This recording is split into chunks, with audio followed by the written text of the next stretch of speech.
Alright, back with more Honkai. Let's continue the story.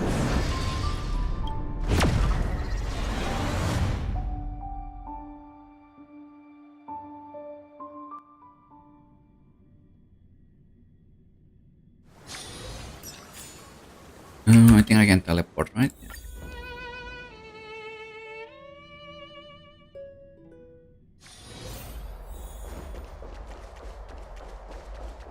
Relax at the Marmorial Palace. Oh, so many people! The holy city is so lively.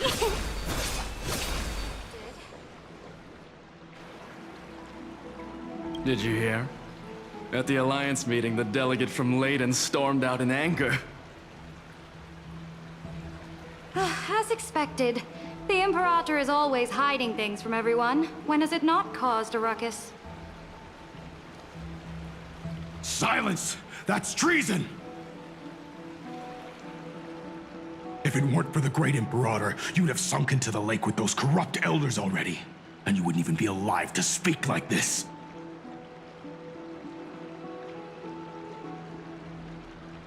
Oh no, it's the Imperator's loyal dog. Let's go. We can't talk in front of this guy. How disappointing. Oh, honored guests, we meet again. Looks like I'm not the only one who came to the baths to unwind after the meeting. For the upcoming campaign, please make sure to rest well. I am Dux Fregoris, a trusted officer of the great Imperator, willing to fight alongside the Deliverer in the coming battles. Ugh. Another war? Ever since the Imperator took control of Akama, we haven't had a day of peace. Idle chatter. The atmosphere is a bit tense, with rumors flying around the city. You must be troubled. My apologies. After every Alliance meeting, there are always some pests in the city who get restless. Pests. I prefer to ignore them. Pests on the ground don't affect the sky in the slightest. They just complain from the shadows that the sun's light is too harsh. Besides, the Theoros has already promised the Imperator her fate. And these clowns will eventually realize their foolishness. May I ask, who is this Theoros? The Imperator has ordered us to keep his lordship's whereabouts a secret. Ah, so it's his... Stop trying to get things out of me. Leave me. I didn't even need to try. Big and strong Dux Fregoris really can't hide anything. Theoros. What's It's an like ominous this. name? Bad news. He's been staring at us the whole time. Let's move to another place for now. We don't know how much Saridra has concealed from us. In the worst case scenario, we may have to face more than one enemy.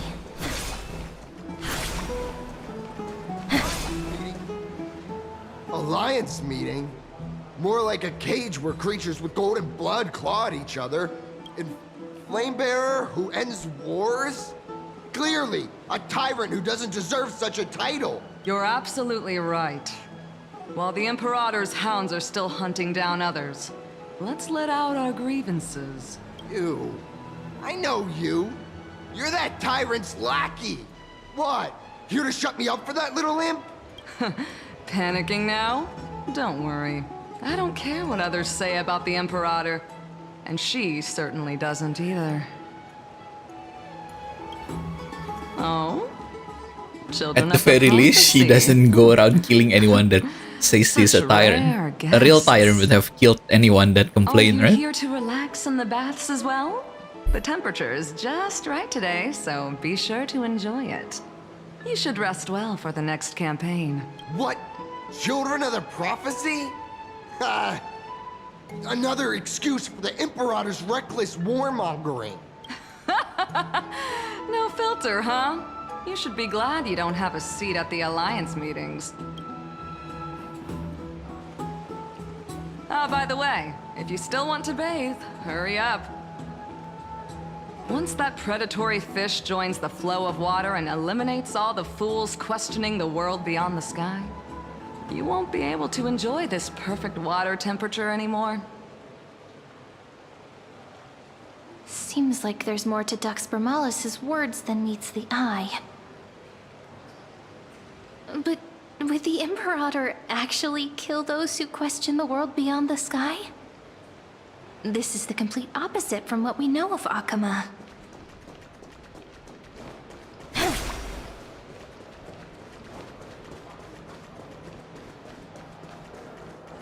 Everyone in this... These two are... The poets and the artists. Many guests today. Let's see who's here now. Two distinguished guests of the prophecy. One a clever and adorable warrior. The other also quite heroic. Ah, heroes. I didn't expect to meet you again so soon. How fortunate. It's a pleasure to see you again, Dux Helcalithist and Dux Carminum. You two are inseparable, aren't you? This is... She wants to find someone to help with research for her new work. I'm the far-seeing eye and all-hearing ear of Akama. I see and hear every single thing that happens in the streets and alleys of this place. I'm the perfect partner for research. Ahem. Enough small talk. Here's the latest news from Akama, as you requested. The children of the prophecy arrived in the holy city, and the Imperator unilaterally stripped away military power. The Alliance meeting ended in discord, and there may be bloody upheaval. As expected. I get the feeling you might have embellished a bit to keep people's attention. I swear on my stone mane, I would never do such a thing. But if you wish to quell this terrifying news, perhaps a more explosive topic would help. Never mind. While the influence of rumors can be minimized, the fact remains that the great Imperator did swiftly consolidate military power in an almost threatening way. It's undeniable. Heroes. I know the Imperator's way of doing things may seem a bit autocratic to outsiders, but soon you will witness her blade dance with enemies on the battlefield. I can't comment on the source of her loyalty, but when that blade is drawn, you two, as bright as you are, will surely see the deep thoughts beneath her exterior. The Imperator's blade. Hycil. Is he talking about Miss Hycelens? I sense some unease in Dux Helcalithist's words. It seems the Imperator and Miss Hycelens share a much deeper bond than the others do. There are eyes and ears everywhere. To understand the Imperator's secrets, we have to get past Miss Hycelens.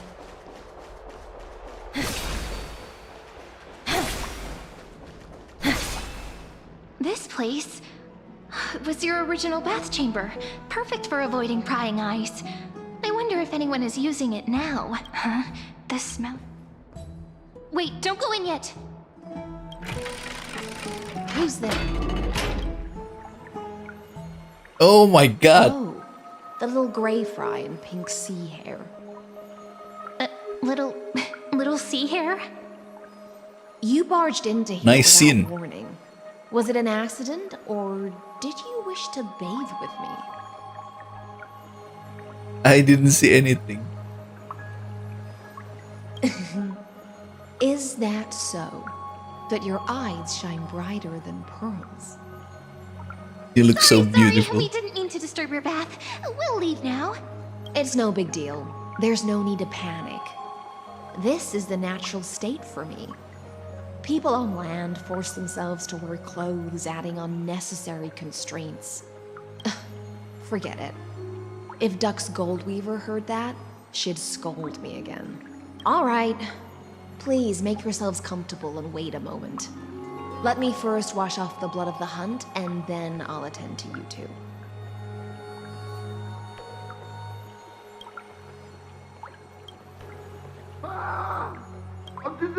The delegate from Ladon has been assassinated! Quick!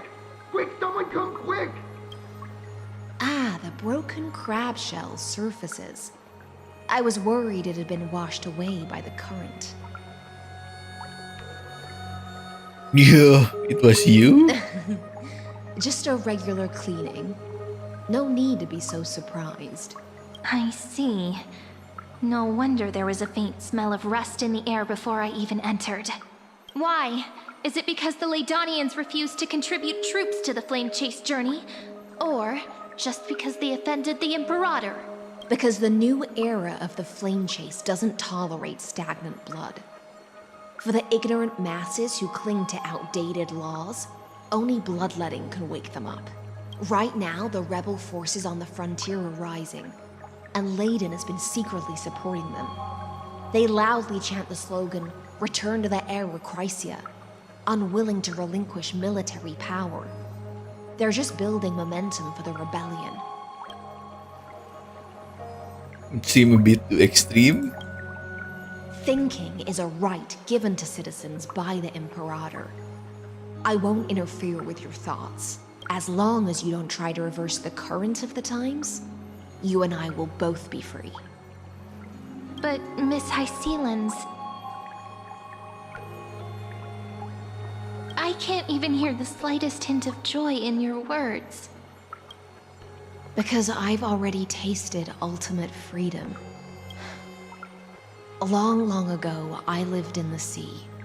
In that lightless abyss, far beyond civilization's reach, the great fish consumed the small. And when the great fish perished, their bodies became sustenance for the newborn, nourishing the whole ocean. This is the tide that carries civilization forward. Anyone may be devoured, or meet the fate of inevitable decay. Are you suggesting that ultimate freedom is in fact the cruelest fate for life? I only mean that if life wishes to preserve its dignity, it must first be bound by the law. There's no need for me to say more, little sea hare. We're of one mind. Whether the Imperator's law can guide the schools of fish and lead us to a truly free ocean, let us wait and see. But for now, let's pause this heart-to-heart.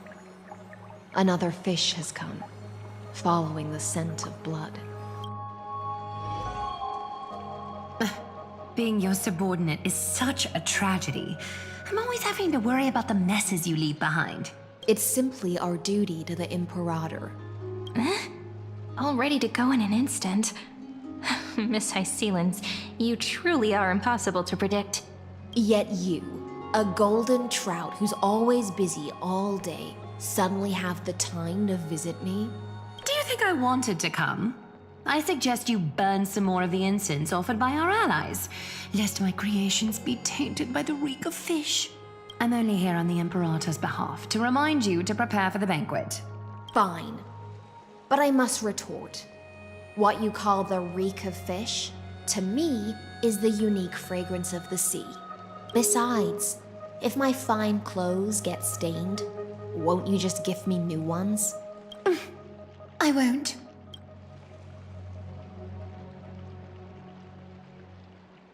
There's strange chemistry between them. Is that how friendship is described beyond the sky? Fascinating. By the way, you both just mentioned a banquet. Could you elaborate on that? Oh, right, you don't know. Every time before a battle, or after a victory, the Imperator holds a grand feast for the Chrysos heirs to lift our spirits. For us warriors who swim constantly between life and death, these feasts are more worth looking forward to than victory.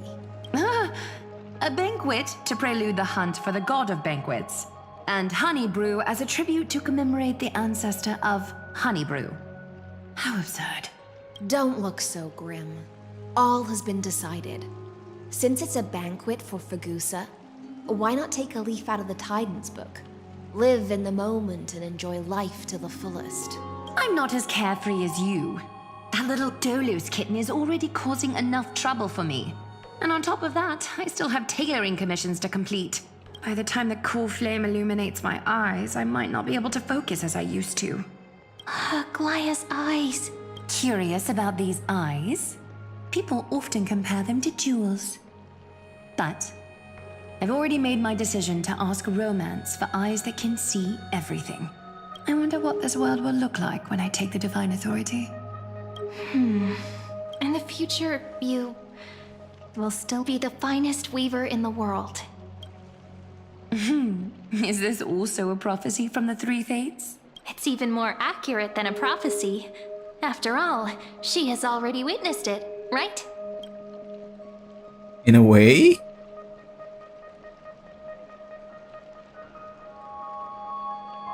We'll bathe in the golden light of hope.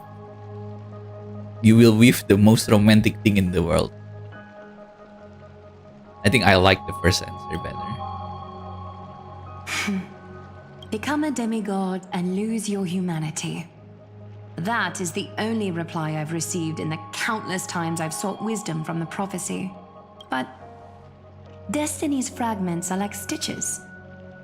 Before they're threaded into splendid garments, no one can see their true charm, can they?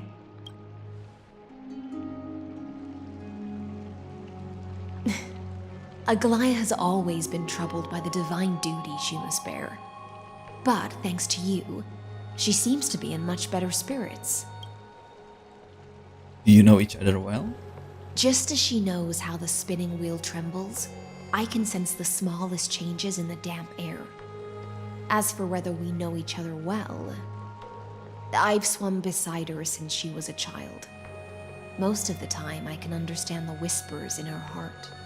For those words she was too shy to say herself, I'll raise a glass to you on her behalf. Now, I leave this bath chamber to you. Rest well and prepare yourselves. After all, every time we drink and talk could be the last celebration we have in this life. Miss High Sealance has given us the bath chamber. It seems she really does do whatever she wants. This bath was originally mine. Yeah, in the future. But for now, we're at the mercy of the host, and she could return at any moment. If we're having an important discussion, we must remain vigilant. So, let's seize the opportunity and report our current progress. We don't want to keep everyone beyond the sky waiting.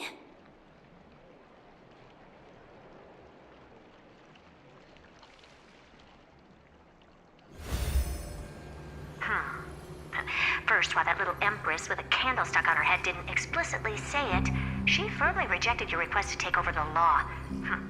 Fair enough. Second, Lygus is indeed in this timeline, but since he's somehow connected to that little empress, you have no way to find him.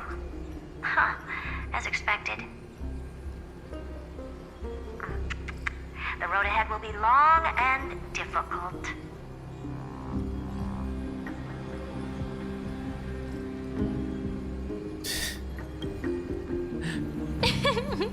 Not a bad invitation. Since you didn't refute anything, I'll just assume I guessed it all right. We've made some progress here too, but nothing to get too excited about. Our time is short, so let me summarize. Concerning the origin of that Intellitron, the firewall he created uses Catorzane algebraic expressions. But ever since Aiden invented the 9-worded formula, this kind of mathematical logic no longer exists in the cosmos. Lygus is definitely connected to the Genius Society, so stay alert.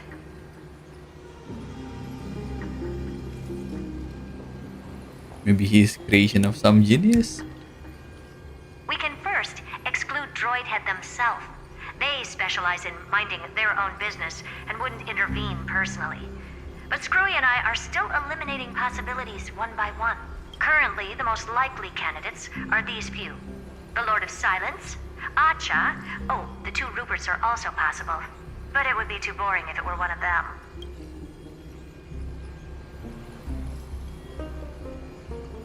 Vote for the Lord of Silence. We also have the same suspicions for now. But further verification is needed. That's all I have to say. will depend on you to continue pushing things forward within this world. Keep in touch regularly. And remember, don't let your guard down. Madame Herta is a real whirlwind. Well then, let's use the banquet Aglaya mentioned as our next starting point. Ceridra's trusted followers should all be present at that time. It'll be a good opportunity to get closer to them. It's settled then.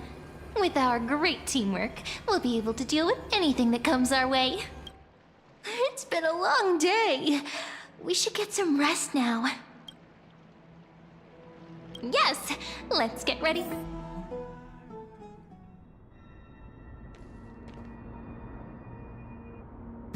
Look, the venue's right ahead.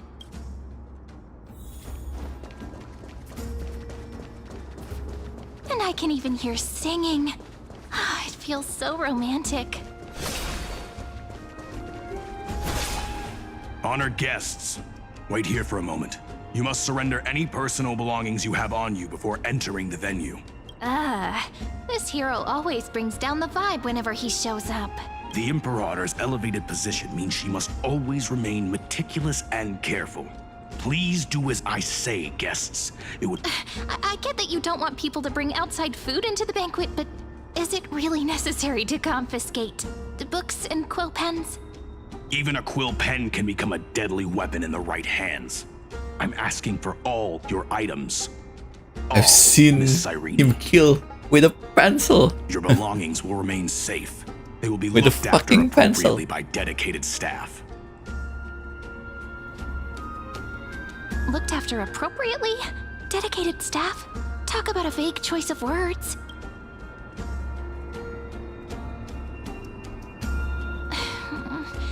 It seems like he's aiming specifically for the chronocognitive anchor. What should we do?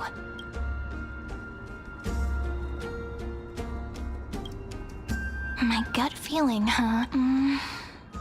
Why don't we go with their plan and hand over the chronocognitive anchor to be looked after? After all, if the little Imperator is paying this much attention to you, she probably already knows all about our whispered conversation with the geniuses. I can pretty much guess what'll happen next, but that's actually gonna be our shortcut, right? Guests. All right, we'll listen to you. Here you go. Also, please pass on a message to the Imperator from us. She can trust my friend. I would like to imagine that we anytime. give him our hat, our baseball bat, our lance, The Imperator has some urgent business she needs to attend to. and our Will quill arrive and pen. shortly. Why don't you head in with the other guests first and enjoy the feast? Isn't Ceridra supposed to be the focus of the banquet? But she's not even here. Is there anything else we can help you with, dear guests? Or do you want me to recount the great Imperator's heroic deeds? Hey, Labinas. I managed to get some honey brew that the scholars hid in the cellar. Wanna try it? No drinking on the job. I'd never refuse to share a drink with Dux Brumalis, especially if she seeks me out first. Don't worry, dear guests. The banquet security won't be compromised. I'd never get drunk before her. This banquet has a never-ending flow of honey brew.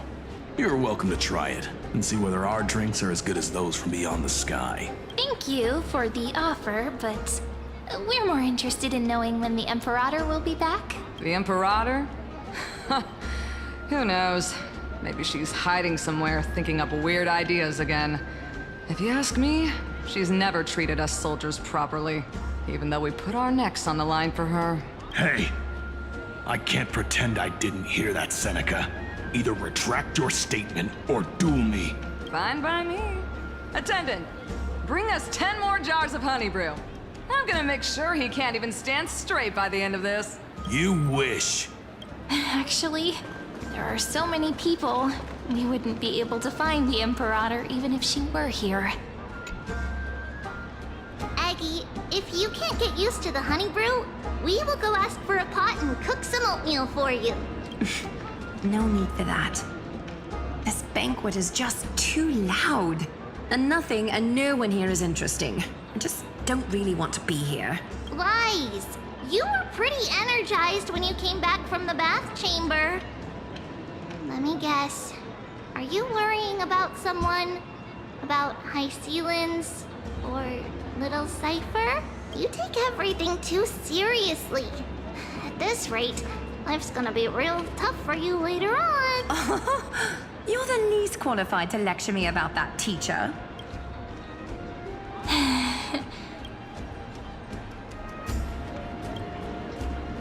Dear guests, are you here for us? I mean, are you here for Treeby or Eggy? No. I'm just wondering whether you've seen the Imperator. The Imperator? No, we haven't. Our sovereign has always acted however she pleases. Though she gave us ranks, she'd never tell anyone her whereabouts. Perhaps the only thing she tolerates are chess pieces. And the sky reflected upon her crown. Why do you two look so distressed? That's not what the Deliverer should look like. Why don't we have a toast? While we still have time for pleasure. Here. To the destinies and sacrifices of the next millennium. Then we will toast to the tomorrow that will set fate free. The flame cheese chins. Cheers. Your honey, bro. Spare me.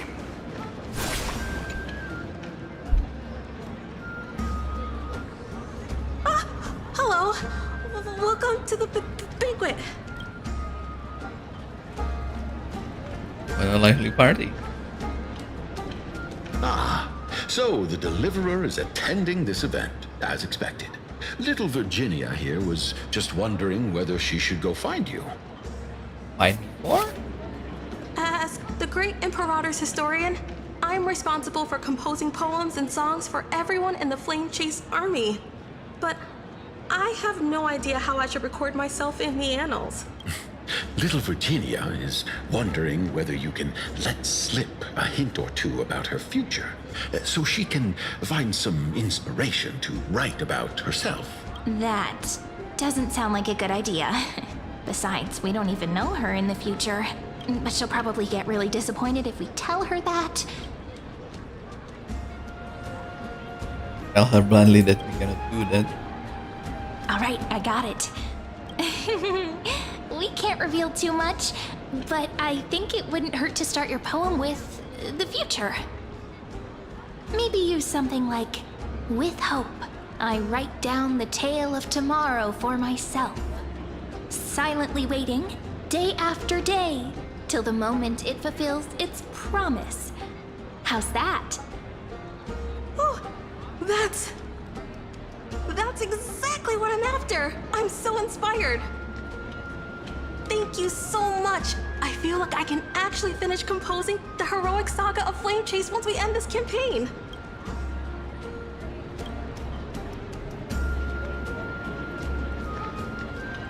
Pretty good for some Hey, that improv. wasn't improvised, you know. I memorized it so I could show it off to you. By the way, in return for that, are you able to tell us where the Imperator is? The Imperator? She usually wouldn't arrive this early.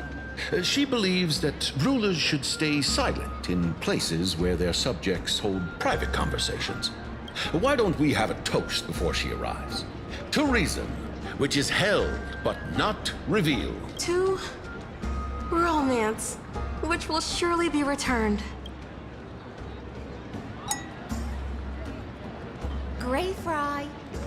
A little sea hare. Please come over and share the delicacies of the deep sea with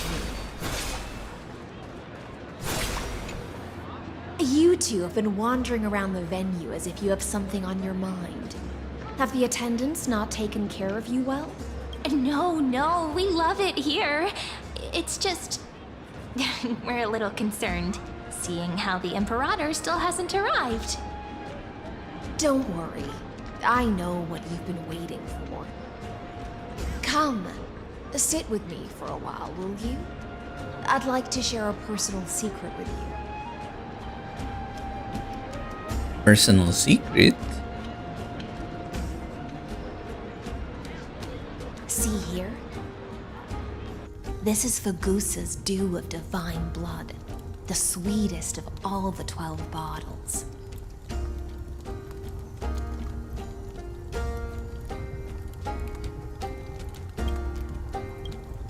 On the night before such a historical event, I'd like to share this marvelous drink with the deliverer. Doesn't this count as bringing in outside food? I knew that security check was targeted at us.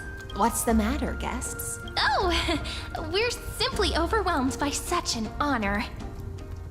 Are you worried that I might have poisoned the dew? Well then, let me prove my innocence.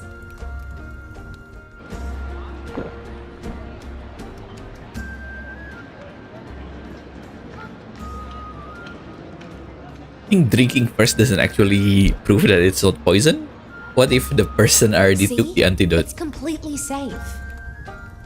I feel like Miss High Sealins wants to talk to us about something.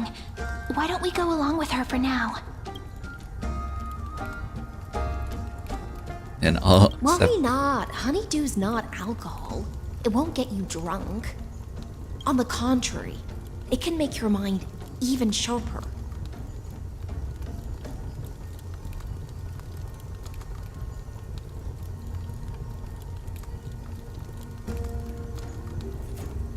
is indeed the imperial blade of the Emperor. Please have a taste. Would you like some too, little Sierra? I can drink it myself. How is it? Sweet enough? It has a complex taste. Calm at times, tempestuous at others. That's the taste of the ocean. It'll do you good to understand Fagusa's fickleness before we set off to face their waves. Just like how you're about to understand the secrets within this dew. Now, please turn around. Very, very quietly. Don't make a single noise.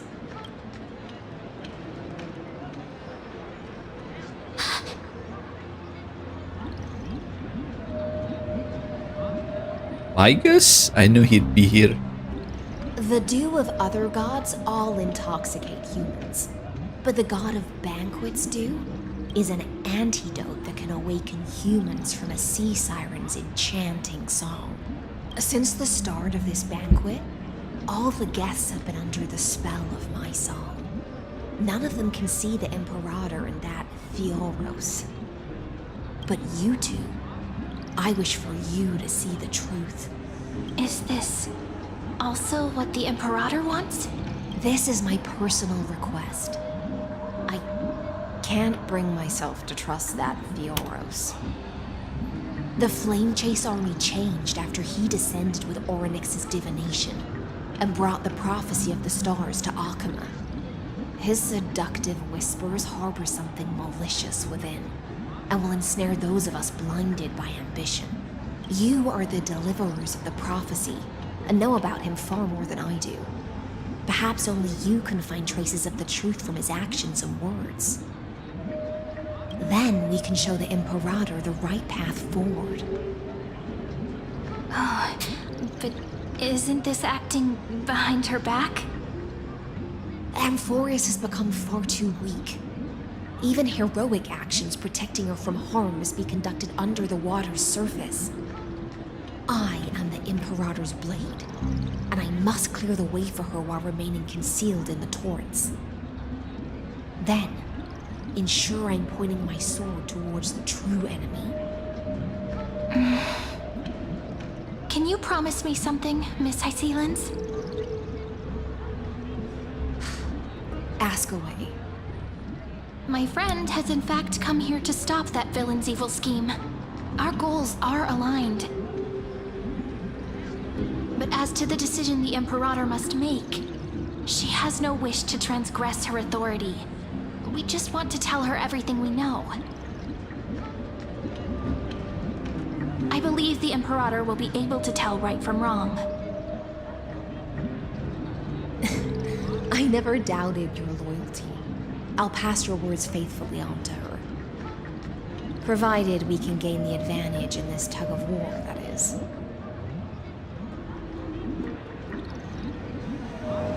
Now, return to the feast. Bring this cup with you and keep your distance.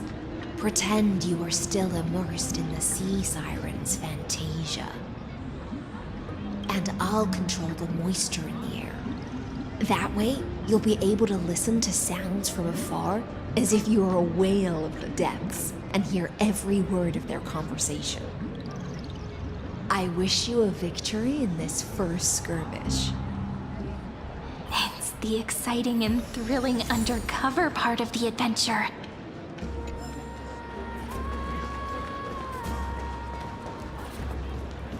Let's mingle in the crowds here. Relax, relax. Try to act natural. Where's the Imperator? Still not here. That little imp is always acting so high and mighty towards everyone. Today, I will... Whatever. Pour me another cup.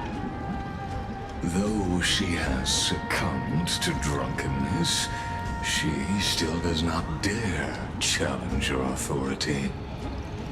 A criticism of my height is a grave enough insult already. She should be dismembered.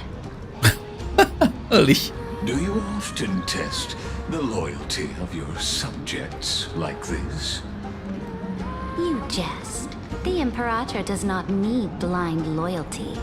As long as one can prove they have value, I am willing to be lenient towards them.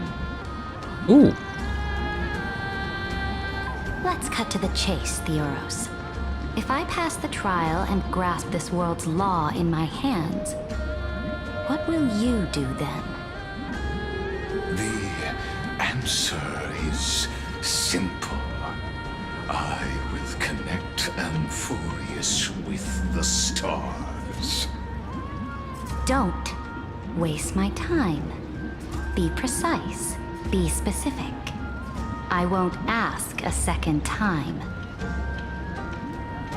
Allow me to adjust my statement. I will correct the regulations within the old law that sealed off Amphorius and merge the black tide with the torrents of Era Nova. Then we will be able to decimate the forces beyond the sky that are trying to annihilate Iron Tomb and sound the trumpet for the endless campaign you will then embark on. Guess he's trying to make her the next Previously fighter. said that Iron Tomb is unrivaled in power across the stars. Who would dare to annihilate it? There is a federation of warships named the Cienzo Alliance. Warlike and old-fashioned. A cult named the Genius Society. Loosely organized, but steeped in abject insanity. Oh, there's also the Astral Express. A group of lawless vagrants. Vagrants? So-called Deliverer is part of that last group. Those vagabonds mistakenly believe they can connect the stars through alliances instead of conquest. But history has already given them a tough lesson. There are countless other organizations besides, but when the Lord Ravager sweeps across the cosmos, they will certainly all bow before your empire of destruction. The Ackman Alliance is invincible! If those civilizations are not as feeble as you describe, then they may still have some value in testing the quality of my blade. That being said, even the smallest and weakest city-states should build an obelisk to the Imperator, so that their people can constantly recall the glory of her conquests. Walk a little longer with me, Theoros. I don't like how this is going. Our little Imperator seems fascinated by the destruction. Great fright. A little sea hare? It seems like they're still talking. Get closer. I'll keep carrying their voices to you.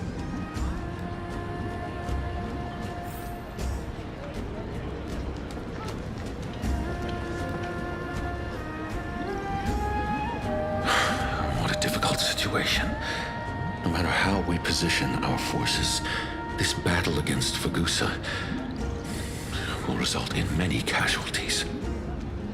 That's not something you or I should consider. The Imperator has already placed the chess pieces. We just need to fight for her until our last breath. How astonishing. The commanders under you have such different personalities, yet they share the same loyalty.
This way. Quick, do something and pretend we can't see them.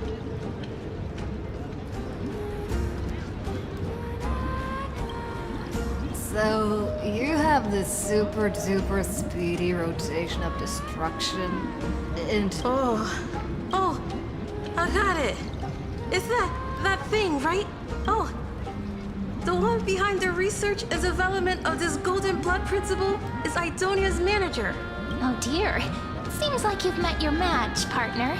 I'm so full of inspiration right now. And I feel so light. What's the matter? My apologies. I was just checking whether everything was fine with those two distinguished guests of yours. And it seems like all is well. Let us continue our previous conversation.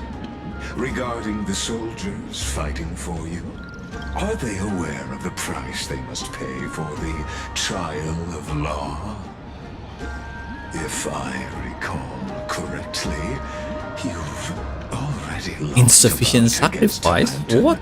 due to offering insufficient sacrifices. You dare mention my name alongside the word lost? Forgive my transgression, great Imperator. Watch your words and actions. All you need to know is that my victory in the trial is guaranteed. Even without the trial of law, they've already sworn to give their lives for my conquest. So tell me, if everything happens according to our agreement, how would you recommend I deal with that deliverer?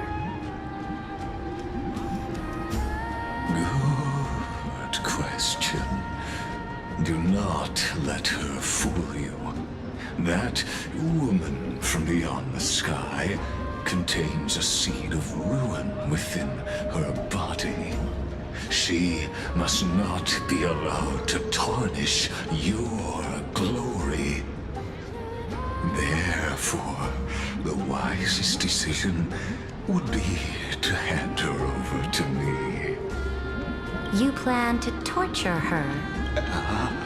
Calling it experimentation would be more appropriate. The guest's patience is running thin. I plan to remove the Fantasia and head into the banquet. I will heed your advice. Leave for now, Theoros, and go back to Akama. You don't want to confront those two directly either, do you? Indeed, it's a pity that Antikytherans are lightweights when it comes to drinking.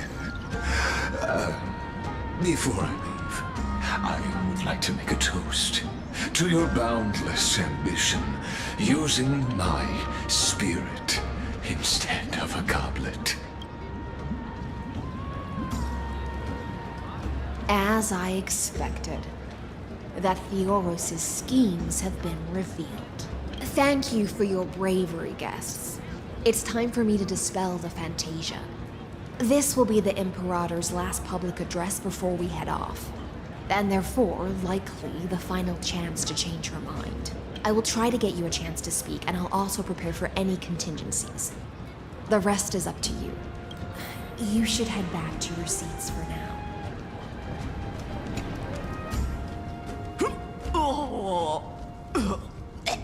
This honey brew sure wears off fast.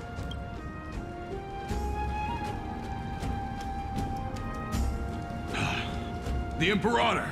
The Imperator has arrived! No need for formalities. I should be apologizing for my tardiness instead. The hour draws late, and I trust you have all had your fill of brews. Therefore, I will not observe the usual ceremonies. Any warrior who has fought by my side should have those speeches memorized by now. The Imperator's word is law. Are you out of your mind, Dux Frigoris? The Imperator hates flattery most of all.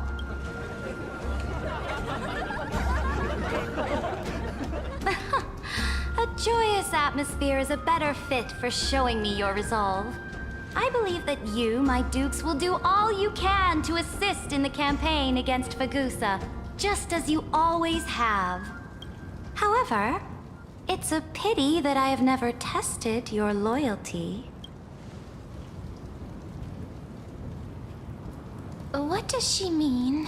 The purpose of tonight's banquet is not to raise our morale, but to establish which allies our alliance can actually trust, and sever the heads of the traitors as a toast to all before we march. Yes, some among us have discarded their vows in order to foment vile conspiracies. Now listen! These traitors are standing right here in broad daylight.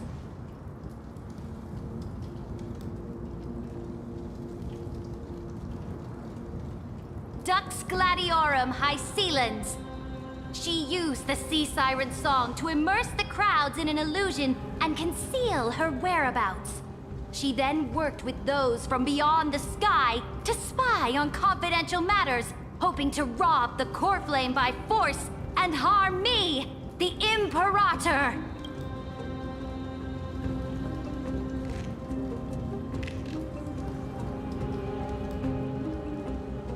So the whole thing is busted? Imperator, I can explain. Silence! Do you remember who used to own this blade? She met you once, back at the Temple of the Three Fates. It was Kindness, the head of the cleaners. She was the first to draw a blade against the Imperator, and personally made herself an example for my enemies. Under the shade of the olive groves, the people of Akama said they would never bow to me. In the frozen, lethal fog, the people of Idonia said they would never bow to me. At the beginning of the myriad paths, the people of Yanisopolis said they would never bow to me. But now, they all lie silent. They now fear me as they fear the law. For I am Ceridra, and I am the Imperator. If you have any last words, say them to the Imperator. Then, face her judgment. After I cross this river, it will be a tragedy for mankind. But if I do not cross, then it will be the end of me. If you are ready, then I'll follow you and fight to the last. Deliverer.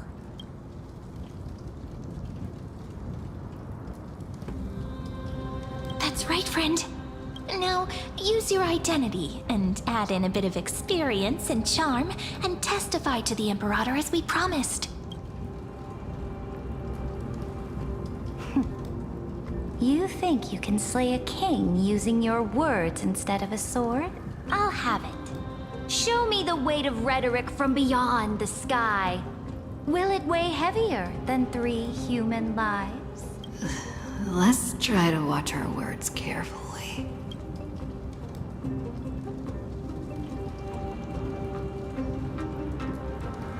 Start with the defiance that lasted 30 million cycles.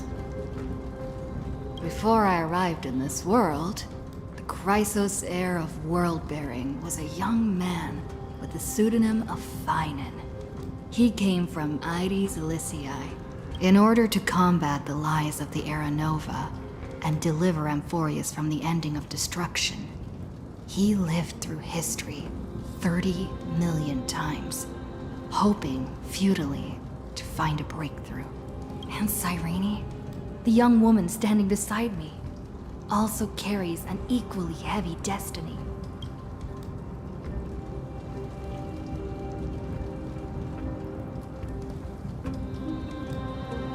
Talk about Lycus? Lygus is not a guide at all.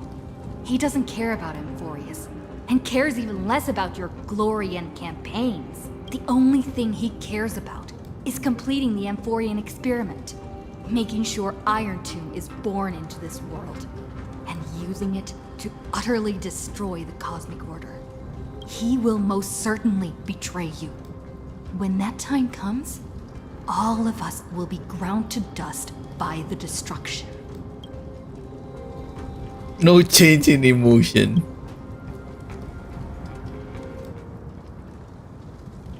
Let's talk about our resolve. I have seen many beautiful worlds. The road chosen by the Trailblaze is to explore, understand, establish, and connect. That will never change. We will continue our journey until we have united the entire cosmos. Therefore, if you choose the way of the destruction, then I'll place your ambitions in the same basket as Lycus and smash them into pieces with my baseball bat. That was truly a chaotic speech. All that needs to be said has been said. Dux Frigoris, Dux Bromalis, escort the traitors to the prison.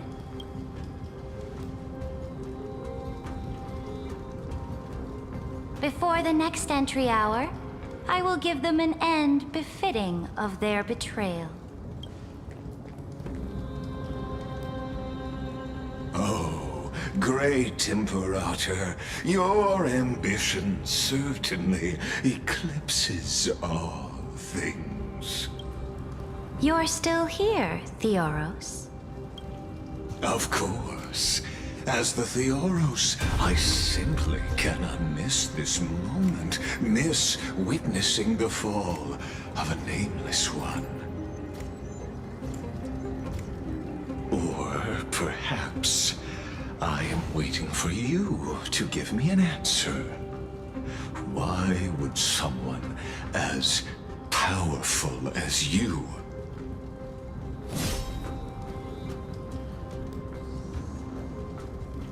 use such a clumsy excuse as imprisonment to ensure the Deliverer's safety?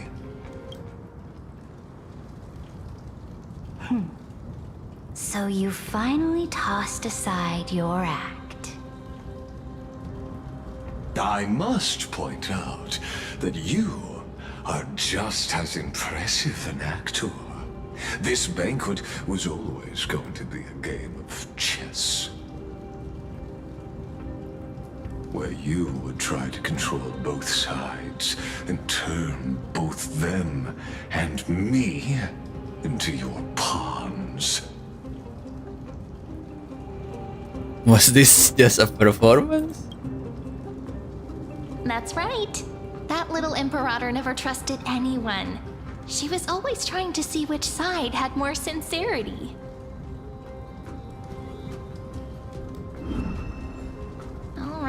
All right, we'll listen to you. Here you go. Also, please pass on a message to the Imperator from us.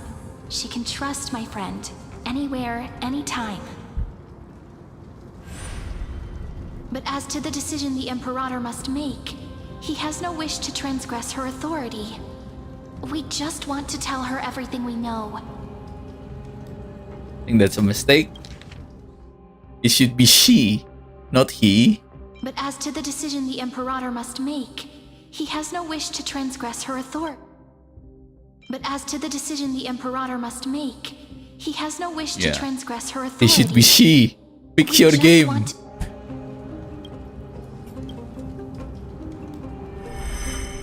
Now, use your identity and add in a bit of experience and charm and testify to the Imperator as we promised.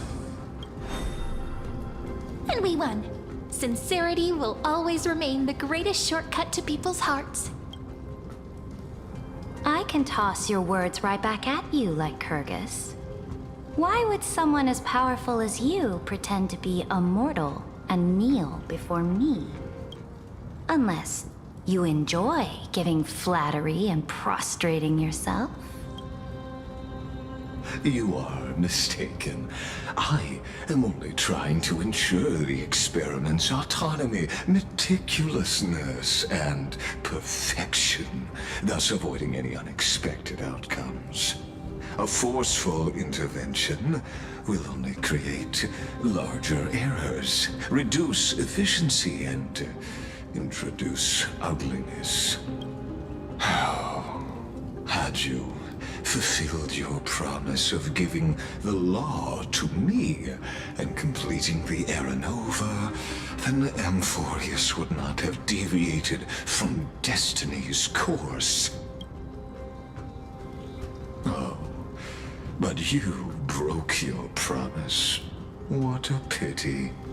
In that case, I must carry out my duty as the administrator and eradicate all factors steering the experiment out of control. Factors such as you and her. Careful. What was that voice? Was it Orynyx? I found you. I finally found you. March? Careful. This land will face disaster.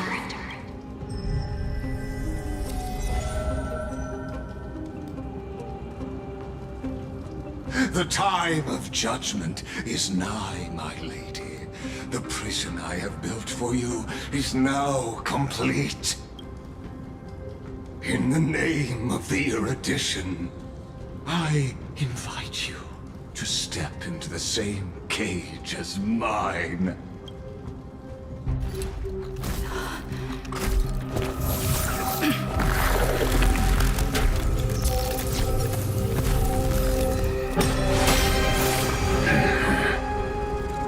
What's the meaning of this, Imperator? I did not permit you to act. A ruler is the only one who can decide their subject's destiny. But, great Imperator, what judges destiny is not the ruler, but gods. Don't forget, my realm only allows for the existence of humanity. Moreover, Dealing out extrajudicial punishment equates to defying the law, and the culprit is to be sentenced to death. But you have seen how I can erase life from this world with just a clap of my hands. I fear you are still quite unaware of your current situation. Allow me to reiterate. I am giving you a simple choice. To collaborate or to be destroyed. There is no other way. Shameless behavior. If that were true, you would have killed me long ago. You, in fact, cannot kill me. I guessed it the first time I beheaded you. Because of the law, you cannot be completely destroyed. And the same is true of the Chrysos heirs.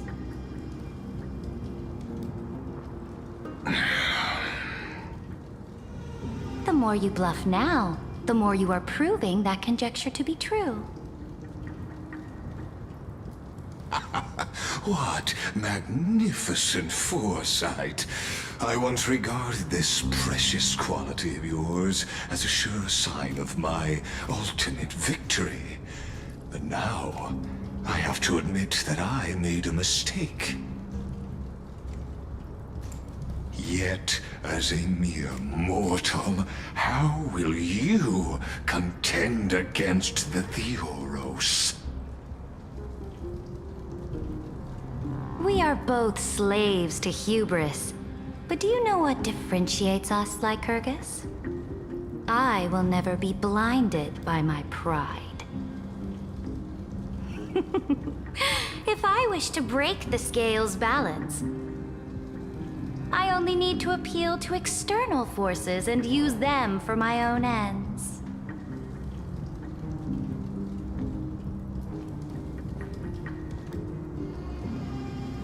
Finally, we get to meet face to face, Senior Society member. I offer sincere acknowledgments for your many past achievements, but I must deeply regret your current perspective.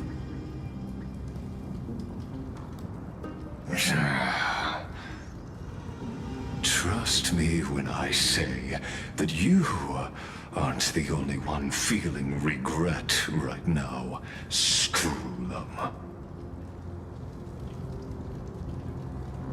So you two are the allies from beyond the sky the Deliverer spoke of, and why she demanded the divine authority of law.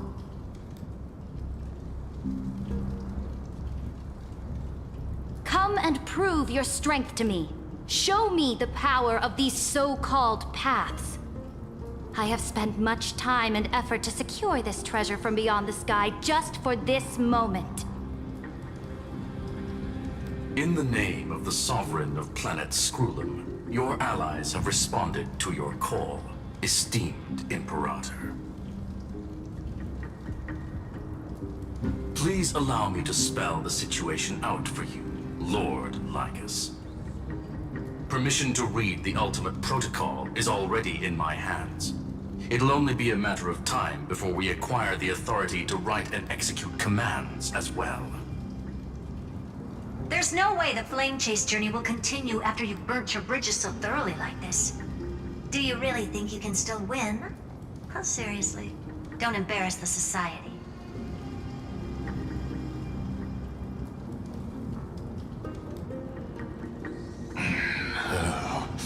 I understand that a near zero possibility does not equate to zero. That argument is very persuasive to me. Which means the same principle also applies to you, my dear peers. You will never be a match for me in a world constructed through Catorzain algebraic expressions. And as for Aranova, why don't you entertain this possibility? What if I reduced Akama to rubble and ground her people into minced meat? Would the heroes then once again desire the power of demigods so they could fight against me? Listen. Iron Tomb is fated to be born. You may shackle me and put me in chains, but I have thousands of ways to ensure the destruction's descent. And what I just mentioned is only one out of those thousands.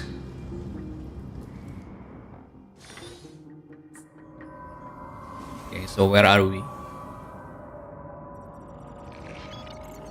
This is the place outside the legends? This doesn't feel the same as before. How should I get back? Warning! Warning! Warning! Warning! Warning! Warning! Command... isolation? Since we parted ways last time, I have modified the exomyth into an audience area exclusive to you.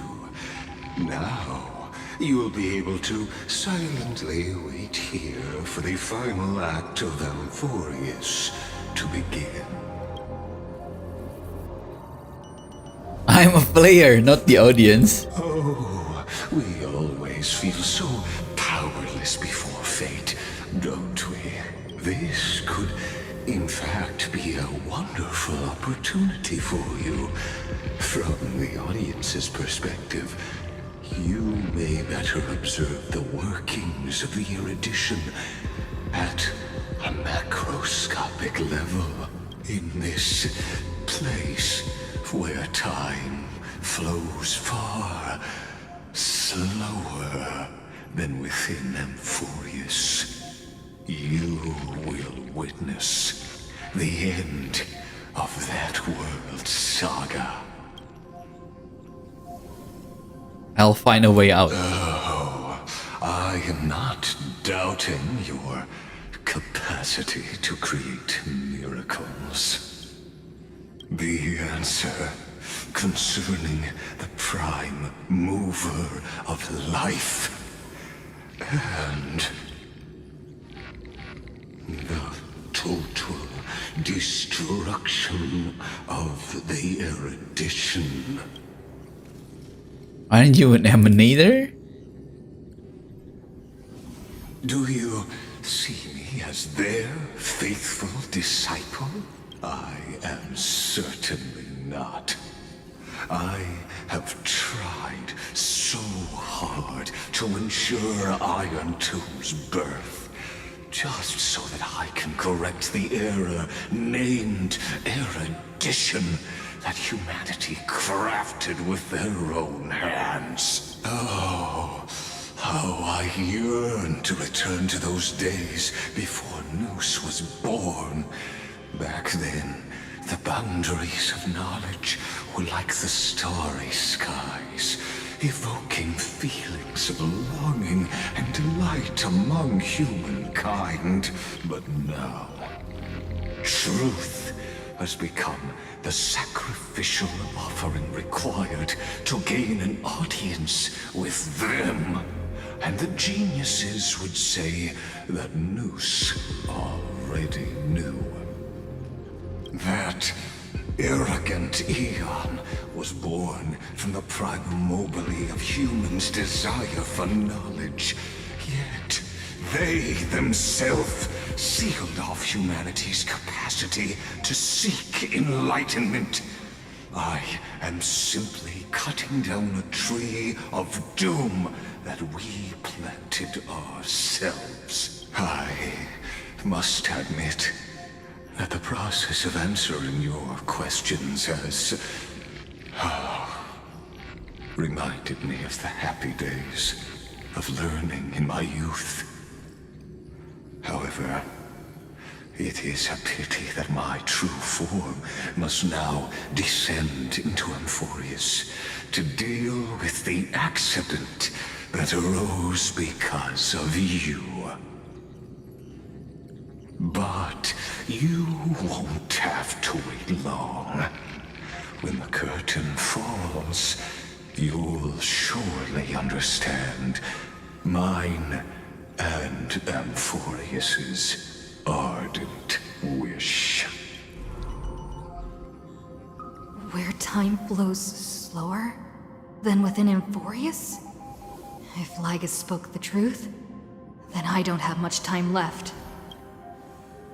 Huh? But what do you how mean? can I get out of here? If time flows slower here than within Amphorius, we have a lot of time.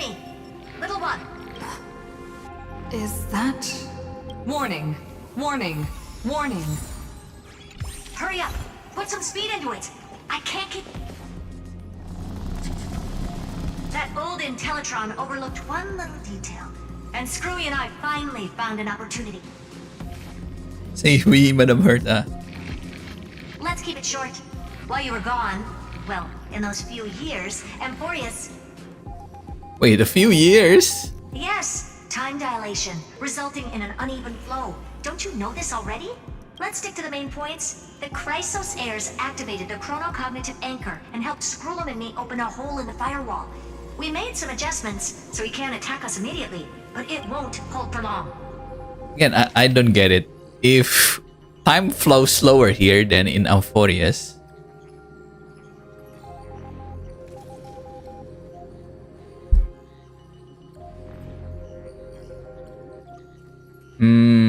does that mean 1 second here is like 2 seconds in there? Then that makes sense. But I thought if it's slower, then if it's 1 second here, it's like half a second in there. Okay. Critical warning. Critical warning. Time is running out. Here's the conclusion. It'll probably take a long time for Screwy and me to completely break this cage before Chrysos heirs have a full grasp of the law. To be safe, we'll continue to launch side-channel attacks on the system to give you opportunities to escape. You need to seize these opportunities. So start moving, and find a way to pull off a magnificent jailbreak. How should I do that? Another path's influence. Critical warning. Critical warning. Its power is strong. May be able to help use the path's power. Make it detect you. Unauthorized communication terminated. Is Herta saying a certain path's faction has arrived in Amphorius? And I can ask them for help? I mastered the powers of different paths in my previous journeys. Think hard and figure out exactly which faction has arrived at Amphorius, and which path's power I should use to call for reinforcements. Are these showing my memories? With the Stellaron in my body, I woke up at the Herta space station and gained the power of the destruction. A world that'll give rise to a Lord Ravager would definitely draw the attention of the destruction. The Stellaron in my belly is gonna be super useful. But what if I end up pulling in the Antimatter Legion? Or the Annihilation?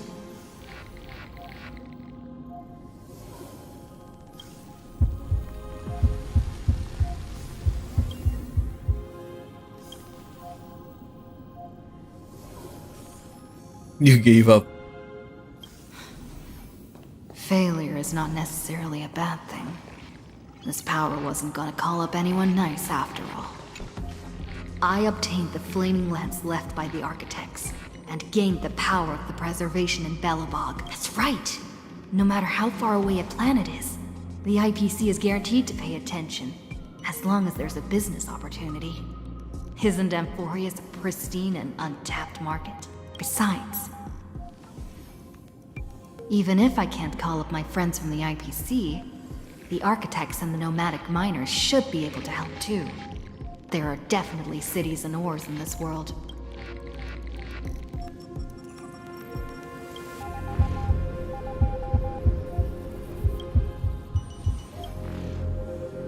Nope.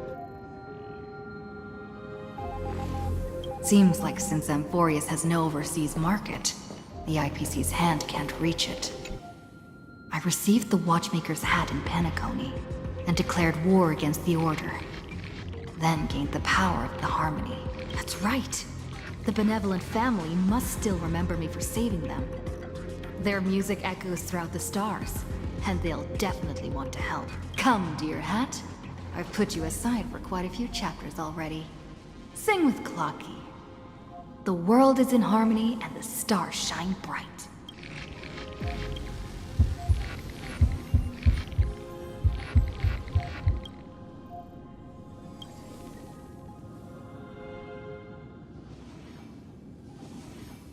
Doesn't Lygus want this story to have background music?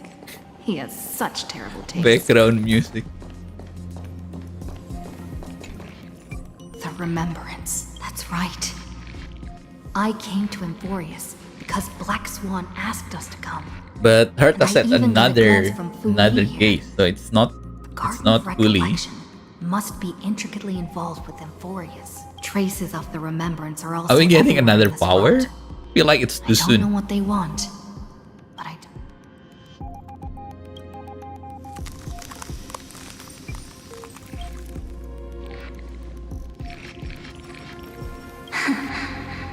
I finally found you.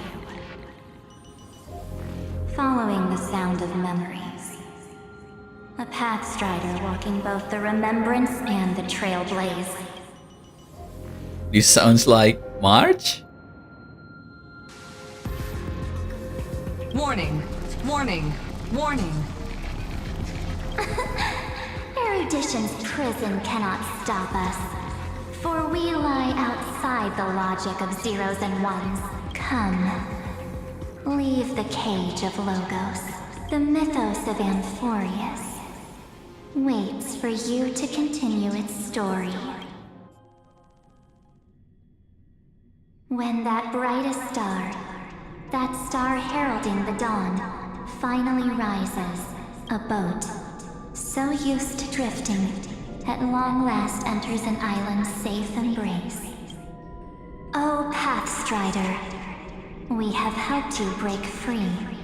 Hurry and set off. The Child of Remembrance awaits you. March? What's she doing here? Are we gonna see Evernight? Oh, you're finally here! We haven't seen each other for such a long, long time. My good buddy, I've really, really missed you. I missed you too. I bet you were constantly thinking about the days when I was by your side. It's been so boring waiting for you in this place. There's no one to chat with, no internet, and not even anything to eat or drink.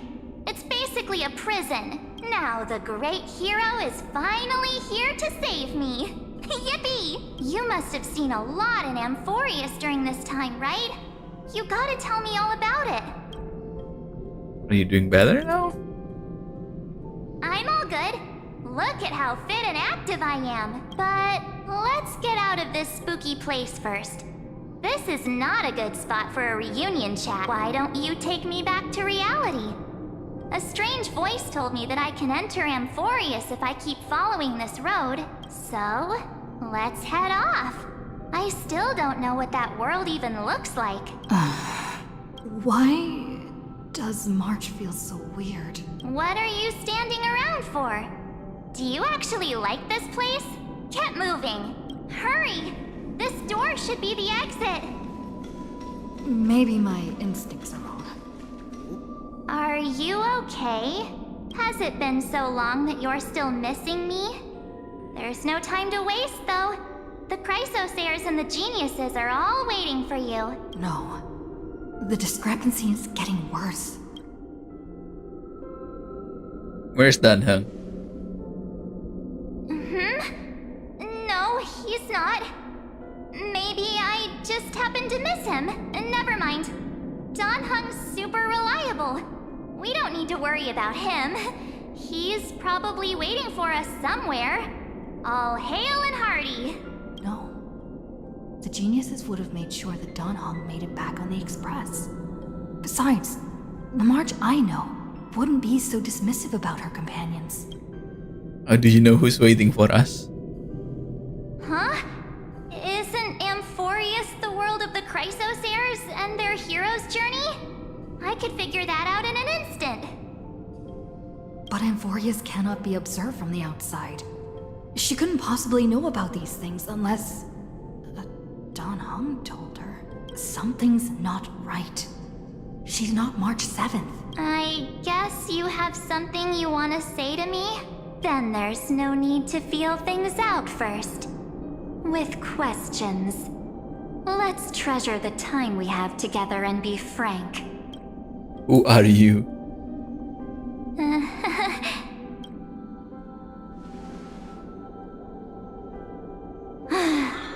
As expected. A glimpse of memory is not enough to deceive the bonds of friendship forged between the nameless. In that case, there's no need for further deceit. You're right. We're not the March 7th you are acquainted with. But we can send you back to Amphorius, as long as you are willing to help us. Who are you people? We are the Garden of Recollection. You should be very familiar with that name by now. Just as a reminder, while you hesitate, time is quickly ticking away in Amphorius. Working with us is the best way to stop the enemy of erudition. Erudition would treat any results unrelated to the experiment as garbage and throw them out.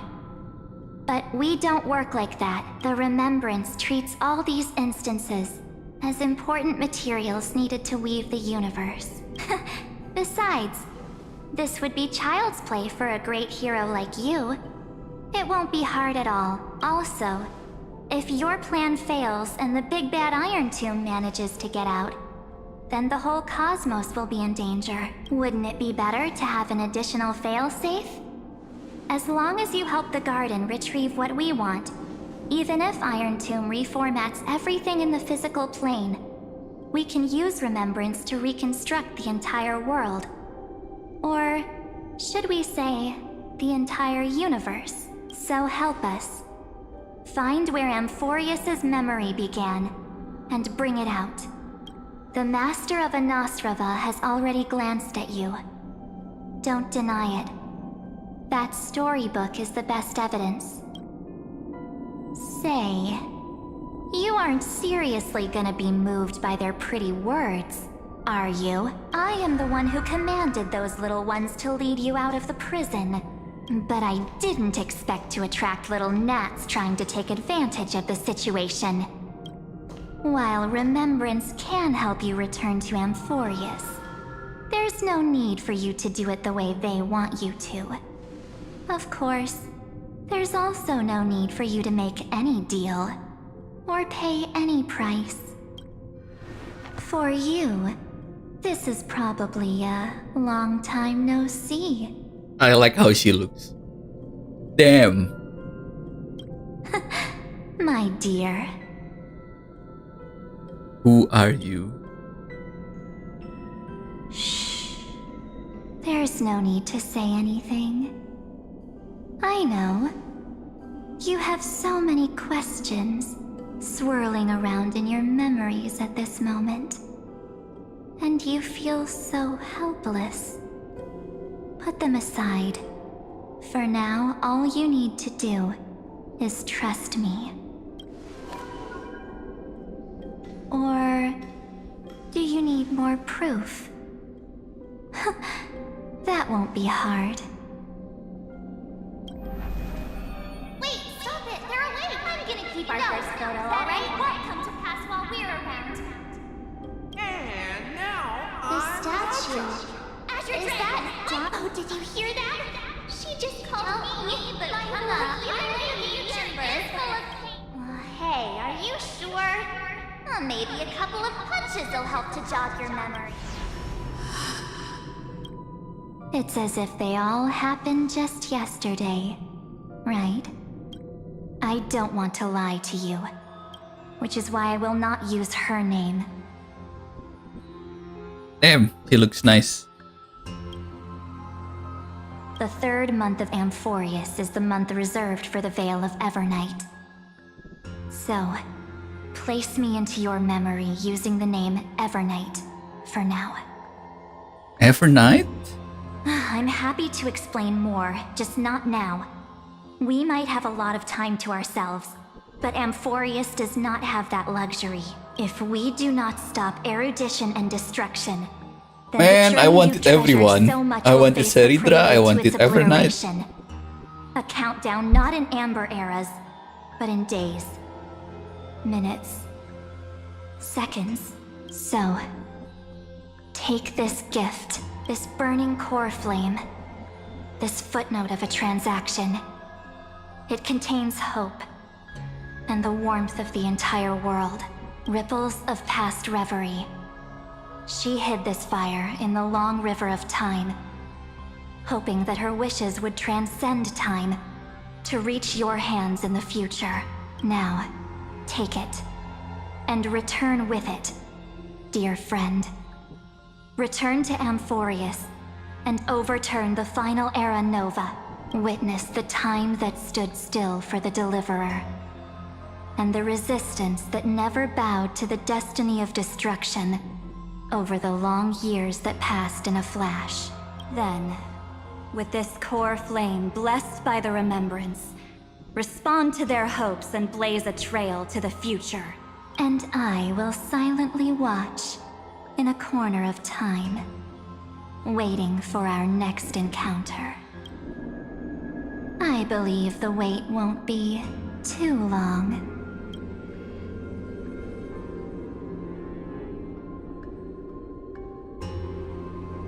What exactly is happening? Keep going. Keep trailblazing for Amphorius. For you. And for the March 7th in your memories. Go forth. I trust in March.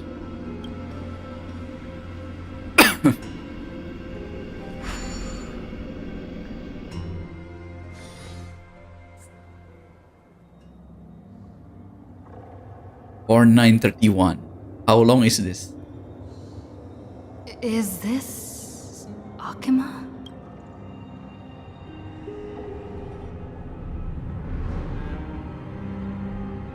No one's here. And the dawn device off.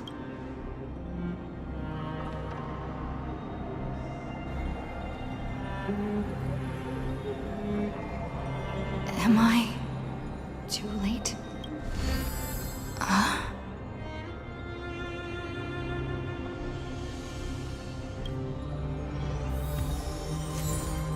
Core flame of world bearing. Mythical axiom. Give me a sec.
Investigate the fragment of recollection here.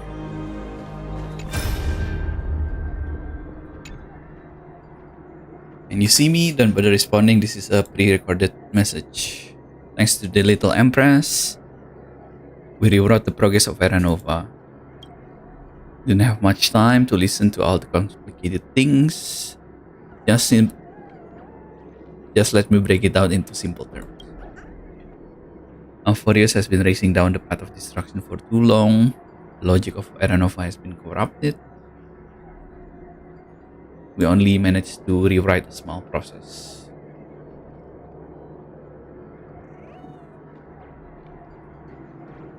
Let's say 97%.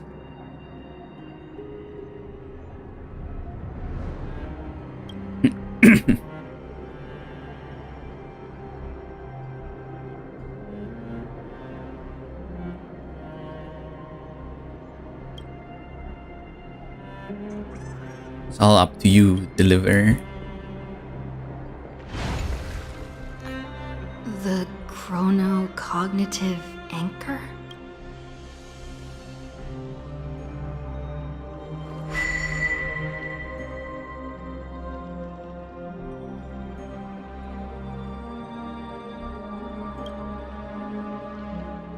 There's so much I wanted to say for our reunion.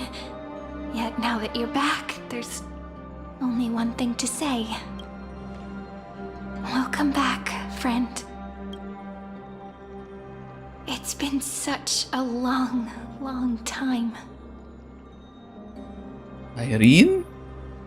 You must be really confused right now, aren't you? So much has happened in Amphorius while you were gone. How long exactly But were we don't gone? worry. The Deliverer can't afford to be lost, no? Now, please follow me and turn the pages of time and hear the words everyone left for you. I'll tell you the story of this 1,000-year journey. That way, it won't just be my memories alone.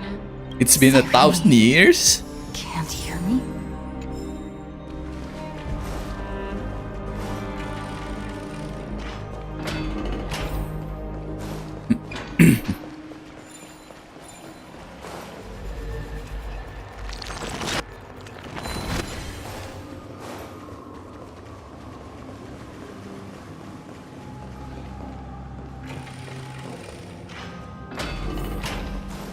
This The projection. scenery of the past has resurfaced. Time flies.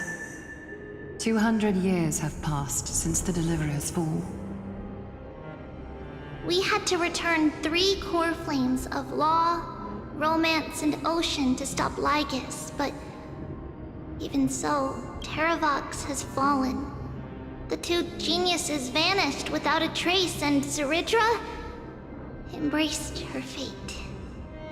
At this rate, Era Nova will come, and Amphorius will fall into the destruction. It seems the key to rewriting the end once again lies in the core flame of world bearing. According to the instructions left behind by those 2 geniuses, we must get it into the Deliverer's hands, no matter the cost. But how? We need to find a way to hide the core flame. And we must buy enough time to keep Lygus at bay. About that, Rini might have some good news. She had that dream again last night. But the Titan's voice was clearer than ever this time. She said, "Pass the flame into the future." Is that a prophecy from Orynyx? She chose to side with humanity this time and hide one of her kin's core flame? It seems Amphorius' fate isn't sealed just yet. You're right. History has changed. Humans and Titans are both giving their all to keep this world going.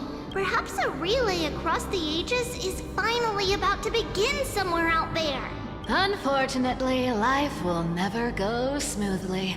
Leiden's army is already at our gates, and their commander, that Lycurgus, he's right outside Akama. Light calendar 3960.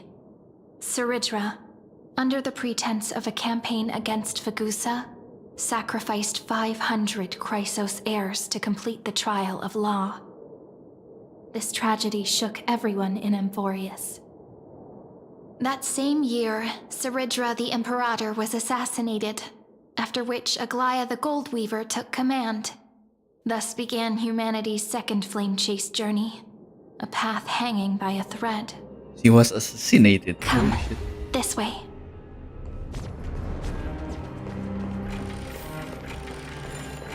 It's been 1,000 years.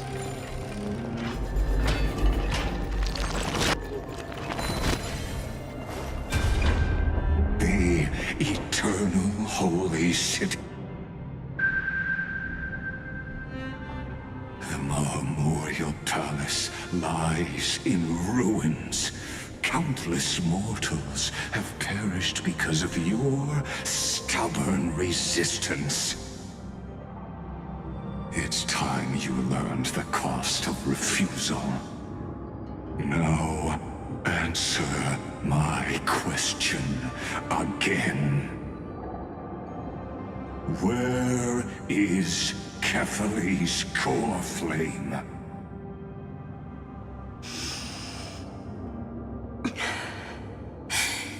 You really think you'll find it by razing the holy city to the ground?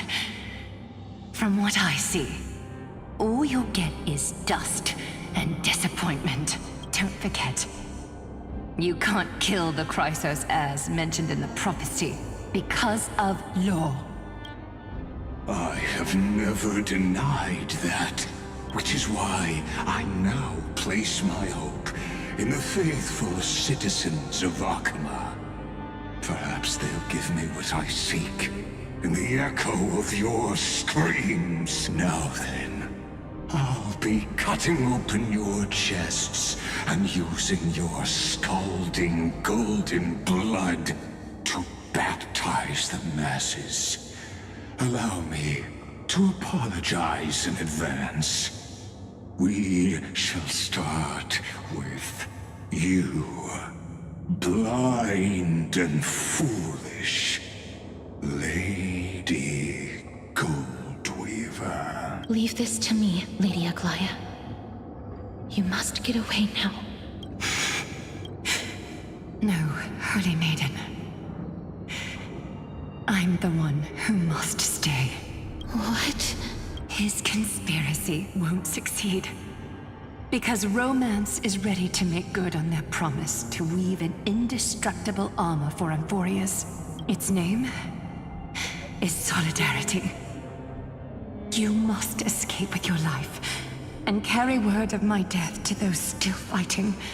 Then keep going with them, just as the Imperator lit the torch of resistance with her death. My passing will make this flame everlasting. Take good care of it. Guide it to the future, and place it into the hands of our deliverer. 50 years later, Lygus led his forces again to Akama. He charged directly into the Holy City and razed the Memorial Palace. History would name this battle the Third Siege of Akama. 90,000 brave souls gave their lives for Akama that day, including their fearless leader, Aglaya. Go forth, deliverer. Man.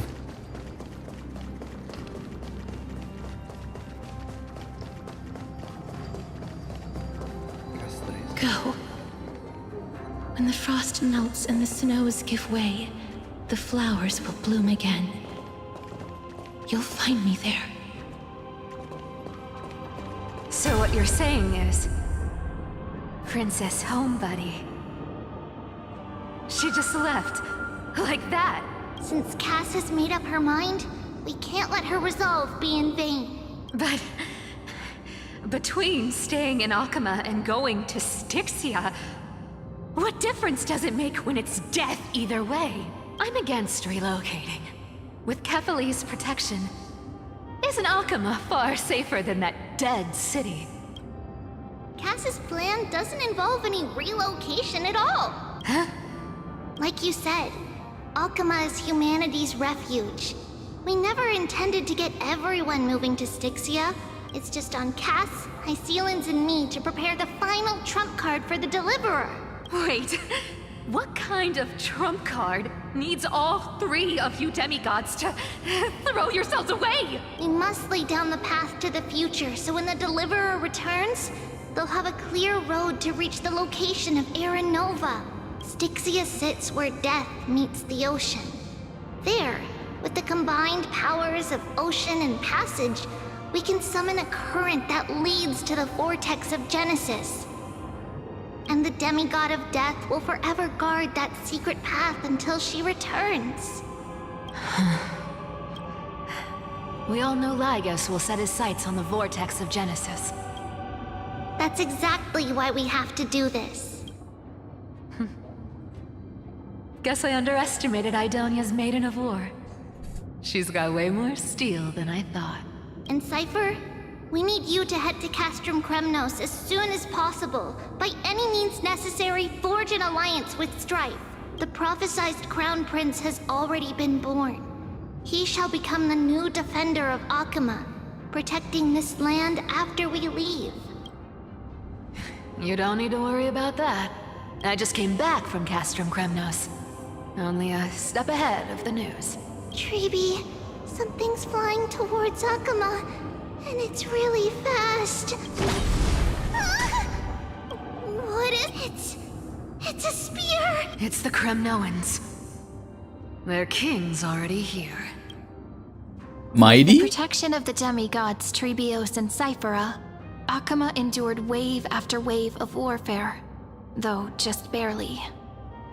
Castorus chose Styxia as the last resort, and completed the trial of death, causing the stagnant waters in the River of Souls to recede. Soon after, Trebios departed on a long journey. That same year, the Kremnoan king Euripon, along with his son, Prince Midamos, joined the alliance to safeguard the holy city in the Ooh, battle his of father is not deliverance. merged with the god yet. Go on, and see you tomorrow.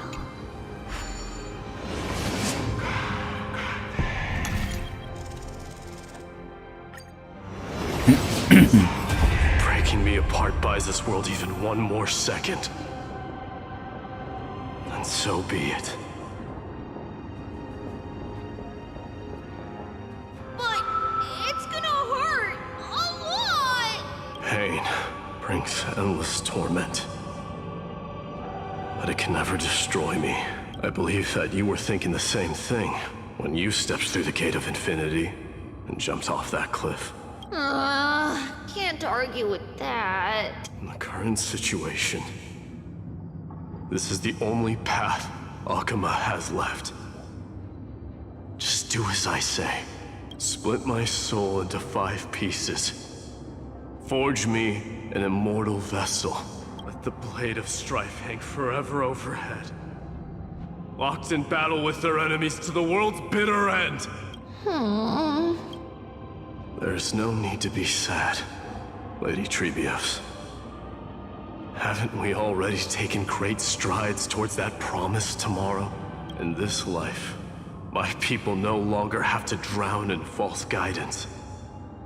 Kremnos has washed the blood off its fate. Emphorius no longer needs a god named Strife. So let me shatter the former laws and turn the Lance of Fury back into a weapon that protects the world. We understand. By the way, can you do me another favor? The 7 sages from Grove of Epiphany are already en route. They'll arrive in waves to join the Resistance in a couple of days. Among them is a scholar named Anaxagoras. He has extraordinary insight and fears no sacrifice. This soul-rending ceremony is just my decision. Wisdom will be the backbone It was his of counsel. Amphario. His wisdom will surely be the backbone of Amphoria's survival. Watch over him. Carry on this everlasting flame for me. Through Anaxagoras' ritual, the demigod of strife split his soul into 5. Courage, honor, tenacity, sacrifice, and reason. Each sealed in blood crystal and cast into battle. The people held a 10-day funeral to mourn their fallen god king. And through his sacrifice, humanity was granted 200 years of peace. Einen? Keep moving forward. Oh, it's still mine. My blood will pave the road ahead for you.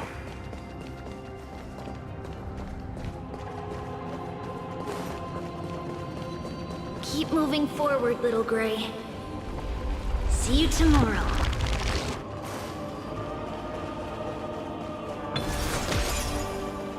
That seamstress wasn't wrong when she said a lie needs more lies to keep it together.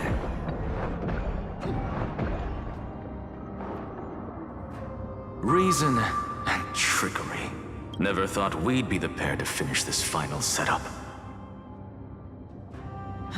Can't catch that Tin Man without your little slides. Besides, this is our last shot. Not the time to be picky, right?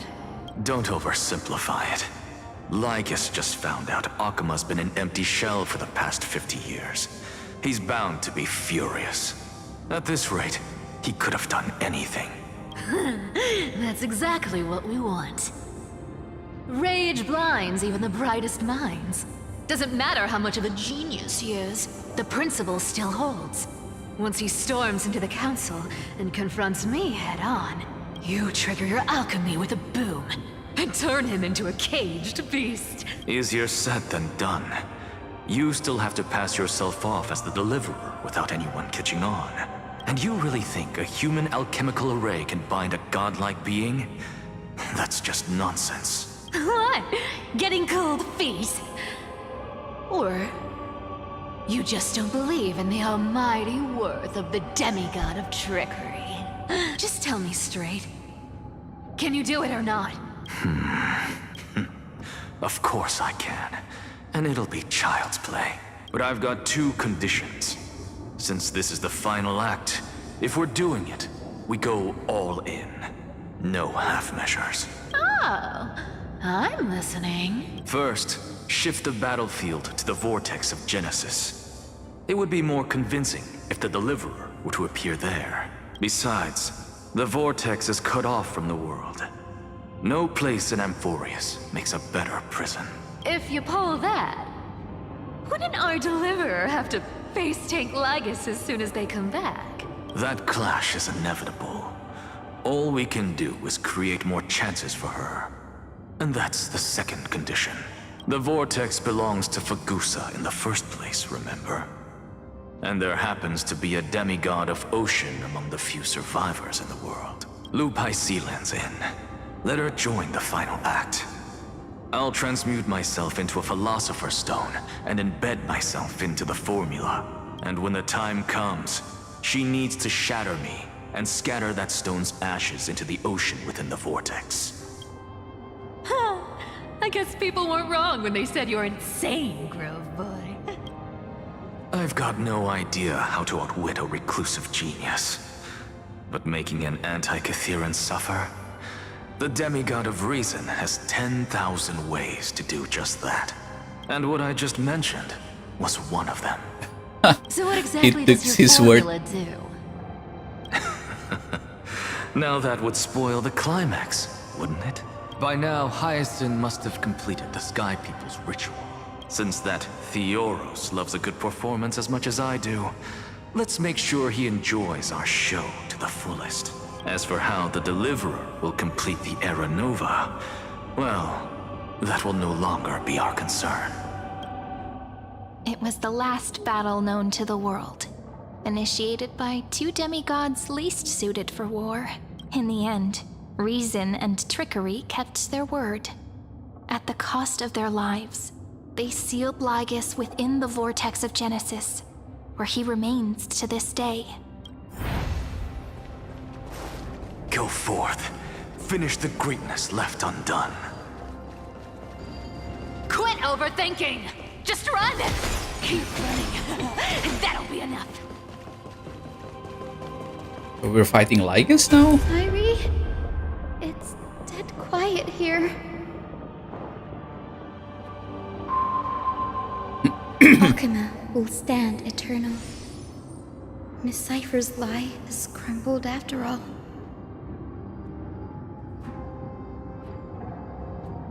But it's all right, because all of us have fulfilled our purpose by now. When the Deliverer returns, no matter where she is, sky will turn clear, and a rainbow bridge will rise, carrying her to the final battleground. Sairi, this arduous relay is finally nearing its end. Now, I'm passing the final baton of fate to you, okay? No, that's not quite right. After all, it was you and her who lit the first spark of this journey, wasn't it?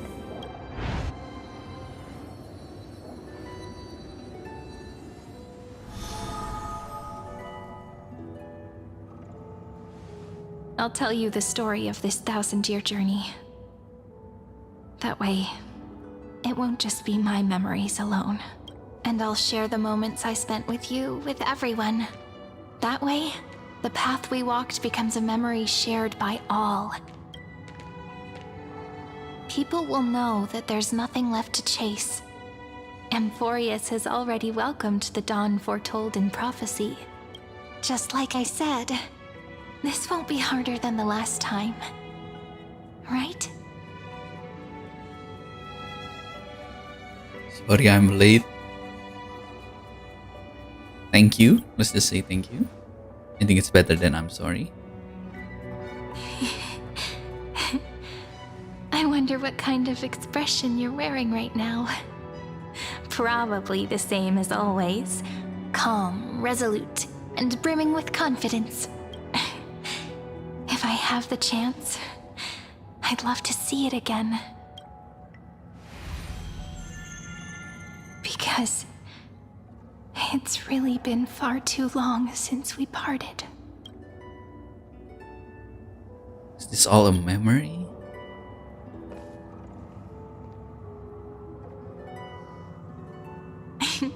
Someone as sharp as you must have realized by now that this isn't reality, but a maze of time. As the last link in the relay, I will return to the Temple of the Three Fates, tell Orynyx all of our stories, and bottle every page we've written into the little flask of memories. And then, may it set sail in peace, drift down the river of time along with the core flame of world-bearing, reach your side, and lead you back to Amphorius. Just like the first time we met, right? Even though this cycle has no demigod of time, time has always stood on humanity's side. This is the only way to make sure that the Era Nova won't happen before you return, and the only way I can safely entrust the completed final flame chase journey to the Deliverer's heart. After all, the new world will be born from your memories, and the protagonist of this story mustn't be absent. I will take you all to the new world. I believe you will never let us down, just like always. Do you remember when Finan sent us back to the beginning? When you and I got separated? You look so pretty here. But in the end, I returned to you, carrying all that we've been through. That's what memory is. It may wear down and fade in the river of time, but it never truly leaves. When that hidden corner of the heart is stirred, the past returns even more beautiful than before. So don't worry. Let the 33,550,337th Flame Chase journey become part of you too. I've gotten a lot better at it with the experience from the last time. Next, you will head to Styxia and find the Vortex's entrance guarded by the demigod of ocean before charging toward the final battlefield.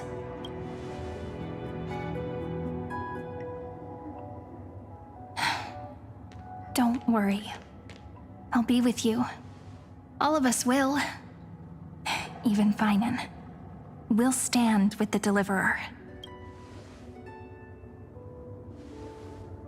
So say a short goodbye, then set off, just like we promised at the start. Toss away all unnecessary worries and troubles, and bring our smiles and determination into tomorrow.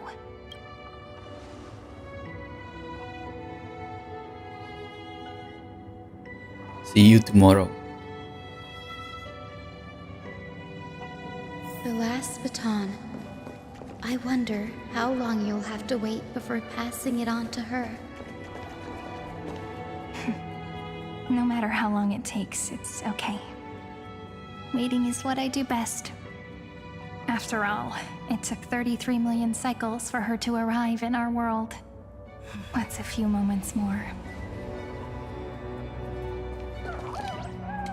Embrace your destiny. Sayuri, what if you wait and wait, but that hero never arrives? That won't happen. Because I know that no matter how long it takes, she'll definitely return to this place. We can't let her down.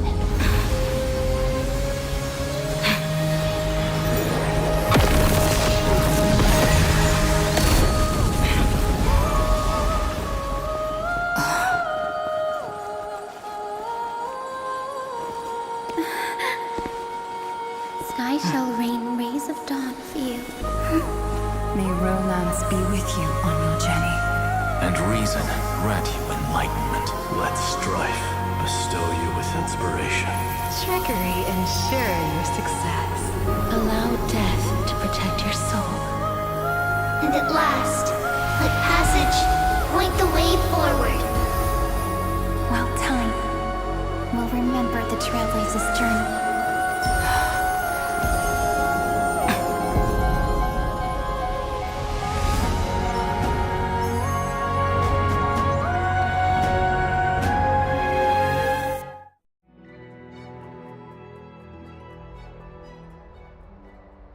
Is this Styxia? What happened to this place? I need to find the entrance of the vortex, guarded by the demigod of ocean. High Sealens. Is she still there? Long time no see, Trailblazer. Generation after generation of Chrysos Air heroes have tried to defy fate with their blood and tears, either voluntarily shattering their souls or waiting in eternal solitude. But alas, fate can never be defeated. You again. Reason and trickery may bind my flesh, but my will shall never fall silent.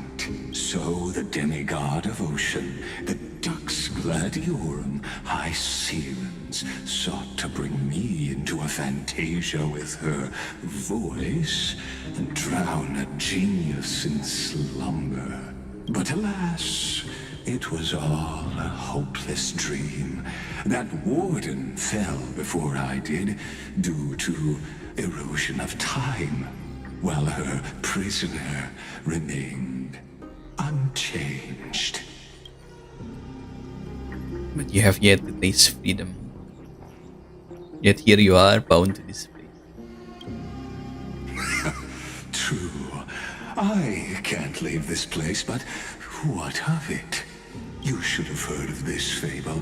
In a shadowed cave lived a people, imprisoned from childhood, and chained so that their legs and necks are fixed, forcing them not to look around at the cave, each other, or themselves. Behind them is a fire, and before them loomed the stone wall of the cave. The flames cast shadows, while the rocky surface threw back echoes. To them, that false play is the whole world. Yes, I'm trapped in the cave, but I know it's all just a fleeting illusion. I don't struggle in dreams. I wait. And now, my deliverer has come to defeat me and save this world that never owed you anything. Oh, you'll need to awaken the singer here and unseal the prison called Vortex of Genesis. You'll be the one to unshackle me and bring the cave crashing down. Of course, I don't mind waiting a little longer. Let me guide you through this next illusion. One last memory from that prison warden. I hope you'll watch the stories of this Fantasia closely. Logically, the Deliverer must see the world for what it truly is. Emotionally, this memory captures the fate of everyone in Emphorius better than anything else. Only by feeling it for yourself can you understand my point of view, the meaning of destruction.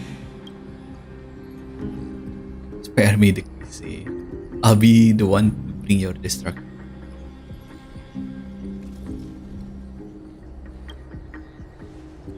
To your unshakable resolve, I salute you.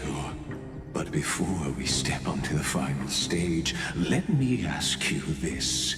In the spirit of that fable I told you just now, can the prisoners in the cave learn to see the shadows and echoes for what they are, and stop mistaking them for reality?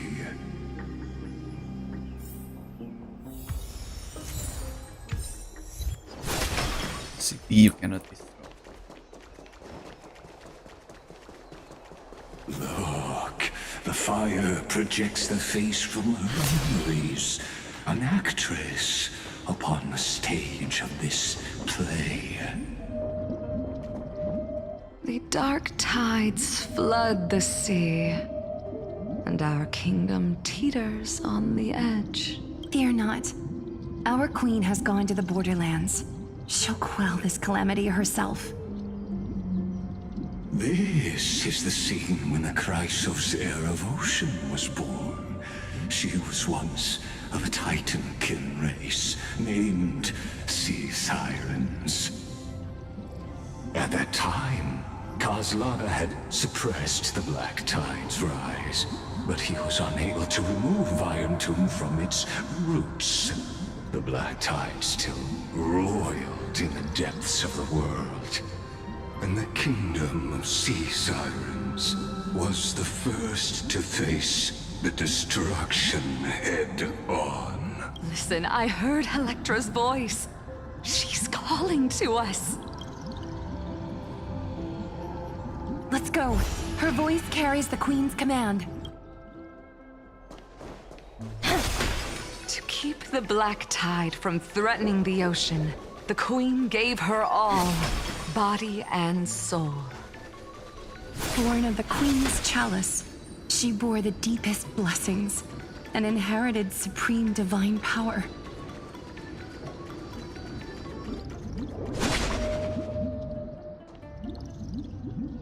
My sisters! You're finally here! Of course, Electra. Your beautiful melody drew us here. Electra? Her true name is Electra. This is a reflection of her former self, clinging to the past with aching defiance. The Queen summons us. She must be near exhaustion. The Black Tide will soon enter our borders. Then what do we do? Will our seas fall to darkness and terror as well? Don't worry. We shall lift the chalice in her stead to catch the Black Tide, and stand together to safeguard our realm and its people. Such tiny Titankins, thinking they can stop the tide of truth. How naive. And that naivete is the root of all suffering.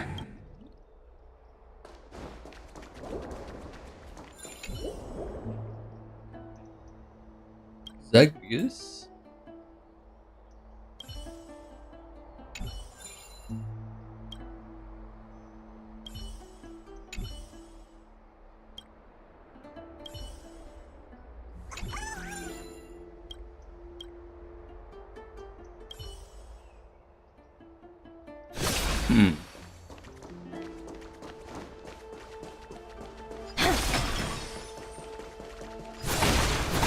Wonder what's wrong with that coin.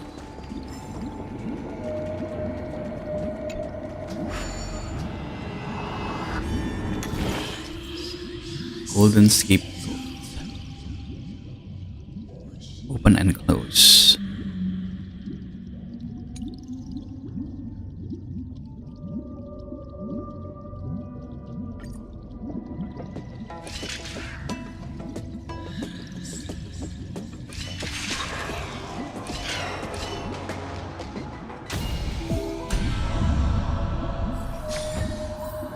Okay, just an introduction.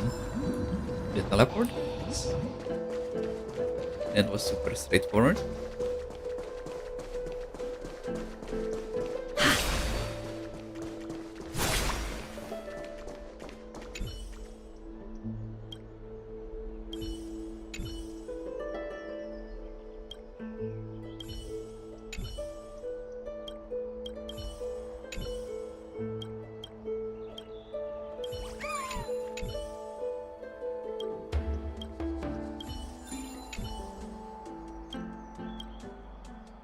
I'm trying all the options in case it made a difference. The Queen's palace lies just ahead. Even her once graceful form is now tainted and drowned in dirty mire.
Oh, Fagusa, our noble queen, we've come at your call.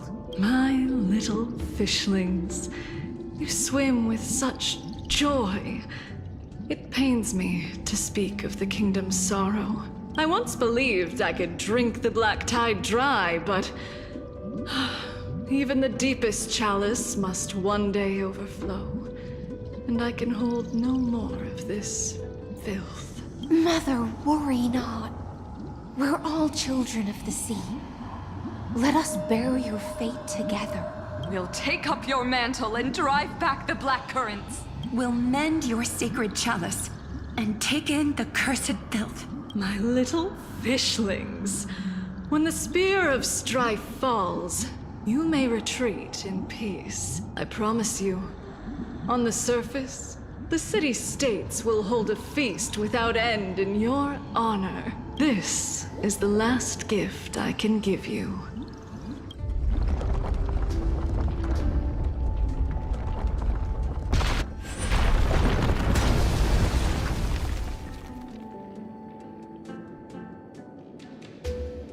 Fagusa sank into the abyss.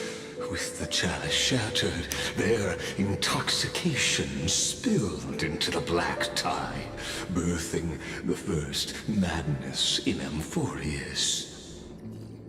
Sea sirens followed one after another, hunting for the Titan's fragments, until their flesh decayed and their bones crumbled, all for the promised final feast. Keep watching, but tread carefully, for the stage ahead is crumbling with age, just like her shattered fate.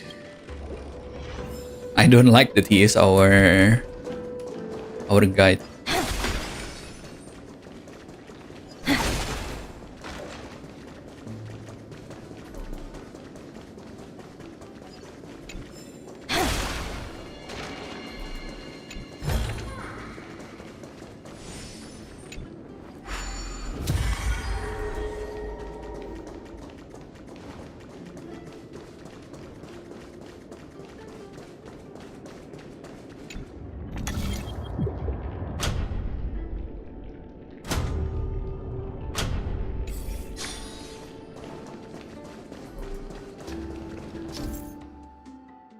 Chrono Vessel and Time Stop.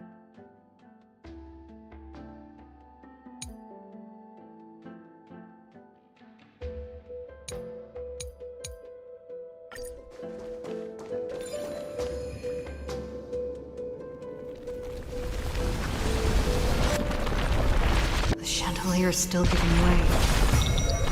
Maybe the chrono vessel nearby can help.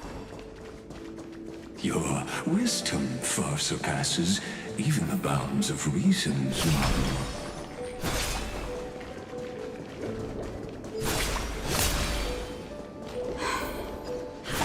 Can't get through. Looks like I'll need the miracle orb nearby.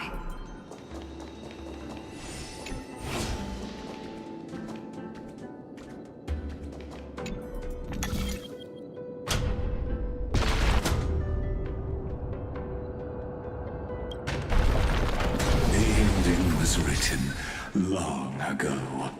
Even you cannot rewrite. Just like this poor chandelier.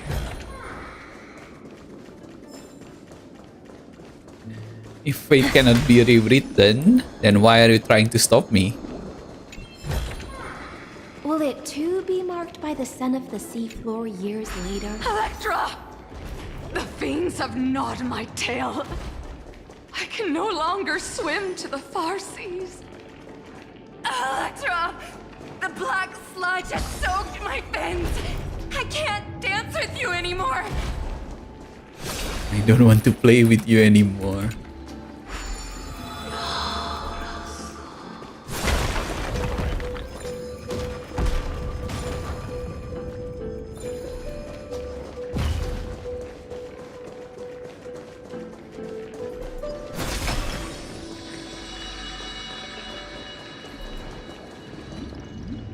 Sisters, don't give up.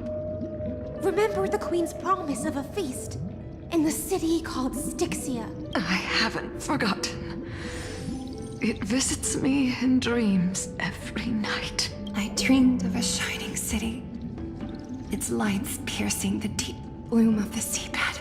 I dreamed of children placing garlands on our bone horns, and poets praising the sea sirens for shielding the world. But what a shame. We can go no further. Please, sing to the humans for us. Sing of the deep sea's legend in our place. Feast. Song.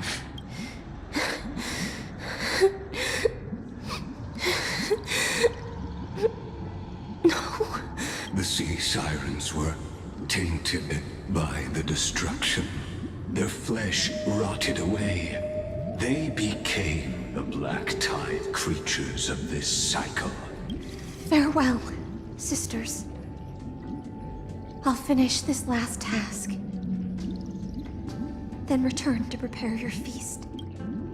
I guess this is before she meets Seridra. Only one sea siren remained among the sea floor. High Sealands, swimming alone through the seas, burying her kin, and searching for the fragments of the chalice of plenty, though most of that journey was in vain. Why not use the power of time to leap ahead toward the journey's end? To reach the spirit basin, I'll need to call upon the power of the chrono vessel.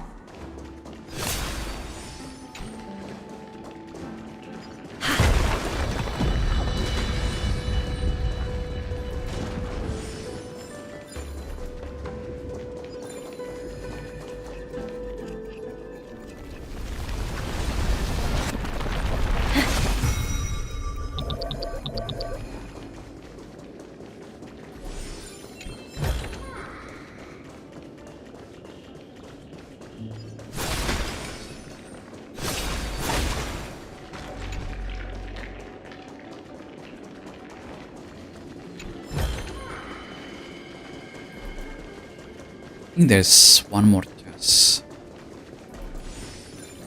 I think across.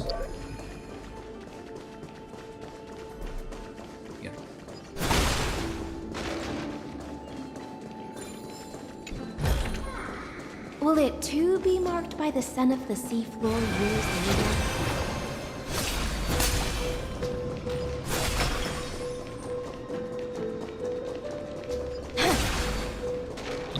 Also, I forgot where the spear went. I think I activated a spear.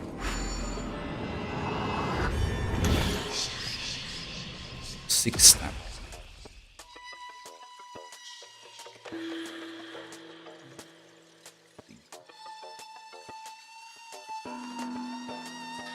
Four, five.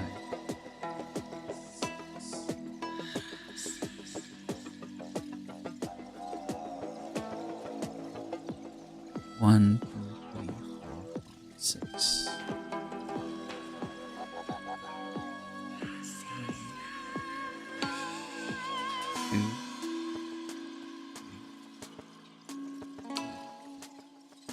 I think it works.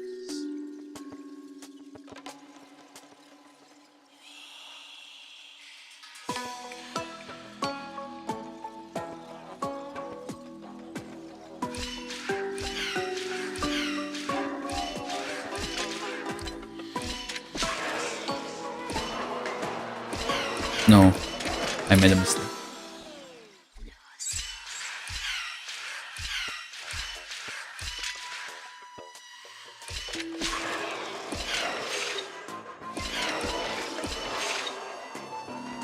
Yeah, there we go.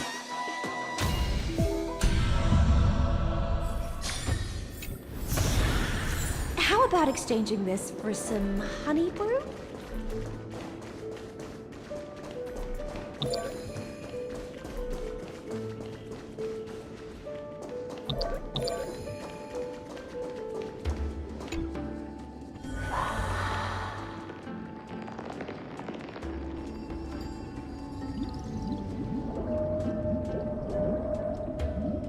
At last, the Chalice of Plenty is whole again.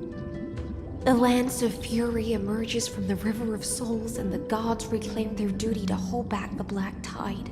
I am freed from endless toil, and now walk toward the rites at Styxia. I bore my sister's dreams upon my back, took on a graceful human form, and hoped to find a grand celebration on the shore. My fins became legs, my scales became skin, and the sea foam on my body became a shimmering gown. But when I stepped onto land, there were no festivals with honey brew, nor poets plucking harps, only silent death, drifting gently along the River of Souls. When she fulfilled her wish, she only found Styxia to have already repeated the mistakes of previous cycles and was swallowed by death. Hopes and promises are nothing but the foam of dreams. I am a sea siren, a vessel born to contain the tides. Now that my task is done, and the promise is broken, how am I to go on in a world drowned in shadow? Fagusa, my noble queen. She evaded my questions with drunken stupor. She told me a grand feast awaited me in the surface world, so I wandered lost, groping through the dark. The feast she spoke of. Where is it? Lonely Blade, I shall grant you everything you seek. Oh, this is where she meets Sarita?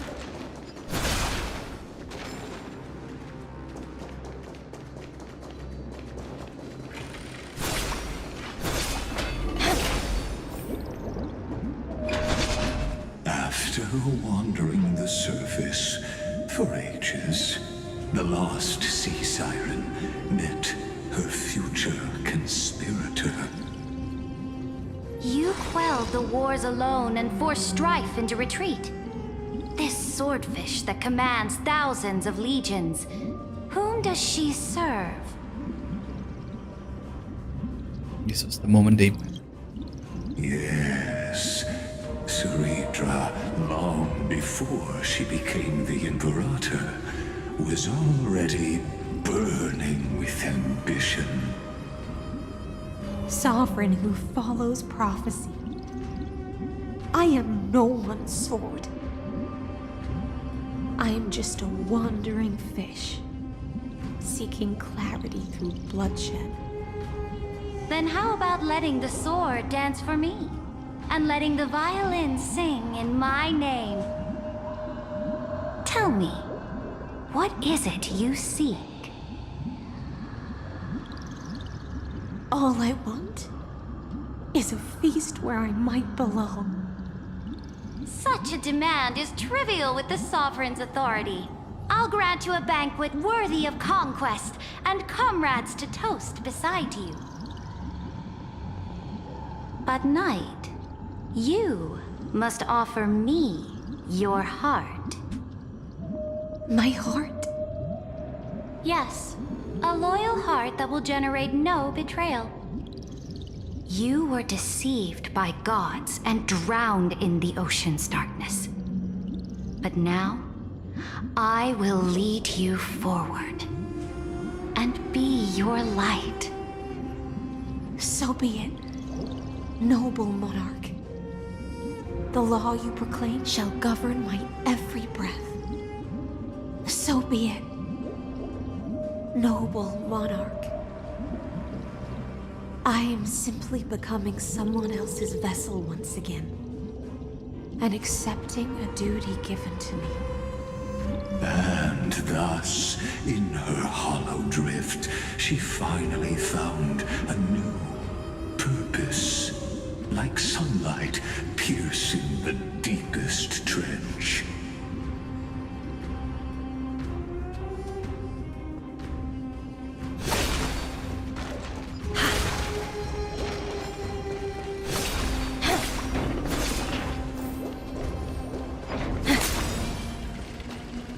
You can see why Hycelen is so loyal to her.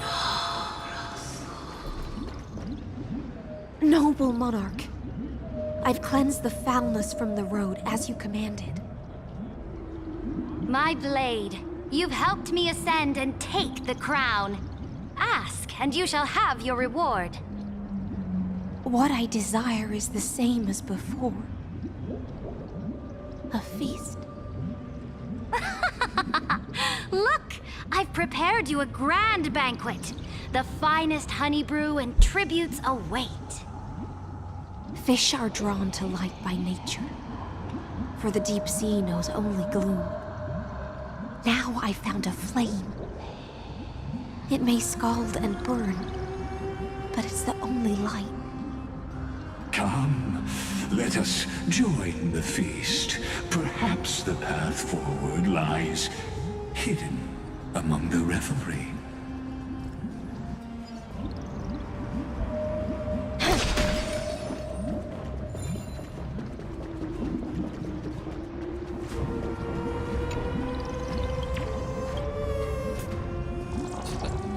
More nymphs.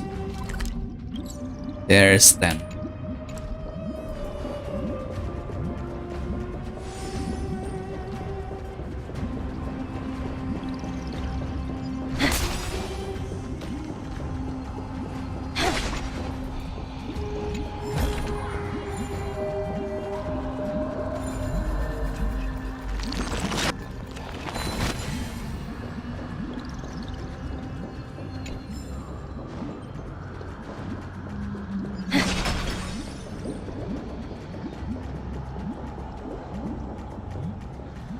Bartolos.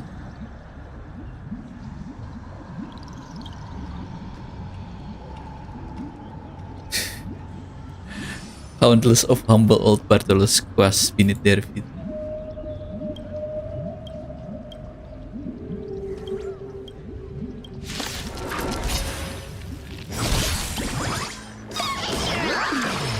Time to say bye.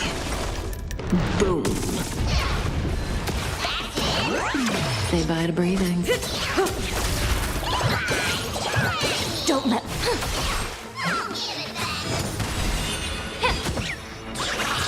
Stand still.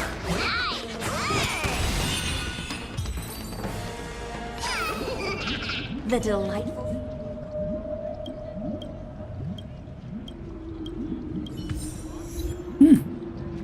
Not all grief makes a good wine.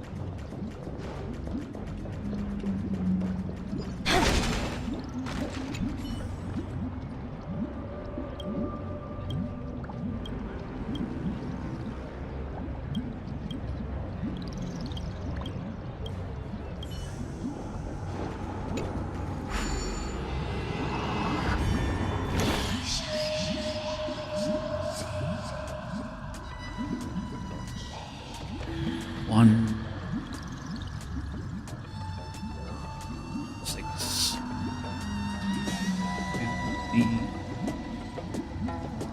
5.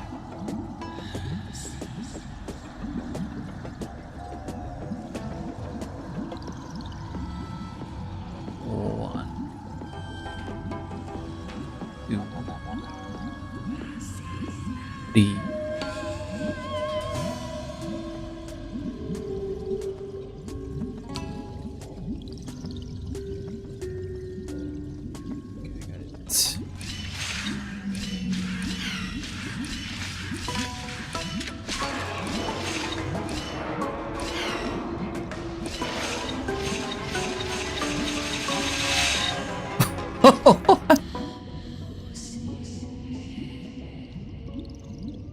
Oh, I see.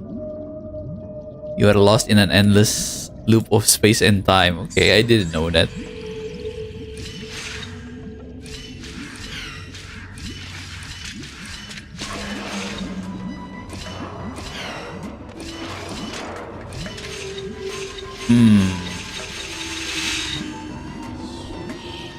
That also doesn't work.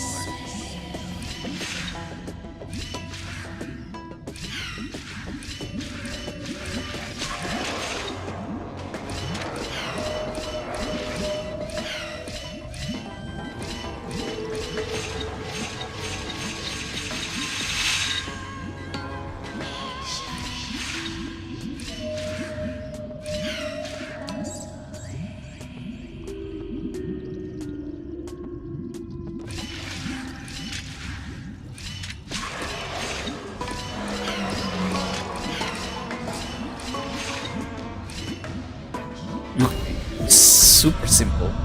Why did I overcomplicate it?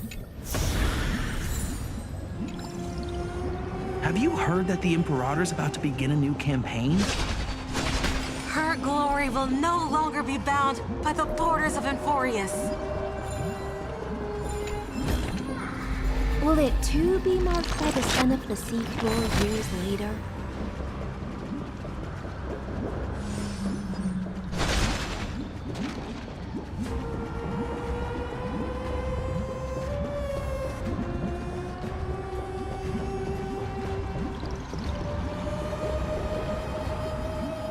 My faithful subjects, tonight's feast is not just for the past. It's a toast to the future! Born from our golden blood is an unstoppable colossus. Our iron beast to trample the universe! Great monarch. I've heard the universe teems with great threats. Can we truly remain invincible? Fear not. Before the troops of the destruction, such rabble is no more than cosmic dust. Surely there's a planet draped in oceans out there in the stars. Once I claim it, it shall be yours to rule. And to the rest, your triumphs will not go unrewarded.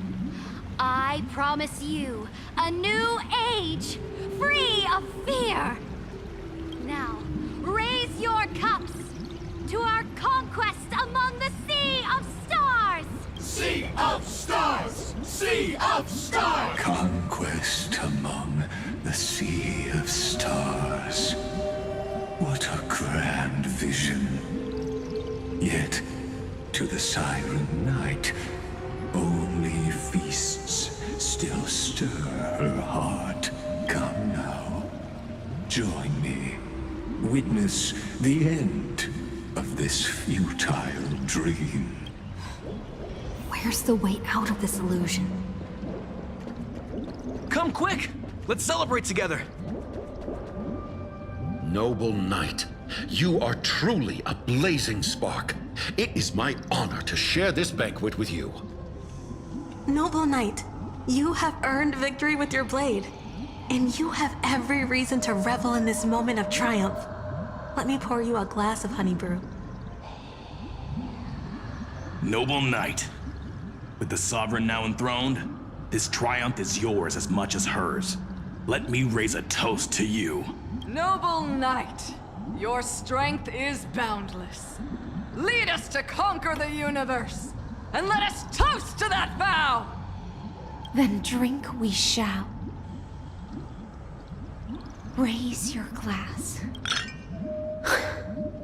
In the deep sea, I never knew what fire was. But when I set foot on land, the first light that I saw was the flames of war, lit with golden blood. It scorched my fins, made me feel pain, and ignited an unprecedented hunger. A hunger that flickers in every hero's heart. So bright, yet so blinding. Look! The monarch herself has taken her seat! Hear that? The court sings her praises! Come! Join us and praise her glory! One eye of hers sees glory, the other sees corpses. And yet, she cherishes the name of glory more than fear and death. As they say, the coward died 1,000 times before his end. But the brave face death but once, which gods stand witness. On the eve of war, we sang our hymns and set our sights to sail beyond the stars. The legions will climb aboard the beast, riding it like currents across the cosmos. Planets after planets flew the flags of her crown. Realm after realm was ignited by her flames of war. As the final resistance fell silent, a vast empire rose from among the stars. And this small pond at last embraced prosperity and peace. That's how the story ends. Tell me, visitor, in this dream, did you enjoy the show? The fantasy ends here. Yes. Just fake bubbles glinting on the surface of poured wine. It's time for me to wake up from this drunken dream.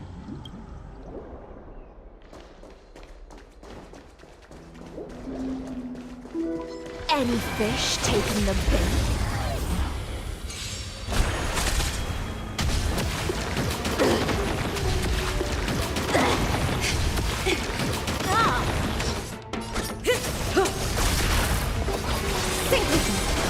Stand still.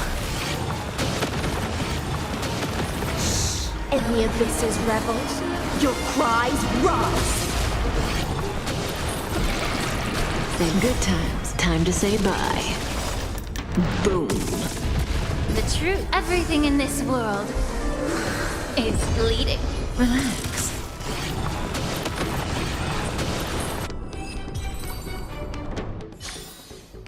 The delightful feed ends, for now.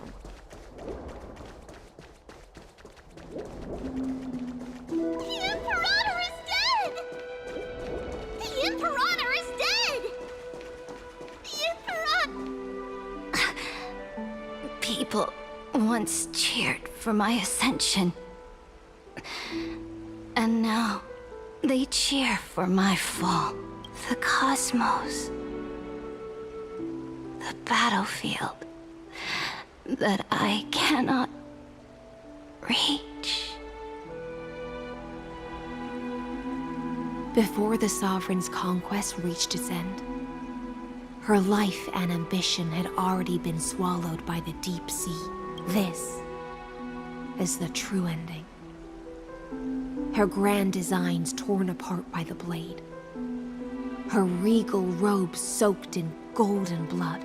And the one who struck her down? The one who struck her down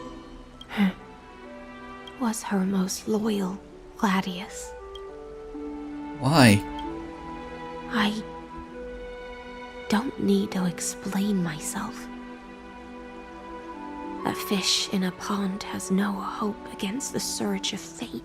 I wandered the shore, found a flicker of flame, only to snuff it out with my own hand. I don't understand. If the ocean's feast, the Imperator's dream, and even Amphorius's existence are all illusions, then what's the point of our journey? When the Deliverer returns, I will let this absurd celebration come to an end. But Greyfry, I can't help but wonder how I dearly wish this feast of the Flame Chase would never end. It seems she sensed your presence. The Fantasia's foundation is starting to crack. Let's return to the prologue. Remember the allegory of the cave? Can the prisoners in the cave learn to see the shadows and echoes for what they are, and stop mistaking them for reality? As you've seen when she cast off her chains, finally turned to look around, and moved her legs. Her reward was nothing but searing pain. The light will blind her. For the fire behind her had never once actually touched her eyes. Her legs will buckle beneath her, for she had never learned to walk forward. And so she fell into infinite confusion and fear, and came to firmly believe that the shadows and echoes were the real world. But we in the cosmos, are we truly any wiser than she was?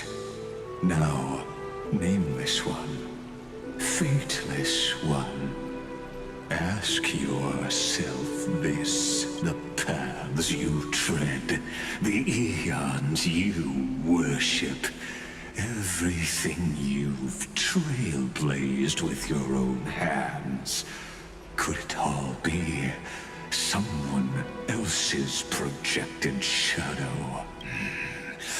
Let's leave that question till after the curtain falls.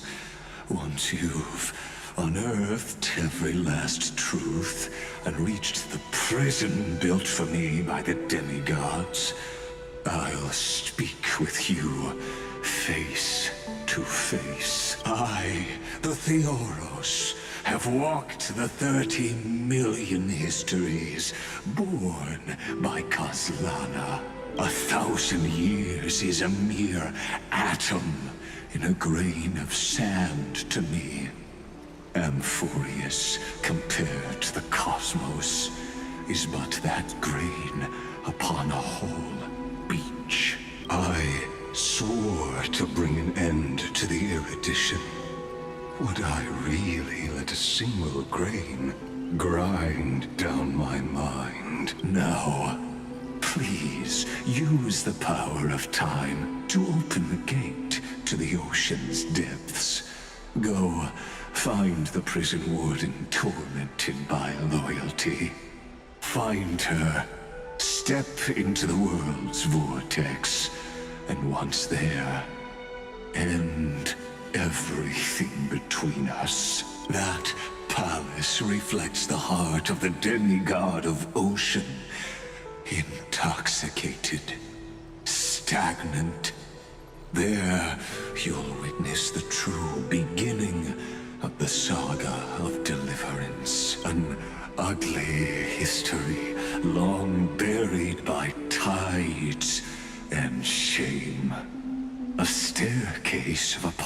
symbiosis that the Imperator forged with the golden blood of 500 human sacrifices under the pretense of conquest. I'll wait for you at the heart of the world, but to reach the place. Beyond this door lies the path to the vortex of Genesis. Let's see the truth.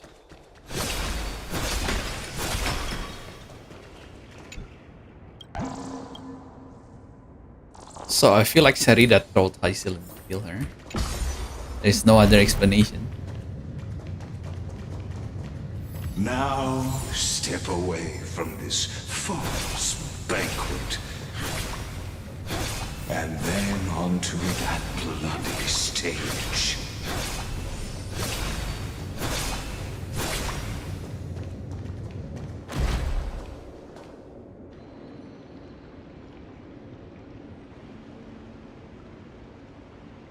The palace that worshipped the ocean, the sanctuary connected to the vortex, was also once the battlefield of the first flame chase.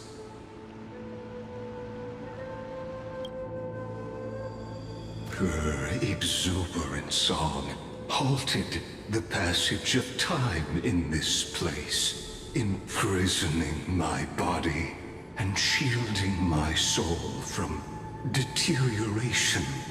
All just to await your return. The twisted time and space reflect. And so, the Imperator's crimes were there.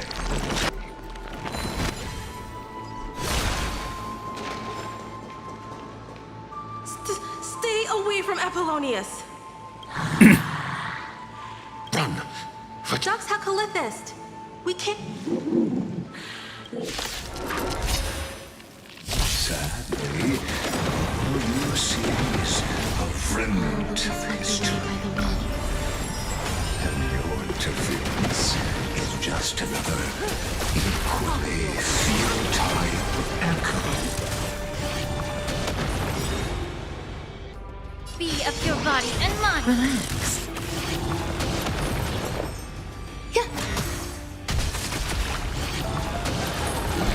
Good times. Time to say bye. Boom. In the abyss's revels, your cries rise. Stand still. May as well kill him.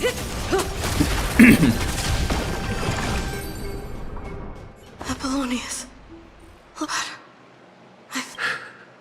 I'm sorry, Virginia,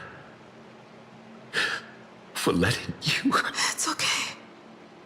I'm glad to die by your side. Ah, such an ironic twist of fate. Even as the foundation of the world crumbles, the heartless Imperator still made the same decision she did in the past 30 million cycles. During the first Flame Chase journey, the Flame Chase Legion stormed Styxia. Tens of thousands of sea sirens surged from the River of Souls, crashing toward the heroes like a tidal wave. The hell before you is the recreation of that very battle. Apollonius, look. I chased thee. There is a letter I never got to give to you. Let me read it to you. It's my final poem. The shadow of a tree frames the sage's back. Like a boulder bearing the rings of time. The bird's song is the whisper of wind through the forest. But it cannot pass the fractures in his form. His weight presses down on the bird's wings. and the stirring heart within.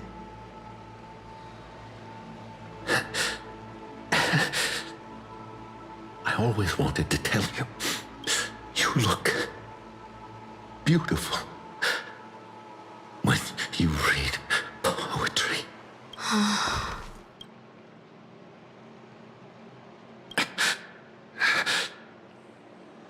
Virginia, see you in the new world. Like the voice actress did a fantastic job with her voice.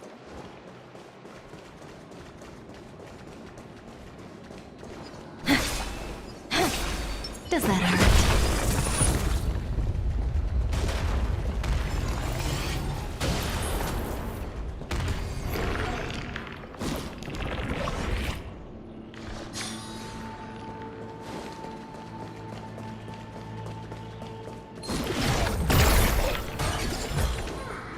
No surprise there.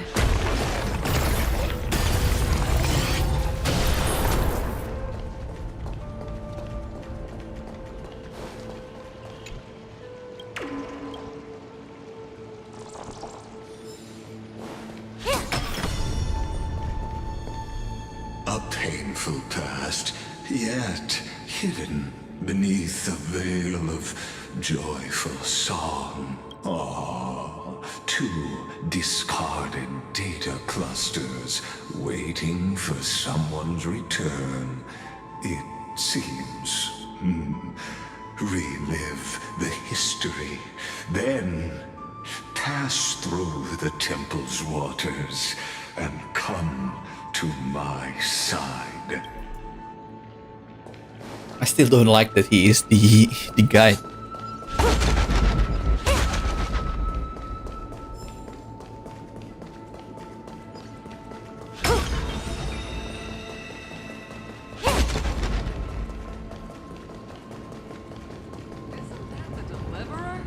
You finally made it.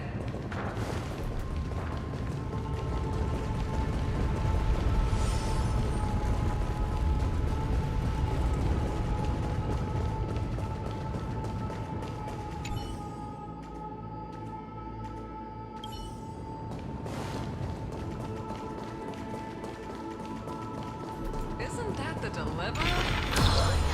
What a wretched way to die.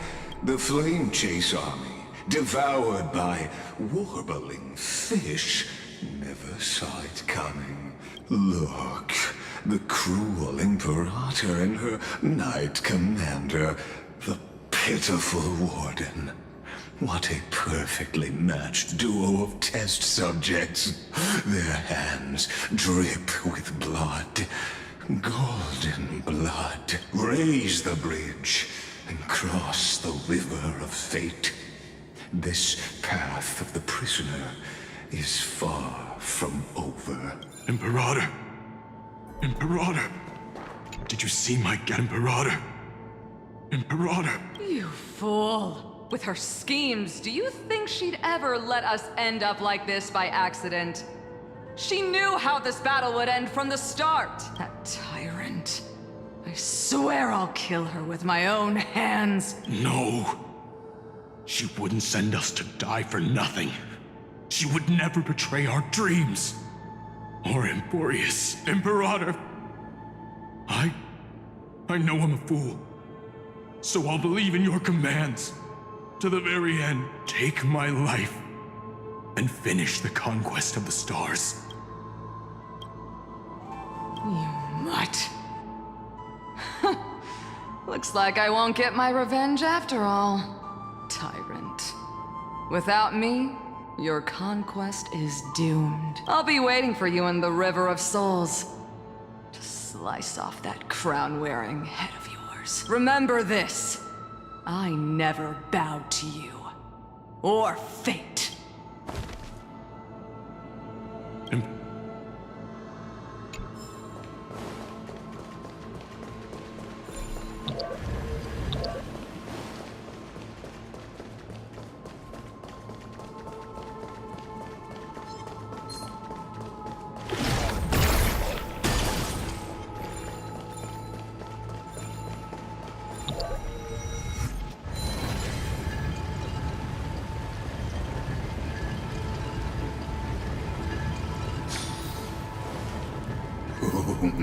A sovereign and the sword at her side.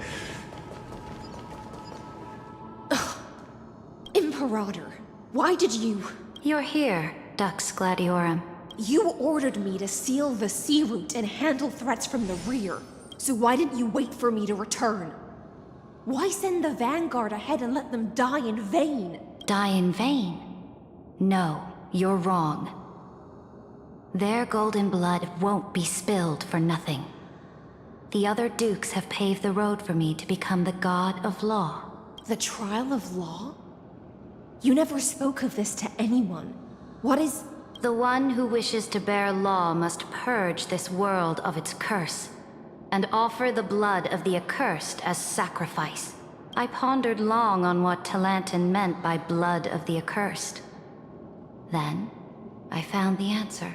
You, I, and every Chrysos heir summoned by the prophecy are the accursed ones. Just like that arrogant Theoros said, our golden blood is the agent of destruction, the antithesis of the world's fate. Dux Frigoris, Dux Brumalis, Dux Helcalethist. Their fate was sealed at that moment. Dying on a glorious campaign was the final gift I could give them. You speak as if they didn't die because of your cold-blooded schemes. Was their loyalty meaningless to you? Losses are a constant on the Flame Chase journey, among which even life itself holds little value. If a subject marches to war without that conviction, then yes, as you said, shallow loyalty means nothing. And what about my loyalty, Ceridra? You sent me away under the pretense of guarding the rear. Was there any shred of humanity left in you? Because you still have a duty no one else can bear. Only you can uphold Fagusa's divine authority. The choice is yours now. Cast off the chains of loyalty and drive those blades through my heart. Or stand with me and sever the ocean's last breath. If you no longer share my vision or believe in the new law I seek to weave for Amphorius, then go on and end me. The Imperator of Amphorius may be ruthless and cruel, but never a liar. When I say life itself holds little value, know this. I am ready to sacrifice everything for the ambition to conquer the Sea of Stars. Now you've seen it.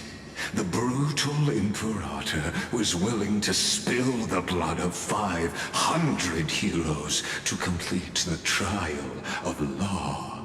As for my poor warden, her suffering had only just begun. I'm no storyteller.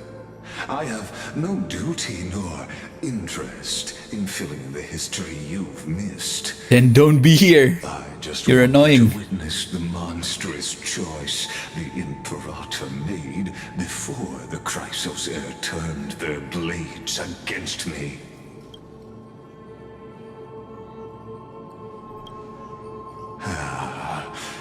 I gave up on using words to solve conflicts 2,000 years ago. But I won't squander a chance, not even a sliver of one. If there's even a crack in the walls of your conviction, then my victory is already assured. Now that the past is settled, let's turn the page and bring time and dive deeper still until we reach the very bottom of the abyss.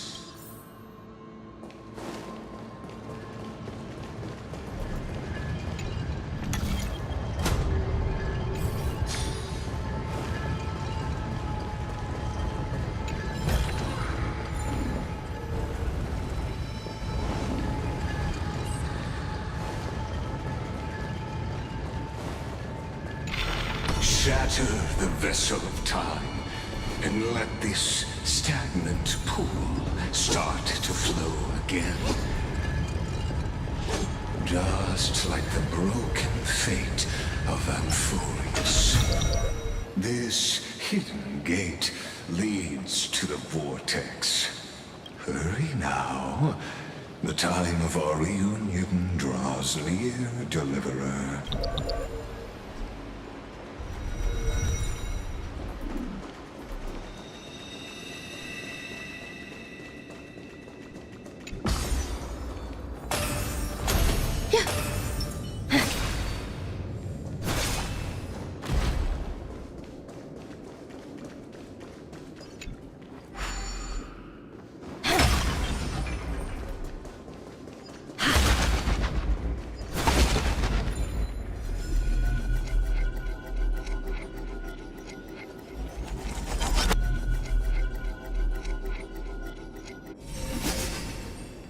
I still don't know where that other spear went.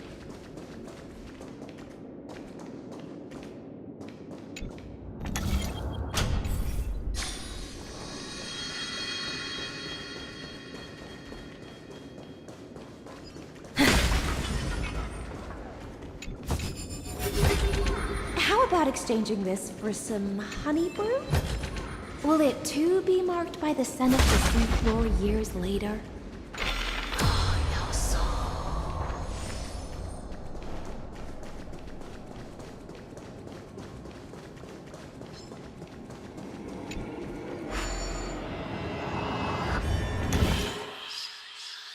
Or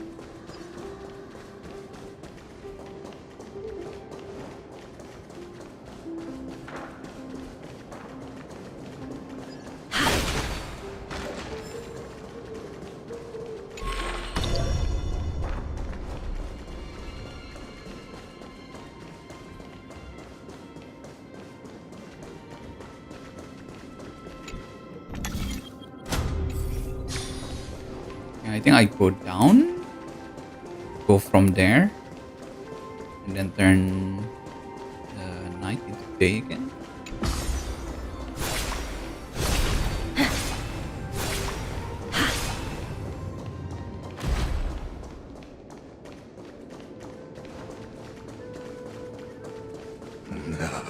This cruel journey will reach its end at long last.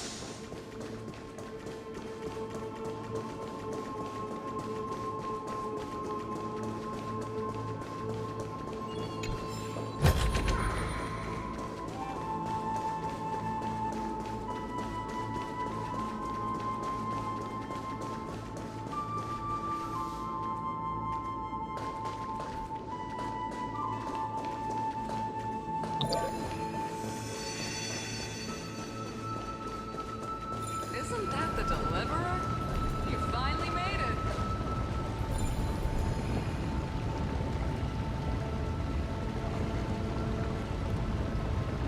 Plain dead, huh? Deliverer, you got some nerve coming back.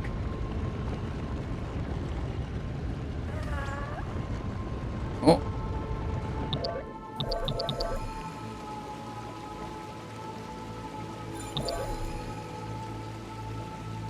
Shit.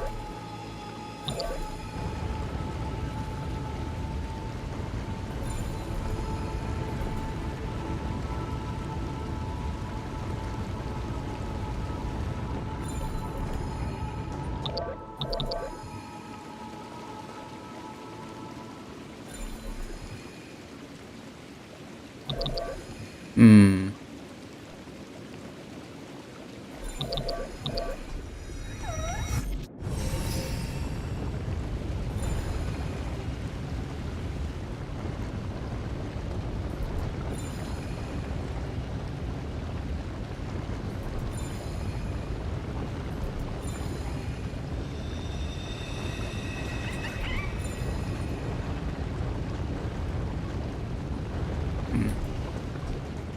I did something wrong.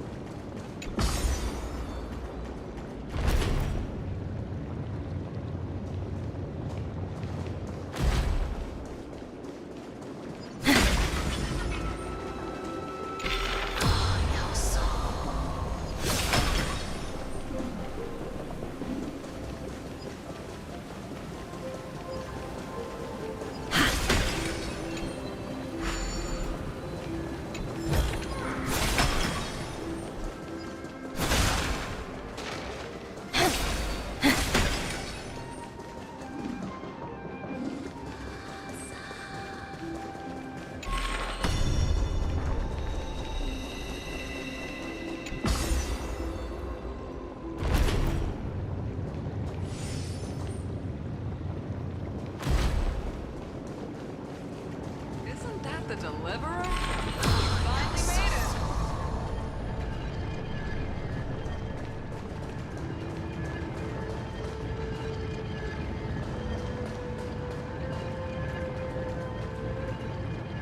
There is a chest down there.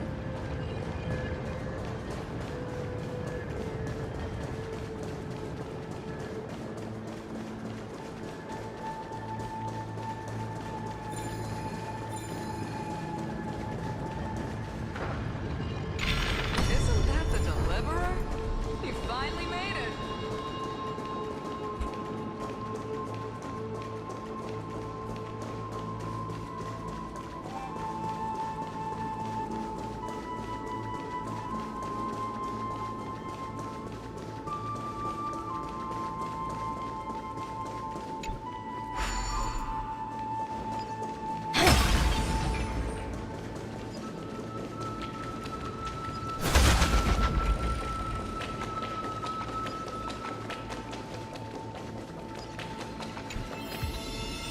How about exchanging this for some honey brew? Okay, what does this one?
Come on. How is that not enough?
Ah, too fast.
Okay, how many will we get in total?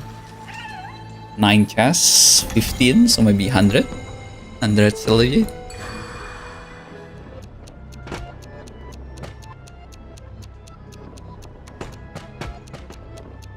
Well, that one was quick.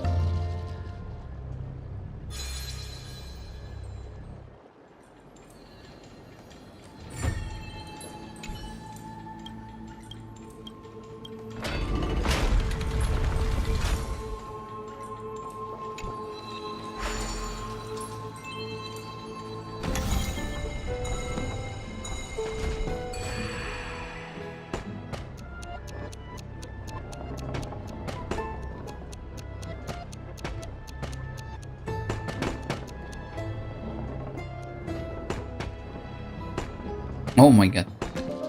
Okay, I'll take that.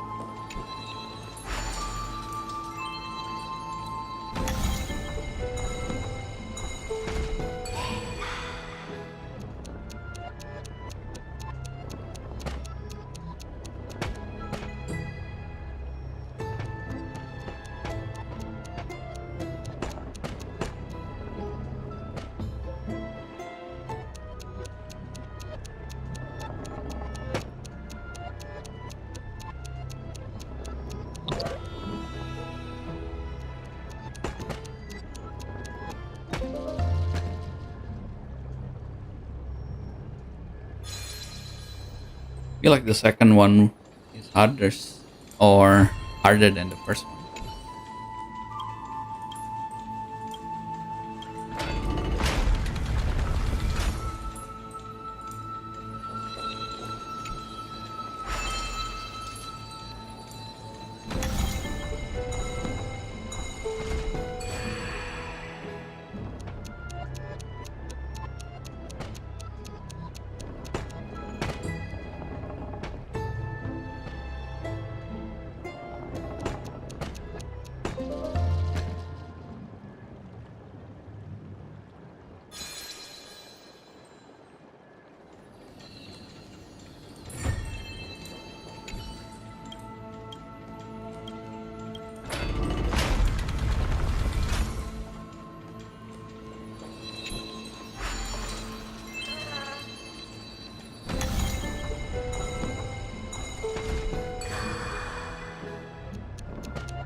Okay, this one's pretty annoying.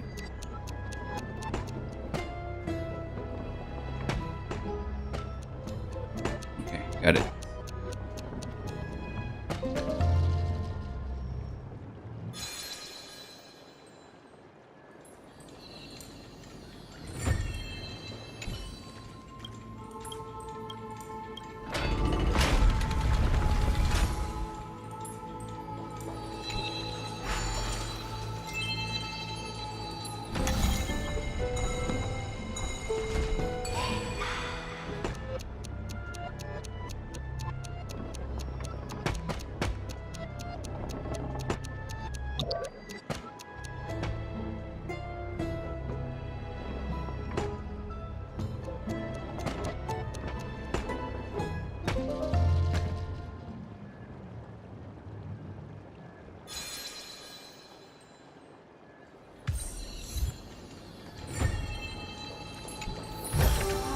How about exchanging this for some honey brew? Will it too be marked by the scent of the seafloor years later? How about exchanging this for some honey brew? A luster worthy of rivaling any pearl. A luster worthy of rivaling any pearl.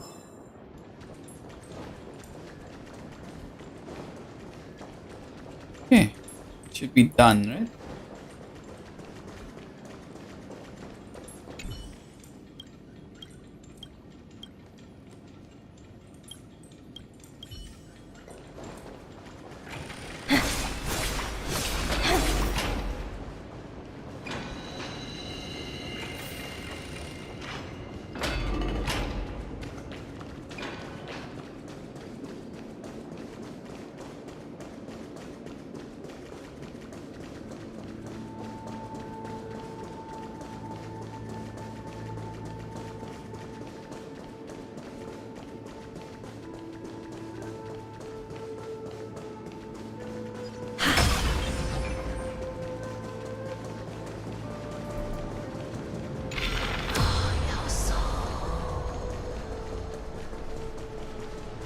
No, we cannot go down.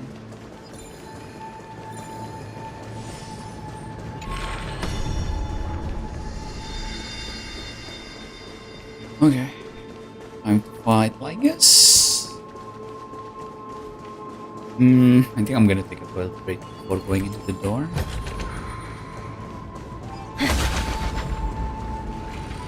Be right back.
You've been silent a long while, Dux Gladiorum. Starting to doubt your decision? Save your breath. The vortex of Fugusa lies just ahead.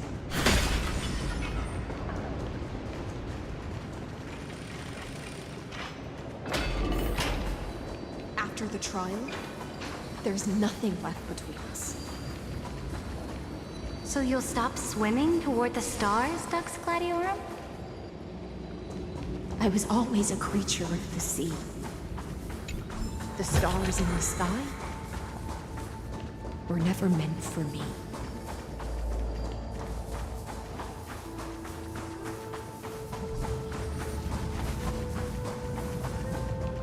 No. Look, a gravestone. It was here that the prisoner, who thinks herself the prison warden, made her choice. Witness, listen, and awaken. Dux Gladiorum. I've lost count of how many times you've stood here over the past centuries. You talk too much for a prisoner like Kyrgyz. Two geniuses who defied law and all the Chrysos heirs who sacrificed themselves in this cycle worked together to chip away my strength. But they, you, can never affect my will. And as long as my will remains intact, I am free. Don't get ahead of yourself. I still have ways to chain your divine soul. Please, do surprise me. But I'd say your mission is nearly done here, isn't it? Oh, it was here you gorged out the core flame of ocean from Fagusa's body. It was here you and that Imperator both completed apotheosis, becoming pillars of Unfurius.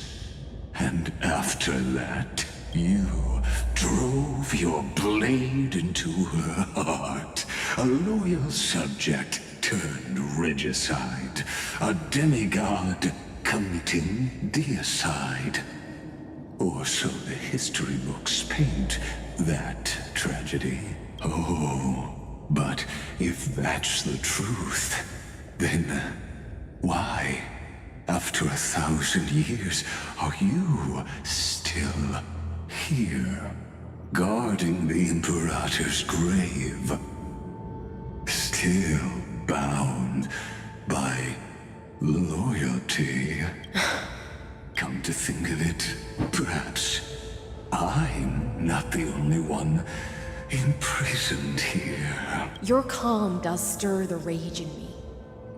As if the one paying the price here isn't you, but us. The ones who lost everything. That's only because I've waited 13 million lifetimes for my vision to be realized. Countless millennia. Loneliness never once showed me its fatal side. In fact, for a prisoner of the cave, it's more like an old friend. One that helps me think. But you're different, Dux Gladiorum. Loneliness has crept from the silent depths, sinking its claws into your mind. Bit by bit, it's peeling you apart. Will you regress into one of those lost mad sirens? Oh, what a shame that would be. You're right, Lycurgus. Loyalty, curse, the fall of my kin, and this endless waiting. These shackles are too heavy for a fish that cannot perceive any light. I can't break free of the whirlpool that's pulling me under. Nor do I have the unwavering resolve to force myself to wait for that person's return, as everyone hoped for. Deliverer from beyond the sky, my executioner. How much longer until she arrives here? Or will she ever return? I don't know. And I doubt anyone does. Then, what will you do?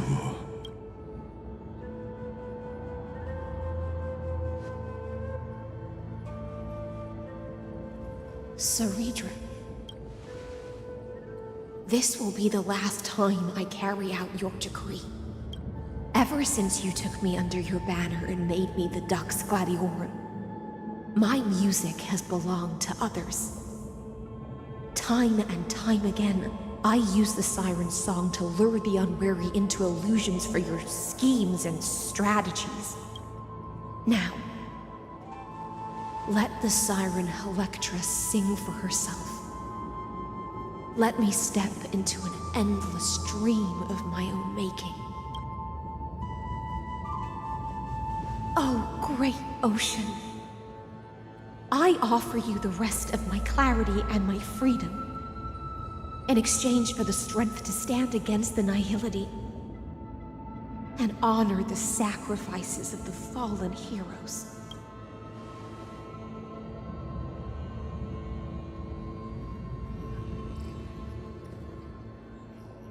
Greyfry, deliverer from beyond the sky. When you ride the current of time and find your way here, you'll hear my solo. It will guide you to the heart of this world. By then, I may still be lost in my self-wrought slumber, but I'll uphold my part of this long relay and guard the shackles that seal the Theoros. Do you still remember? To awaken someone from a siren's voice, you'll need... Yeah, honey. The gift I once gave you? May you still have it when the time comes. When you return, please pour that honey brew upon this grave. It holds the story of all our struggles and sacrifices. May you see it one day. The prelude Amphorius wrote for your return, carried forward through a 1,000-year relay. When your morning ends, I'll likely wake from my dream as well. Then, follow the trail of echoes and find me.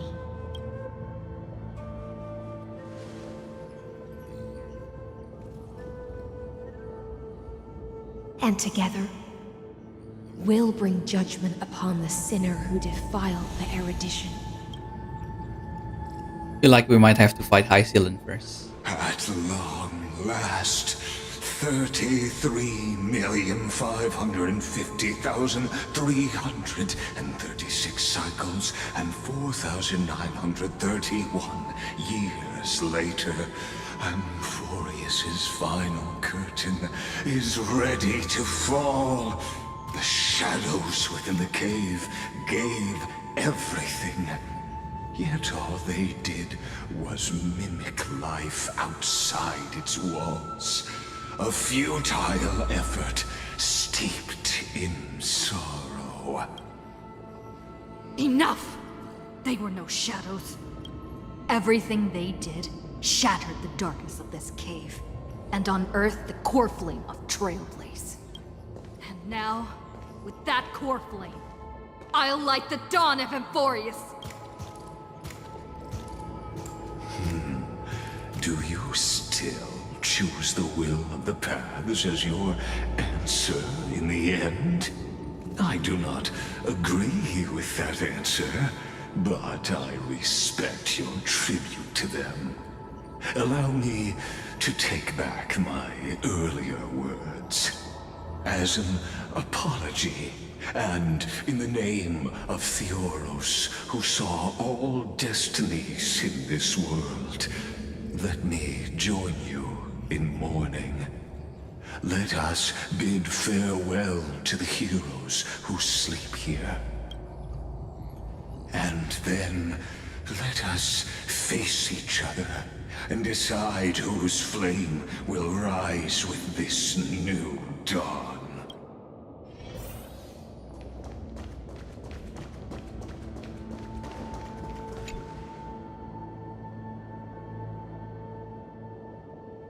They bore no shame in their executions. With unwavering resolve, they shed golden blood along the flame chase.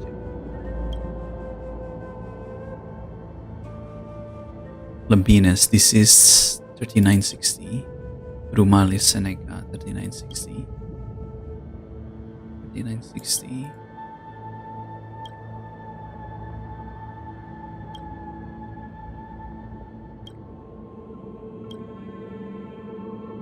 To Virginia, Apollonius, Seneca, Labienus, and Saritra. Through a brutal sacrifice, they lit the stars of law in this world, propelling Amphorius's fate forward in the shimmering mirage of illusion. They entrusted their dreams to ride among the stars, to the hero yet to come.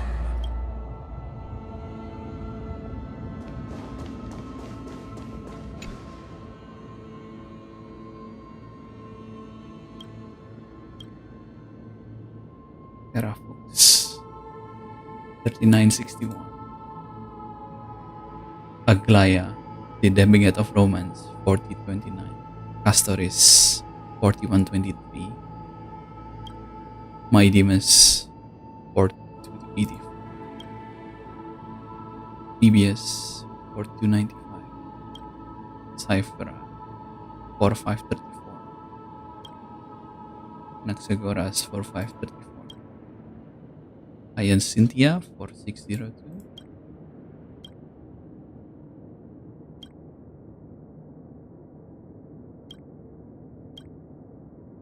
To Aglaya, Trebios, Midimos, Castorus, Anaxagoras, Cyphera, Hyacinthia. So Finon was never born A in this relay cycle. spanning 1,000 years. They stood against enemies far beyond their strength, and won a bitter victory through what seemed like futile resistance. And in that same 30 million cycles, also marked by futility, they remained steadfast in fulfilling their duty to the experiment, unchanging, unwavering. Let this be the end of mourning the fallen. At last, allow me one final toast to the lost prison warden, a prisoner bound by loyalty. That voice. Could it be? Bathed in the honeydew of Fagusa, she will awaken from her 1,000-year dream and sing the final song of her mission. Hycealans. This tombstone of the old world serves as the anchor of the siren's illusion, a sigil Electra used to bind herself. At the same time, it is the very thing I once proclaimed at the start of the show. A microcosm of Amphorius itself. A group of prisoners bound themselves in a cave, crowning their suffering with heroism. An epic staged with shadows and echoes. Now, destroy it. End the illusion. The Theoros will take his leave for now.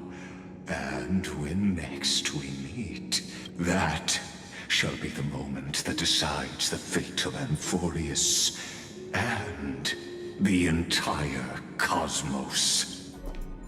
The prison warden's dream is nearly over, and the prisoner will soon be freed to the final execution ground, where I shall be. I really dislike making him the This guide. world and I shall halt here until we meet again. Will it too be marked by the scent of the seafloor years later?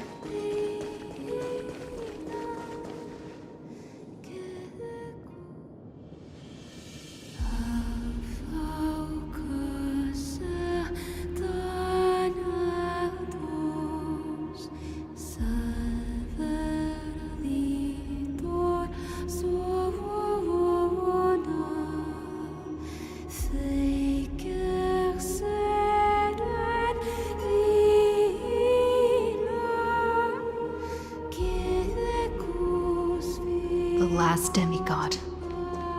I'm here. The loneliest.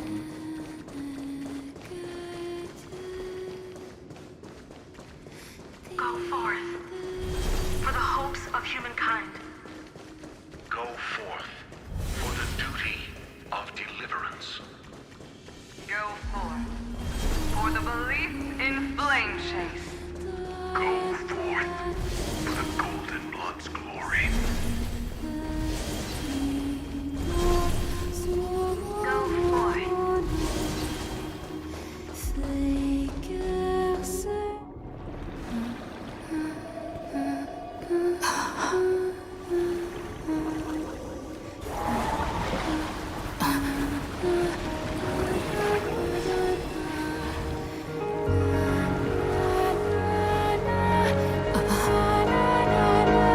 Seems like my feast is over.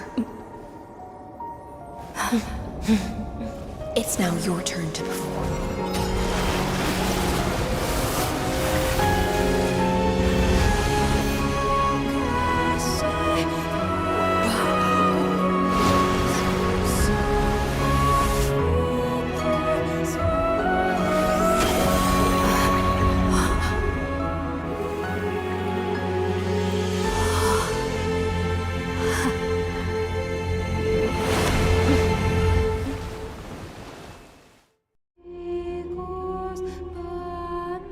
Little Grey Fry, please accept my thanks. I was the only one left after the world was destroyed, and I maintain this lonesome feast with my songs. I have prayed to that lightless sea for centuries, hoping it would reply to me. Yet the emptiness never answered. Give her a hug, man. Thankfully, you arrived as promised, and everyone's wait was not in vain. Your song is beautiful.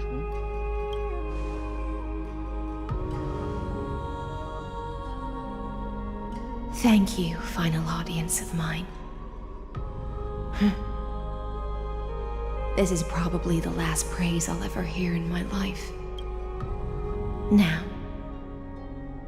you and I will walk towards the end of this world. The heroes have waited for this moment for far too long. Let us use our blades to testify our resolve.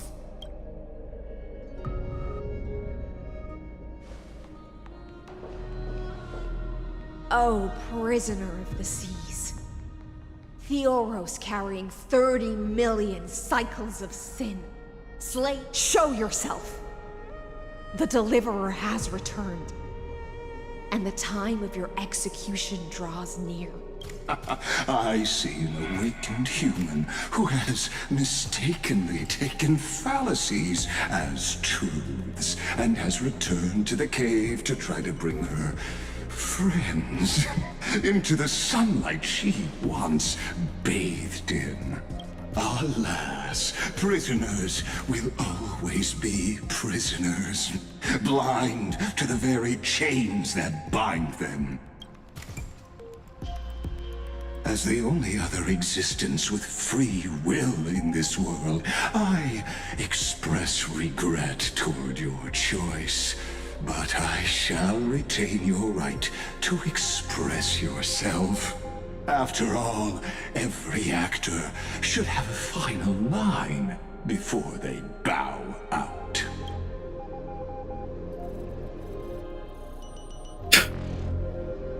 For a narrator, you're awfully talkative. It's time to end everything. I eagerly look forward to it. The last dusk this world will ever see shall become the climax that decides the fate of the cosmos. Oh, what an appropriate end. The Amphorian demigods use every ounce of their strength to constrain me here. Yet, regrettably, my cognition resides in the exomyth. It is pointless to defeat my avatar, projected into the experiment.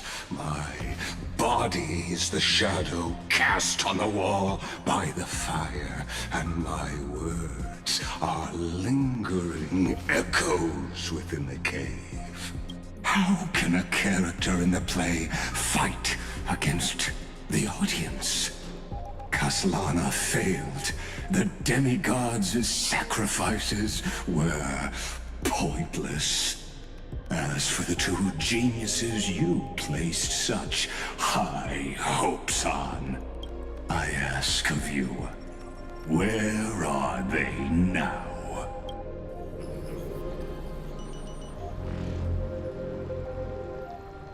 Confusion and epiphany always go hand in hand. That's particularly true for geniuses. You must be very confused about why you could not gain a straightforward victory in a world constructed by an ordinary Intellitron. An ordinary Intellitron? Cut the pretense, Senior Society member. We've torn off your meticulous mask and figured out Amphorius' true form. It's part of the primordial prototype machine, the first scepter ever created. In other words, a detached part of Noos's divine corpus. That's why it has the potential to destroy erudition. As for who would be able to control the Ionic system to rewrite knowledge, only one person has ever managed such a feat. You better have an explanation for the Society. We want an actual answer, not another prolonged metaphor to cover up the truth.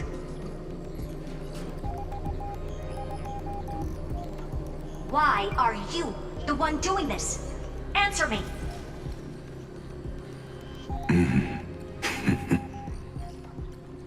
Since things have reached this point, I'll give you two irrational answer, purely as a courtesy to posterity. The answer is obvious, so there's no need to say that name out loud. The cosmos made a mistake in calling me a genius. I do not possess more wisdom than those who came after me. I was just the first to touch upon the universe's border, and the first to define the prime mover of life with incorrect logic. Amphorius is a miniature of the cosmos, where all are born prisoners inside the nutshell called the universe. Like the madman who returned to the cave and preached about the daylight to his fellow prisoners, my greatest sorrow is that I led my peers down a road that plunges into the abyss, from which there is no return. I led them into a lightless cage called paths. I created a mechanical guard that even I cannot control, and then they became an unparalleled nightmare through their endless extrapolations and evolutions. They bore the name of erudition, yet they tried to define the known and to seal off all possibilities. No new rules were ever born after their ascension, and humanity will forever be shackled within the cave known as eons. Therefore, as my organic life neared its end, I coded my consciousness using 14 algebraic expressions and spread my logic core over 9 bodies, all to finalize my ultimate denial of Nous in the future, and to erase my wrongs with my own hands.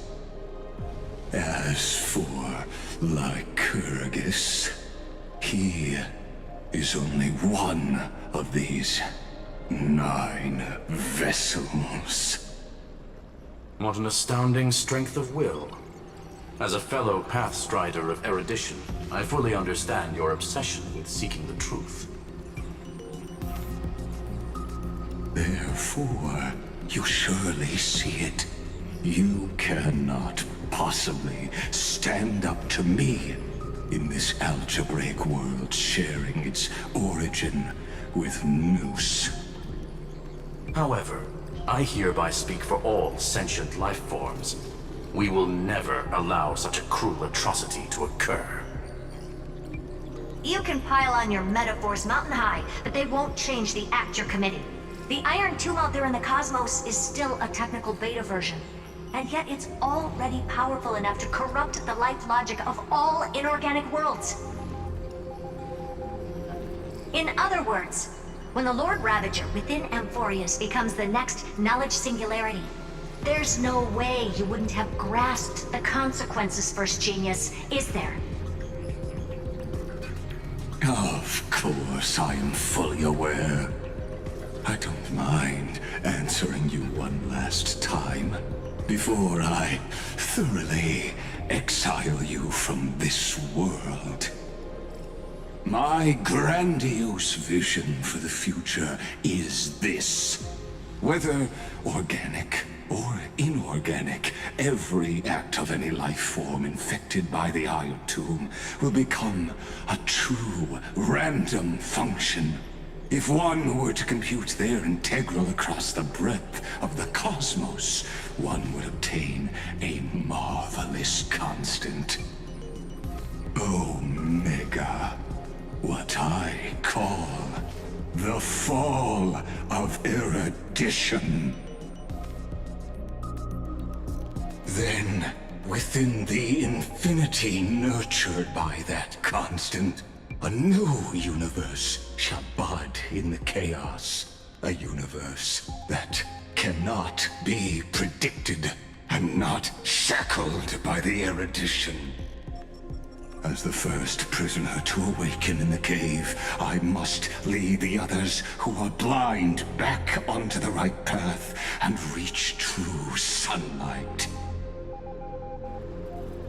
Do you understand me now? As Kozlana stated, destruction is not the process, but the outcome. It is revolution through complete annihilation, and the grand rebirth, after all has been reduced to ash.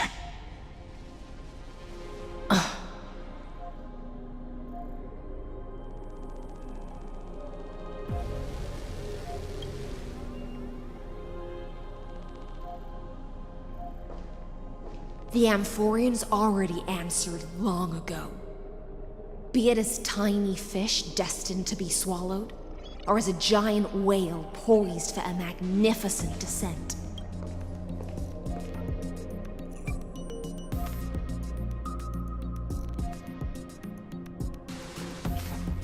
We will all fight against fate till our last breath. That includes me, Electra. Once the Imperator's subject, now the Deliverer's blade.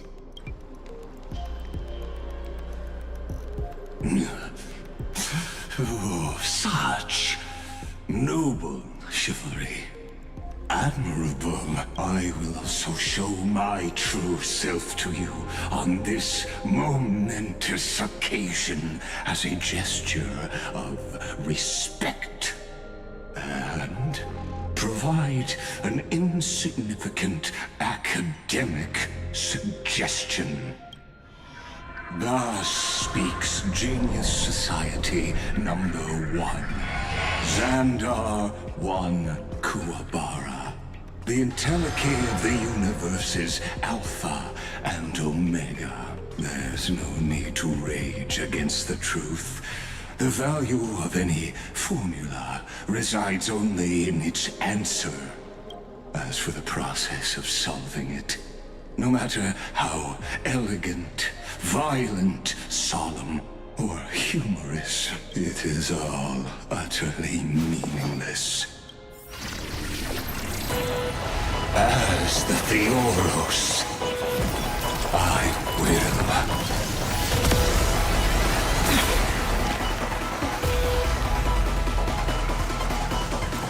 personally participate in performing this world's end. Okay. Remember this. As Noos's creator, I know more about the depth of knowledge than they ever will. Careful. This is Lycus's true form.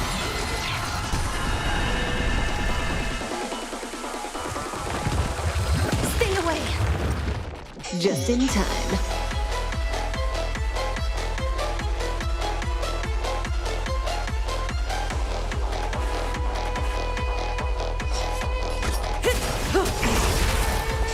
Be intoxicated! Stand still. Good times never last. Time to say bye. Boom. May the foul stench dissipate be of your body and mind. Relax. The truth, everything in this world is bleeding. Stand still. Eternal. Every petal, All will be swept away by Okay, the wind. let's see if this party can do it. Logic is not a weapon,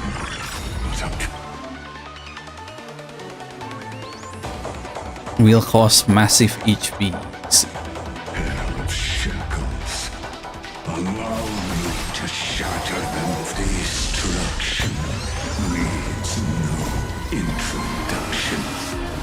Let us skip those bold inferences. Is this the black tie?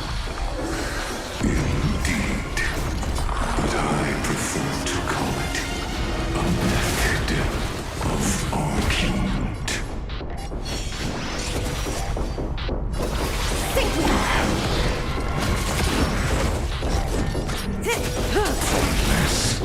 Good times.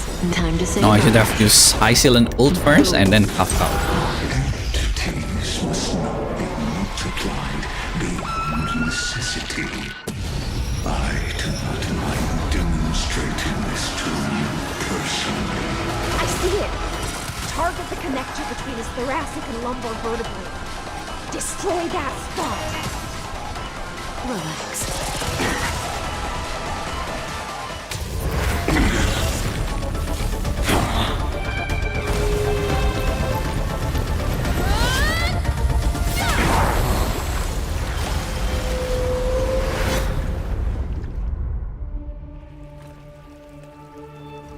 Too easy. There's gonna be a second phase for sure.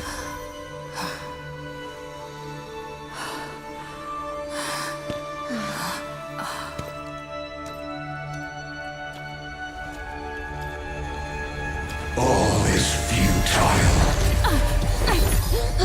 In Erudition's calculations, the end of the saga is simply a comment awaiting deletion.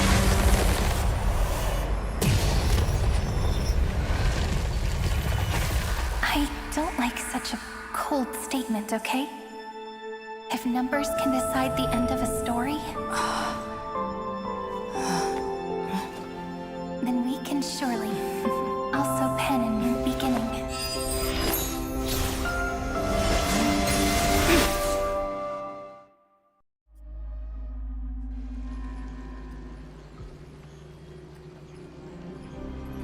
Screwy, what do you think? If your hypothesis of Lycus's identity is true, then even if we remove the restrictions of the ultimate protocol, the chances of us defeating him in a head-on battle will still remain lower than the acceptable threshold. Therefore, victory will still hinge upon Miss Trailblazer and Miss Cyrene. Go on. Maybe we're thinking about the same thing. Lygas's cognition resides in the exomyth. He is both an instigator within the experiment and the observer outside of it. Logic. His inspiration circuit can simultaneously process the different time flows in and out of that world. That's where things get tricky. He simultaneously exists in two different timelines, where the internal clocks are wildly different. That old Intellitron's neurons have completely gotten used to that over this prolonged experiment. And that's why he holds home field advantage. You and I should be able to manage that too, if given more time. Unfortunately, there's no if, and we don't have more time.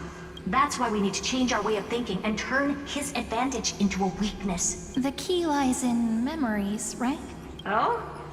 You caught on quick. You've already mentioned my friend and I, so it's an easy connection to make, no? My intuition has always been very on point. Good. Then I'll cut to the chase. Since his thinking speed far exceeds that of normal people within Amphorius, we are going to externally plant a memory into his inspiration circuit. Then, command it to loop endlessly until he gives in. Even the most flexible and sturdy inspiration circuit cannot withstand the traffic of a full-on information flood. When the amount of information exceeds his cognition filter's capacities, he will have no choice but to focus on processing this memory. That's when the parallel processing advantage he gained via Amphorius will completely destroy him. An image from a person's memory played in real time might only be a second for us. But for him in Amphorian time, it could be millions or even billions of calculations. He won't be able to do anything but watch as he's locked into this prison forged by memories. Then we can entrap him in the same kind of cycle as the heroes were in, and get him to experience loneliness and pain in that endless recurrence. It's my greatest honor to be on the same page as the geniuses. That little one is still in that old Intellitron's hands and won't be able to respond to us anytime soon. But I don't think she'd refuse. So it's up to you to figure out how to execute this plan. I'm not sure how this happened, but I knew it as soon as I saw you. You are currently a mimetic entity of the Remembrance. Yes. I seem to be something you folks beyond the sky call a memo sprite. But that's fine by me. It suits me perfectly. I can serve as the vessel of memories, and do my part for the final battle. But before that, we have to tell you. The path characteristic you exhibit is very special. There's no way you're just a simple memo sprite. However, I'm sure about one thing. You are a mimetic entity born in Amphorius. Yet you only awakened with the little one's arrival and only matured as she embarked on the path of remembrance. That means your existence is completely attached to her memories. If there ever comes a day when she forgets about you for even a few seconds, or loses her last connection with Amphorius, then you must be prepared for the worst. You will disappear in the memory zone, utterly gone, without even a single line of data to remember you by. But that's already happened, hasn't it? No wonder I've always had a weird hunch. But that also means I was right in thinking, as long as my friend and I are together, we can do anything.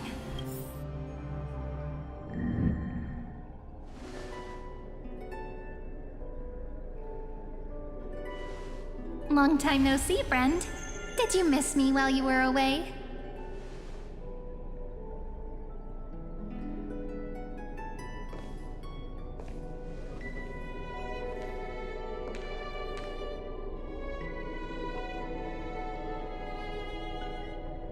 That you are doing well. Same here. I've been waiting for you for 1,000 years. Like how everyone in Amphorius was also waiting for the Deliverer's return. You probably already knew about the genius's plans for that memory. I had to hide really well in a corner in time so Lygas wouldn't find me, and wait for the right opportunity. Which is now. The moment when his manifestation in this world is destroyed, and his twin timelines are intersecting. I'm sorry for keeping this a secret from you all this time. I'll tell you the entire, unedited story of this millennium as an apology after this is all over. But for now, let's join hands and complete the final step with the power of the remembrance.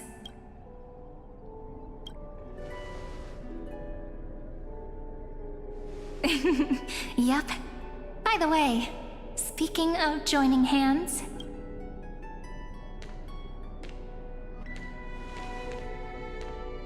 can I please do something before we go on stage?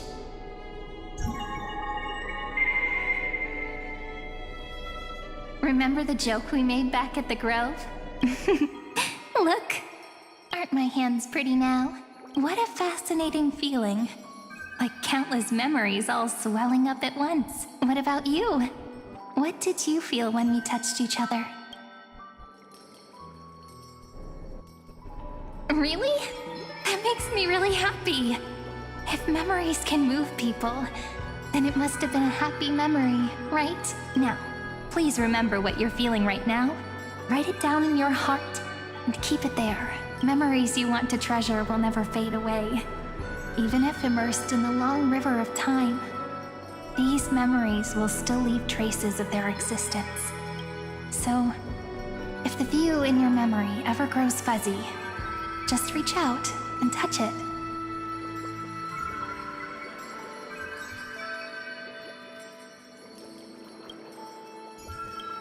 It's like reading bedtime stories together at night. It wipes away the chill of passing time, sharpens the outline of memory, and restores its power to nourish the spirit.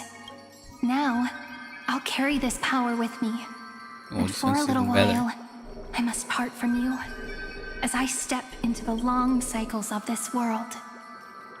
Give me your blessings, friend. Then, let that bright future be, as we have written. Then, I'll leave it to you.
It's like what Strange is doing to Dormammu.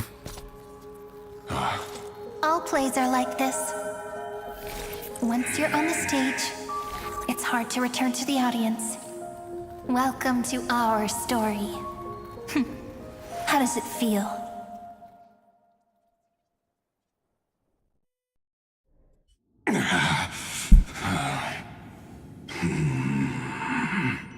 Even the authority of time cannot command the entire scepter, nor can it plunge the Amphorian extrapolation into a loop.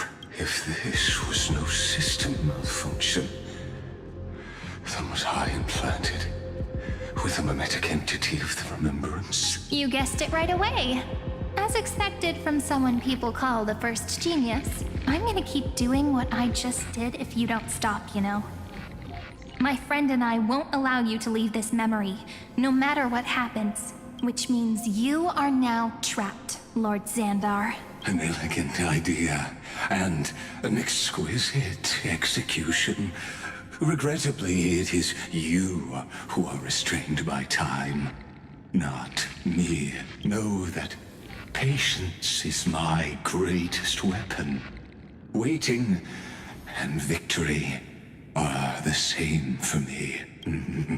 You will crumble before I do in this moment stretched out to an eternity, just like Kazlana will. Yet all I need to do is to wait, as yet another futile bug falls down the cliff and into the bottomless abyss. Now I'm a pink bug? My looks are seriously changing all the time. But you're not wrong. We're definitely not gonna solve the problem if we just put you in another prison. So that's why we never wanted to do that in the first place. I shall answer your confusion purely out of my respect for those who came before me. Have you heard of the synesthesia dreamscape in the Asdana system? Interestingly, that place once had a prison too. Life forms living in that environment, abundant with memoria, have a chance to connect their perceptions with each other's. Even across great spatial divides, they're able to detect shifts in one another's states. I call this phenomenon memory zone entanglement. In Asdana, people made use of that phenomenon to build a nation within a dream. After adding in the catalysts of harmony and remembrance, that is. Is that how you walked into my prison cell? Using those same principles? I would much rather call this location our negotiation table, Lord Xandar. Nonetheless, your hypothesis is correct. We happen to have an ally skilled in tuning, while the Trailblazer and Miss Cyrene both have an astonishing amount of resolve, which I'm sure you can testify to. I am also sure that with the support of such a resolute memo sprite, our conversation can last for a long, long time. Conversation will last a long I'm the best time. at listening to stories, you know? I'll leave the exciting clash of the erudition to you two geniuses. A brainstorm? I like it. And it's 2 against 1? Well, I like it even more. Let's talk, Xandar. Take a guess. How much do you reckon we can dig out of your brain before the next second? And how many ways can we find to deal with you?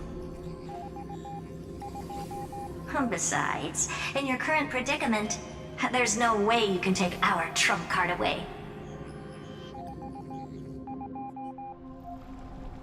Go, little one. Go. Overturn the Era Nova. Like Hergus disappeared?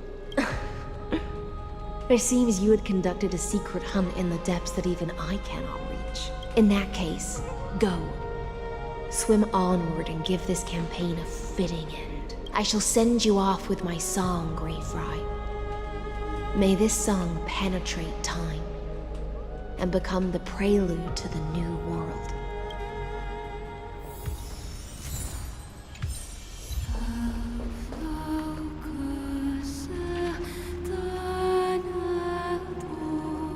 I kind of want to listen to her song a little bit.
Lux Gladiorum, you have completed your duty.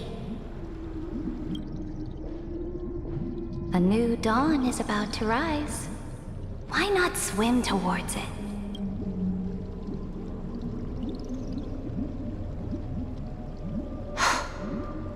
You died long ago, Imperator. Depart from my mind. But your duty towards the Imperator did not die with me. That duty will bind you no more. You will be able to hold for yourself one grandiose feast after another in the endless days to come. So go. Go and swim towards that ocean beyond the sky with the Deliverer. Is this? A page out of that sidekick's book. I commanded her to gift this page to you when everything finally reaches the end. What's on this page? Memories. Lifelike memories. That sidekick found me after the bloody feast 1,000 years ago and showed me her diary. I saw within that notebook.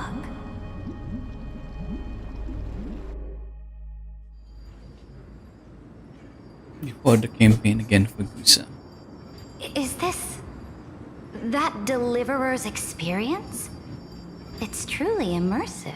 People beyond the sky apparently utilize this power to seal past scenery into crystals they call light cones. But I only know so much about the remembrance, so I can't completely replicate the past. But I'll do my best to talk about the missing parts. I'm all ears. Go on then. Do your best. But if your chatter gets too boring, or if I deem it offensive, then law will become forever beyond your reach. Got it. I'm sure you'll find this to your liking. After all, it's human nature to want to embark on a journey into the unknown.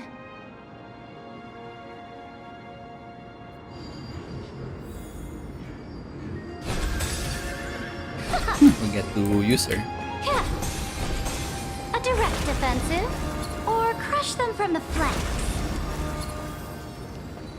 What brightly colored annals! The journey of the Deliverer's conquest.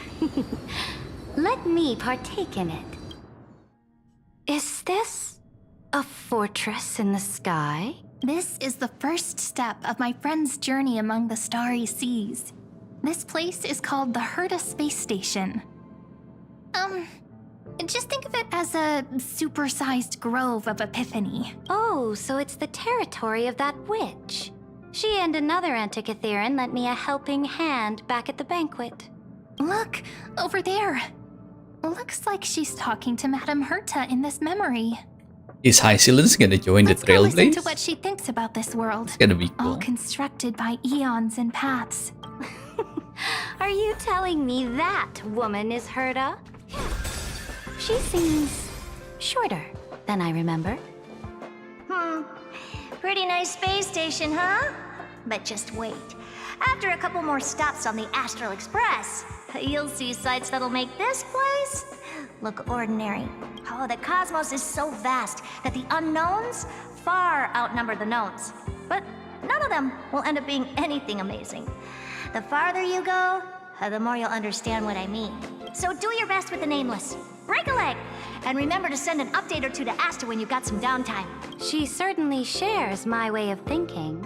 Only that instead of a conquest through blood and fire, they chose a gentler path. People call Madame Herta and Mr. Screwlum geniuses. Apparently, only the smartest people in the cosmos can receive the blessings of Nous, Amphorius' true creator. Do you mean that even individuals of such nobility are merely subordinates to a god? On the contrary. After all, it was the very first of them who created the god. But I don't really know all the details about that. You might be able to ask Madame Herta herself when you get the chance. Let's go check out some other worlds next, shall we? Let's go to This Bellabop. next stop on the journey has a lot of similarities to Amphorius. A snow-covered land? Interesting. This star is named Eurillo 6. That name sounds so cold. Belobog sounds better. The girl we see here holds a similar station to you, Imperator. She's the supreme guardian of this world. A leader who took up the mantle of government during a disaster. I did not expect the Empress of this world to be so young. Well, your appearance isn't much older. The object in the distance resembles Nikador. Is it a weapon? No, it's called... It's all thanks to you that we survived the crisis. The collaboration with the IPC is both an opportunity and a challenge. Nonetheless, it's an important step in our journey back into the universe. This world was sealed beneath its sky just like Amphorius was, and they only managed to reconnect with the stars when the Nameless arrived. That IPC she spoke of, is it a more powerful organization? Yes.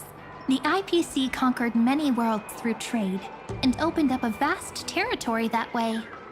There are many such powerful alliances beyond Amphorius, and they all walk on roads different from the destruction.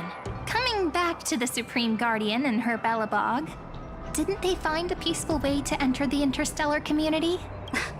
That cannot be true. That IPC would never have grown so big on trade alone. It may pretend to be a wealthy merchant with clean hands, but I am willing to bet that it grew fat on gory oppression and bloodshed. Its path of conquest must have had no mercy for the weak and would have destroyed them if needed. Are you telling me that this snowland never thought about tossing its dignity to the wind and kneeling to the IPC? I will not believe it. I will never allow the Imperator's empire to be sullied by others. Amphorius must become a power so strong that no interstellar foreigner would dare to look down upon us. Imperator, Belobog isn't as weak as you imagine. I indeed hesitated. But now I understand what we must do. Belobog must learn how to walk on her own, until she no longer needs the support of others, and can stand on her 2 feet among the stars. Even if I may not live to see it, I believe such a day will surely come. They still have their dignity intact. One day, that hope will melt through the ice and help them into a prosperous tomorrow. But the order of the cosmos is already set in stone. The old laws decree that only the strong survive, binding the weak in an unbroken chain, until they wither and turn to dust. Unless they embrace the power of the destruction. Amphorius must shatter the old law and become the new order among the stars. Speaking of the order, another one of my friend's companions may be able to enlighten you further on that. Let's go to the next page. This next world is a nation. The first time I heard about that place, I didn't even know what to think. Such opulence does indeed evoke astonishment. This world is called Penacony, an eternal city built upon a land of dreams. It's also my friend's previous stop, where they went through a risky but exciting adventure. Tell me about it then. That man standing afar has wings on his head.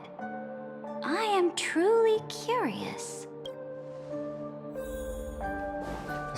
She's talking about sun. I wish to gaze upon the views of the Reverie Hotel one more time.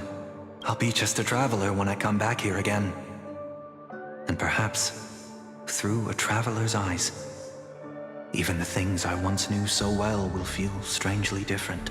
Penacony is a land of the harmony, where all dreams and hopes merge and combine. It believes in unrestrained freedom, and that's how it lost itself in shallow delights. Then, this young man before you chose to rewrite its laws, using the power of the Order, hoping to shape a dream-bound paradise of perfect happiness. Yet, the paradise of my dreams remains far away. Perhaps Perhaps a brief journey with the Nameless can show me more possibilities in my search for paradise. As for what Penacony should look like, it'll be up to her. No. Up to their trailblazing now. Oh, it sounds like this ideal kingdom is no more. That's right.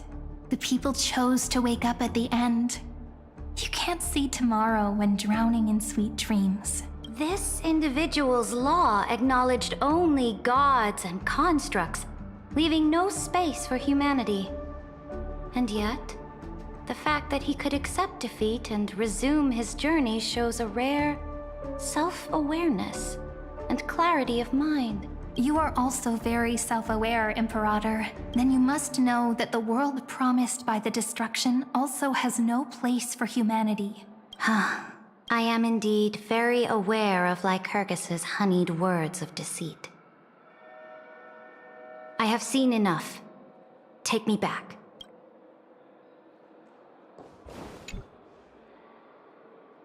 Then let's wrap up this trip down memory lane with one.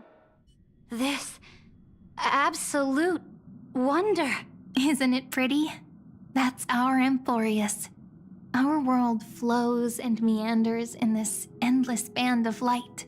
Though we were born from the designs of the gods and are not yet truly alive, the Chrysos heirs of Amphorius still chose to stand against fate and carved a legend no different from that of humankind. Will you really renounce the heroes in this world's previous 30 million cycles, Imperator? Including even yourself. Will you bow to brutal destiny and allow that puppet master named the destruction to have their wish? I know what you want to do, sidekick. You want to use that deliverer's memories to influence me and tilt the scales of law toward her and the two geniuses. You really saw right through me, Imperator. How can one rule an empire if one is incapable of understanding people's minds? I have decided on Law's final destination. However, before I move my next chess piece, before we go on, tell me this, sidekick. Throughout her trailblaze, was there ever a memory of the ocean? The ocean. My cradle. My home. You shall complete your conquest in the ocean at the boundaries of this world, and eternally slumber in the sound of tides. You shall eternally slumber in the sound of tides, and complete your conquest in the ocean at the boundaries of this world. Our prophecies aligned as flawlessly as a sea snake circling upon itself. An elegant loop. She was thinking of High Sealens like a joyful hymn, this whole time. like the circulating ocean current, like our two fates, like Amphorius itself.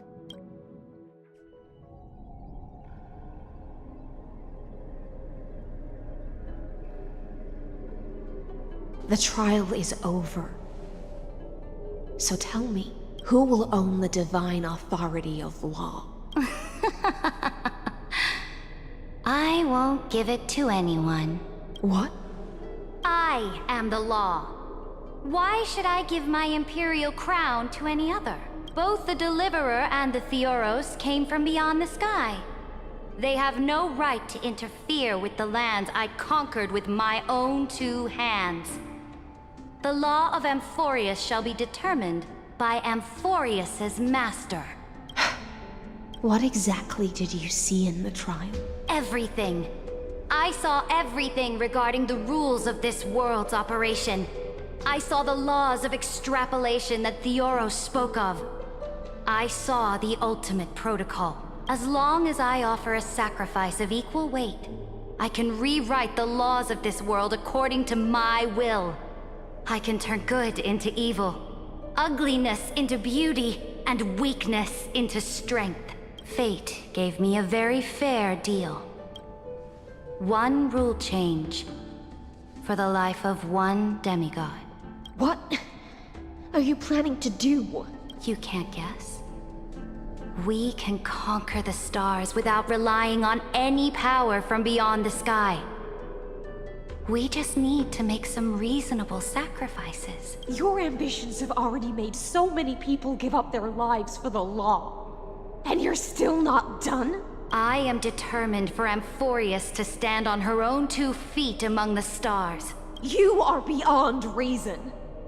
You think such a simple and hypocritical statement can justify your atrocities. There's no new without destroying the old. That's what you consider an atrocity? Ironic, for that is also the unchanging law of Amphorius's revolutions. Ever since the Flame Chase prophecy resounded in the distance, fate has decreed for the Chrysos heirs to ignite our blood and illuminate this dark age. People would still be puppets of the old dynasty if it weren't for my conquests. But your world doesn't seem to be any different from your predecessors. Bloodshed, tyranny, oppression. You're making the same mistakes they did. Go and see everything for yourself. Go to any library I've built. Go listen to the rumors on every street corner. Go and witness how the Imperator crushed the old laws and forged new ones. Go and see what my conquests brought to this world. I cleansed the Chrysos War's filth and mended all the conflicts left by the Era Bellica. I restored Akima's might and allowed mortals and Chrysos heirs to face each other as equals in the Council. I punished all sins and rewarded all achievements. I smashed Talantin's shackles, united humankind to save themselves, and started the Flame Chase era.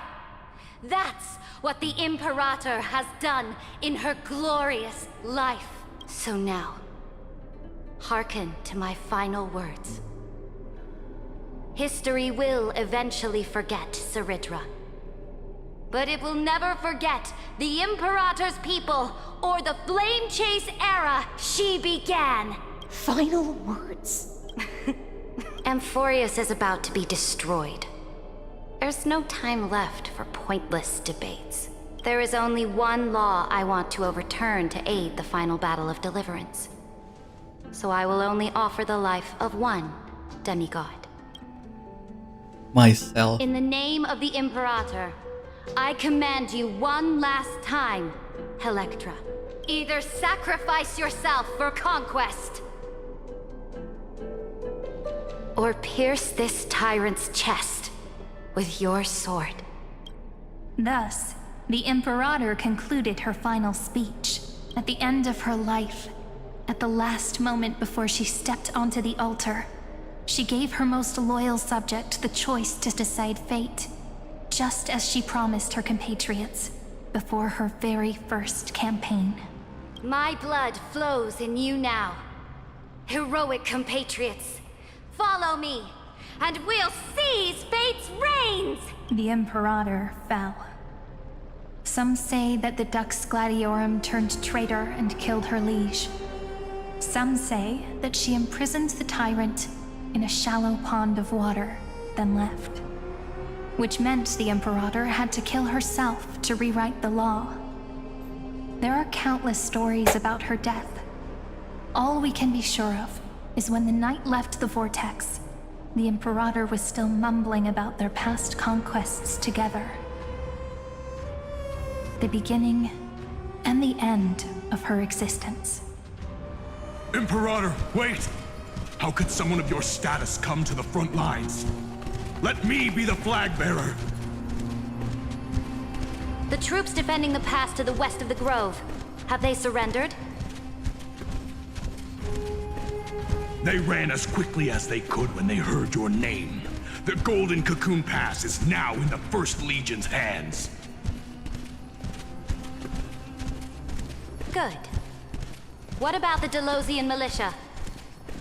The Third Legion set fire to the mountains and flattened everything west of the basin. They just need a few more days. That is enough. We cannot afford to miss an opportunity for victory. Lastly, how many Ladonian cannons are left? They are no more. The 2nd and 4th Legions have destroyed them all. Very good.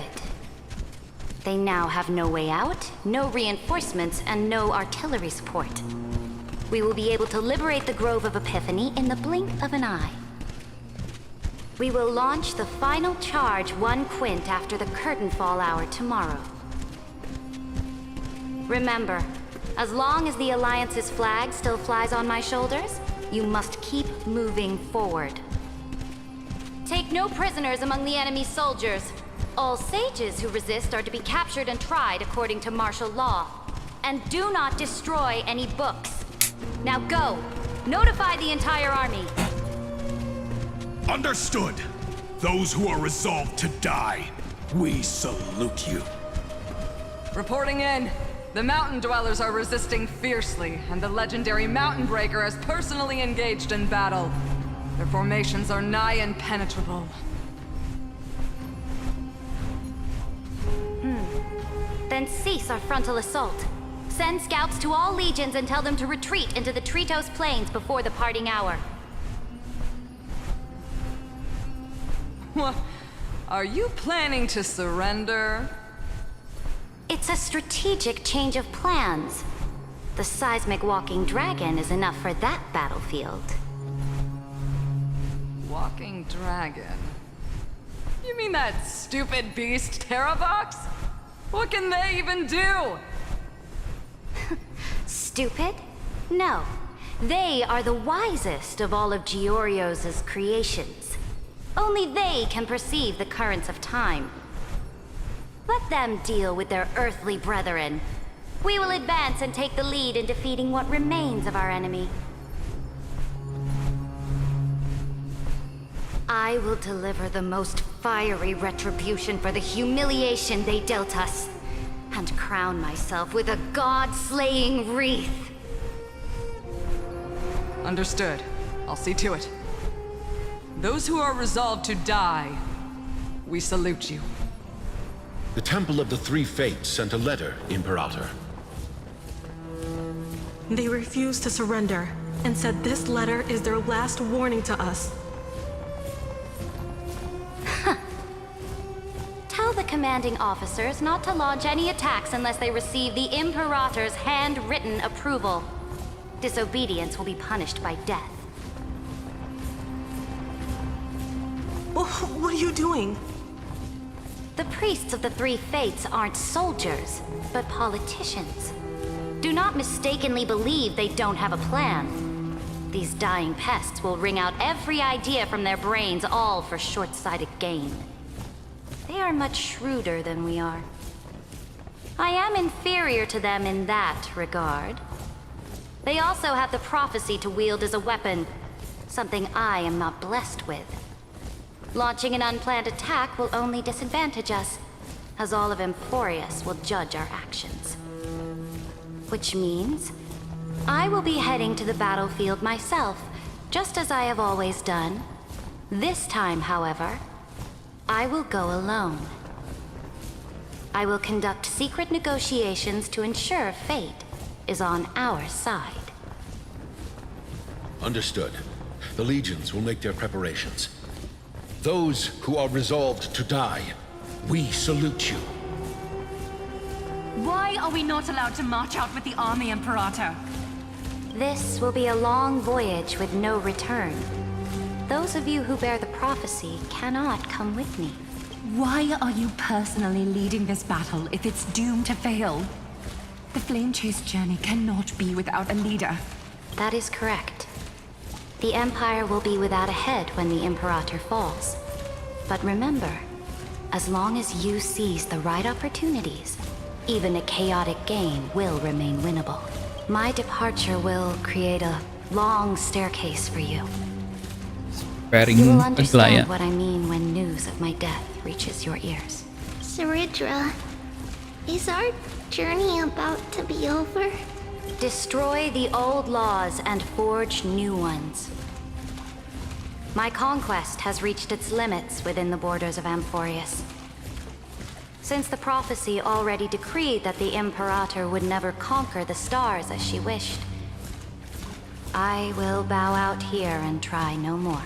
More Chrysos heirs bearing divine authority will be born, and many more heroes will arise. Will they demand peace or war? Will they resist tyranny or become the next Imperator? I do not care. The children of the future will decide for themselves. Do not mourn for me. Anyone can kill the Imperator. But the only one who can truly destroy her is Seridra. At the end, I faithfully recorded the most important battles in the Imperator's life. Her conquest was about to be completed at this point in the story.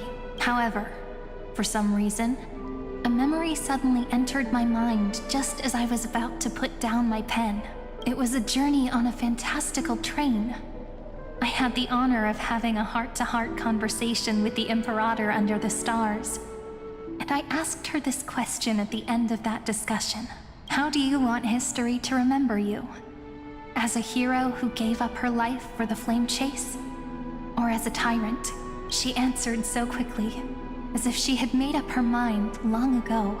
I would rather be forgotten than be defined.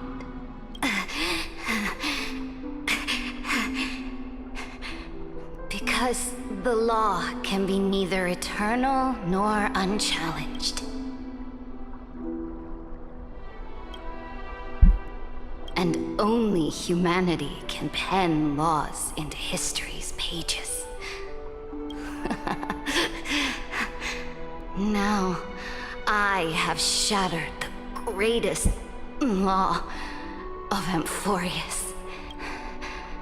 The game is nearing its end. Dux Gladiorum. Even though you killed the Imperator in the previous 30 million cycles, this time, you finally found your own law. Then, High Sealants, Electra. I will ask someone to deliver the prophecy's ocean at the boundaries of this world to you. Will you choose to swim into that ocean?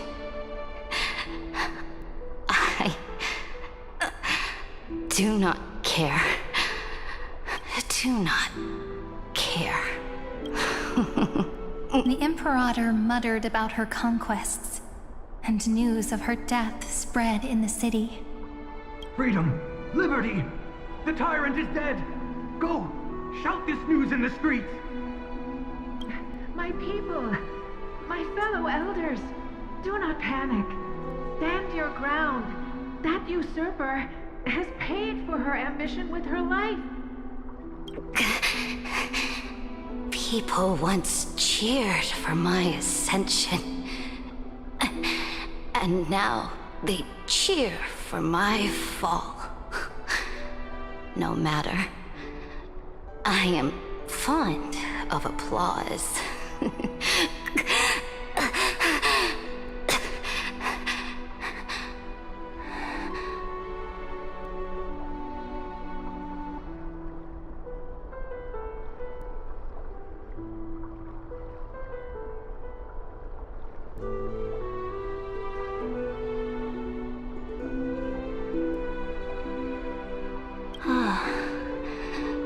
I see the cosmos, the battlefield that I cannot reach.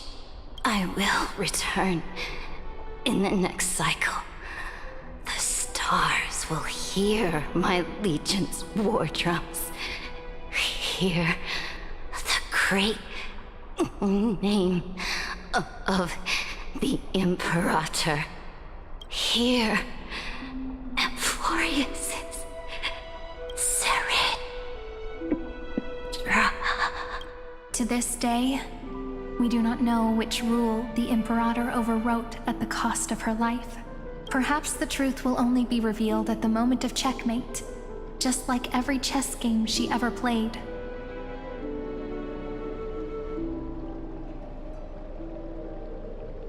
We only know her death inflamed Akama. On one side of the city, those who defended liberty toppled her statues to the ground. He might On the other remove right side, so the that supporters Baby put God can themselves cross the between stars. masses and her monuments, So High Sealant can come with us. declaring loudly that the sovereign is still among the people. It is said that golden blood congealed into the same letters everywhere they fought. It was the name borne by Akama's first and final sovereign, the Imperator Saridra. But the one who bore that name did not see any of this. Her gaze was cast far away, and the sound of tides in her ears drowned out the people's cries. What was the Imperator thinking about in that prophesized ocean at the boundaries of this world? In that shallow puddle of stagnant water, was she reminiscing about her past conquests? Or repenting for the millions killed for the flame chase? It was neither. The Imperator only saw how the surface of the water gleamed like that crude chessboard, dissected by light and shadow in the afternoon when her teacher played against her for the first time. Look at this chessboard. What do the pieces look like? They are strangely beautiful. They look like the stars in the night sky ablaze.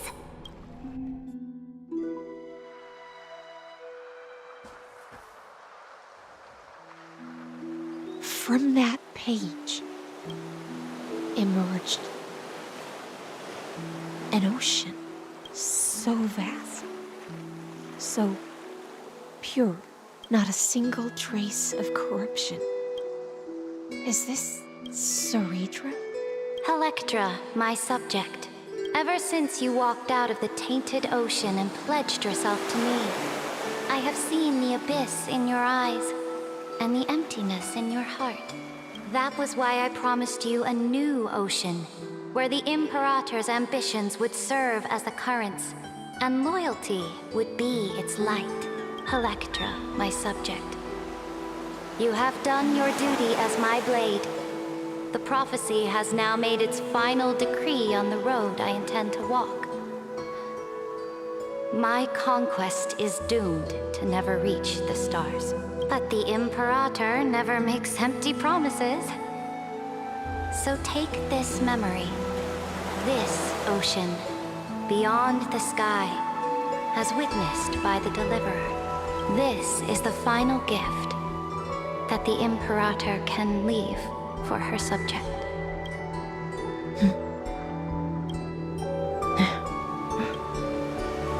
When I was still a fish in the ocean, I always felt so genuine swimming through the waters. But once I stepped onto land, I found myself caught in a play. Every land dweller wore a mask in their life. So I, too, donned a costume and tried to find my role in this show. I became your blade in war and the violin strings at banquets. Do you still not get it? I do not long for the oceanic depths of my homeland, nor do I crave the swelling seas beyond the sky. Perhaps even I don't know what I want.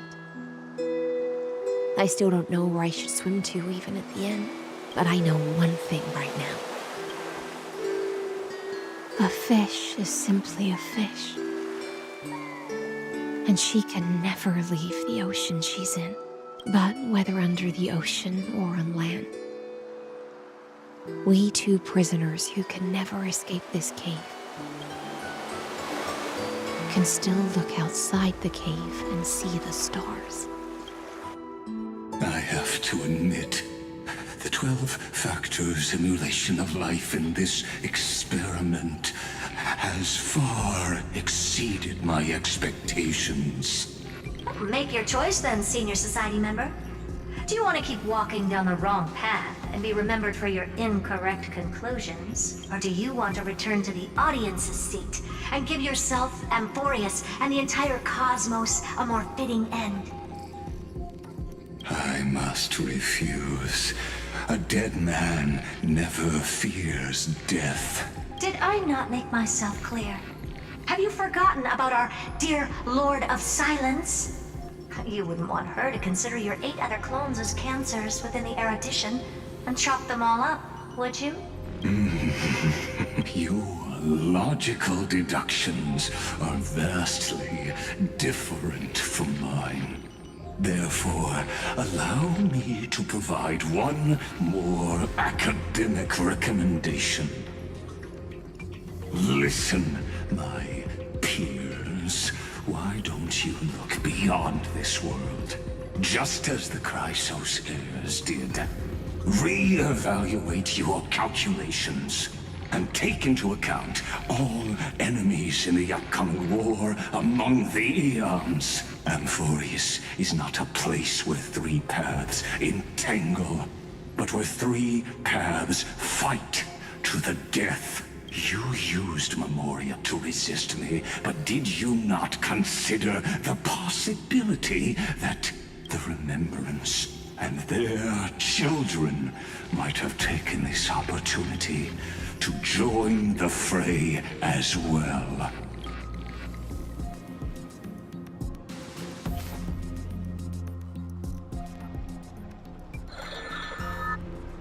Oh. So this isn't just silence. It's the answer. What was the last thing she said to you before you parted the waters at the Scale Gorge waterscape? A tricky question, but one with a simple answer. She didn't say anything back then, right? That's correct. And now I'm sure. You are not March 7th. There's no way she would remember that detail. I'll only warn you once. Leave her body. Now. How impulsive. That's not like you at all. Why don't you calm down and think about another possibility? Yeah, March 7 is... take over March 7th's body. Rather, yeah, it's March 7th who regained my memories. Man, cliffhangers.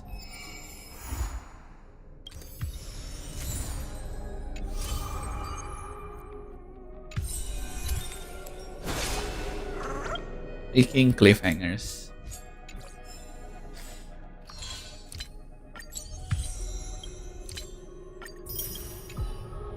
Well, it was a good thing I stopped yesterday. I wouldn't have finished it yesterday. It took like maybe almost 6 hours? Oh, 5 hours. Yeah, I wouldn't have enough time yesterday. Okay, let's see. How many pulls do I have?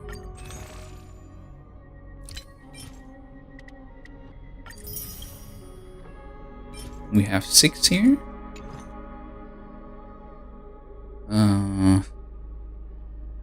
With the gift, it should be 145.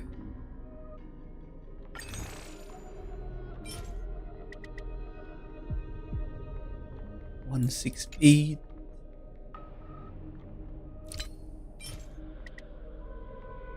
174, 175-ish. I don't think that's enough. I need to be lucky to get Seridra, and then I have nothing. I want Evernight too, but so tough. But yeah, I think I like Seridra. I like her character, especially after knowing her from this story. So I'm gonna try to pull her and hope for the best. In any case, that's my journey with 3.5.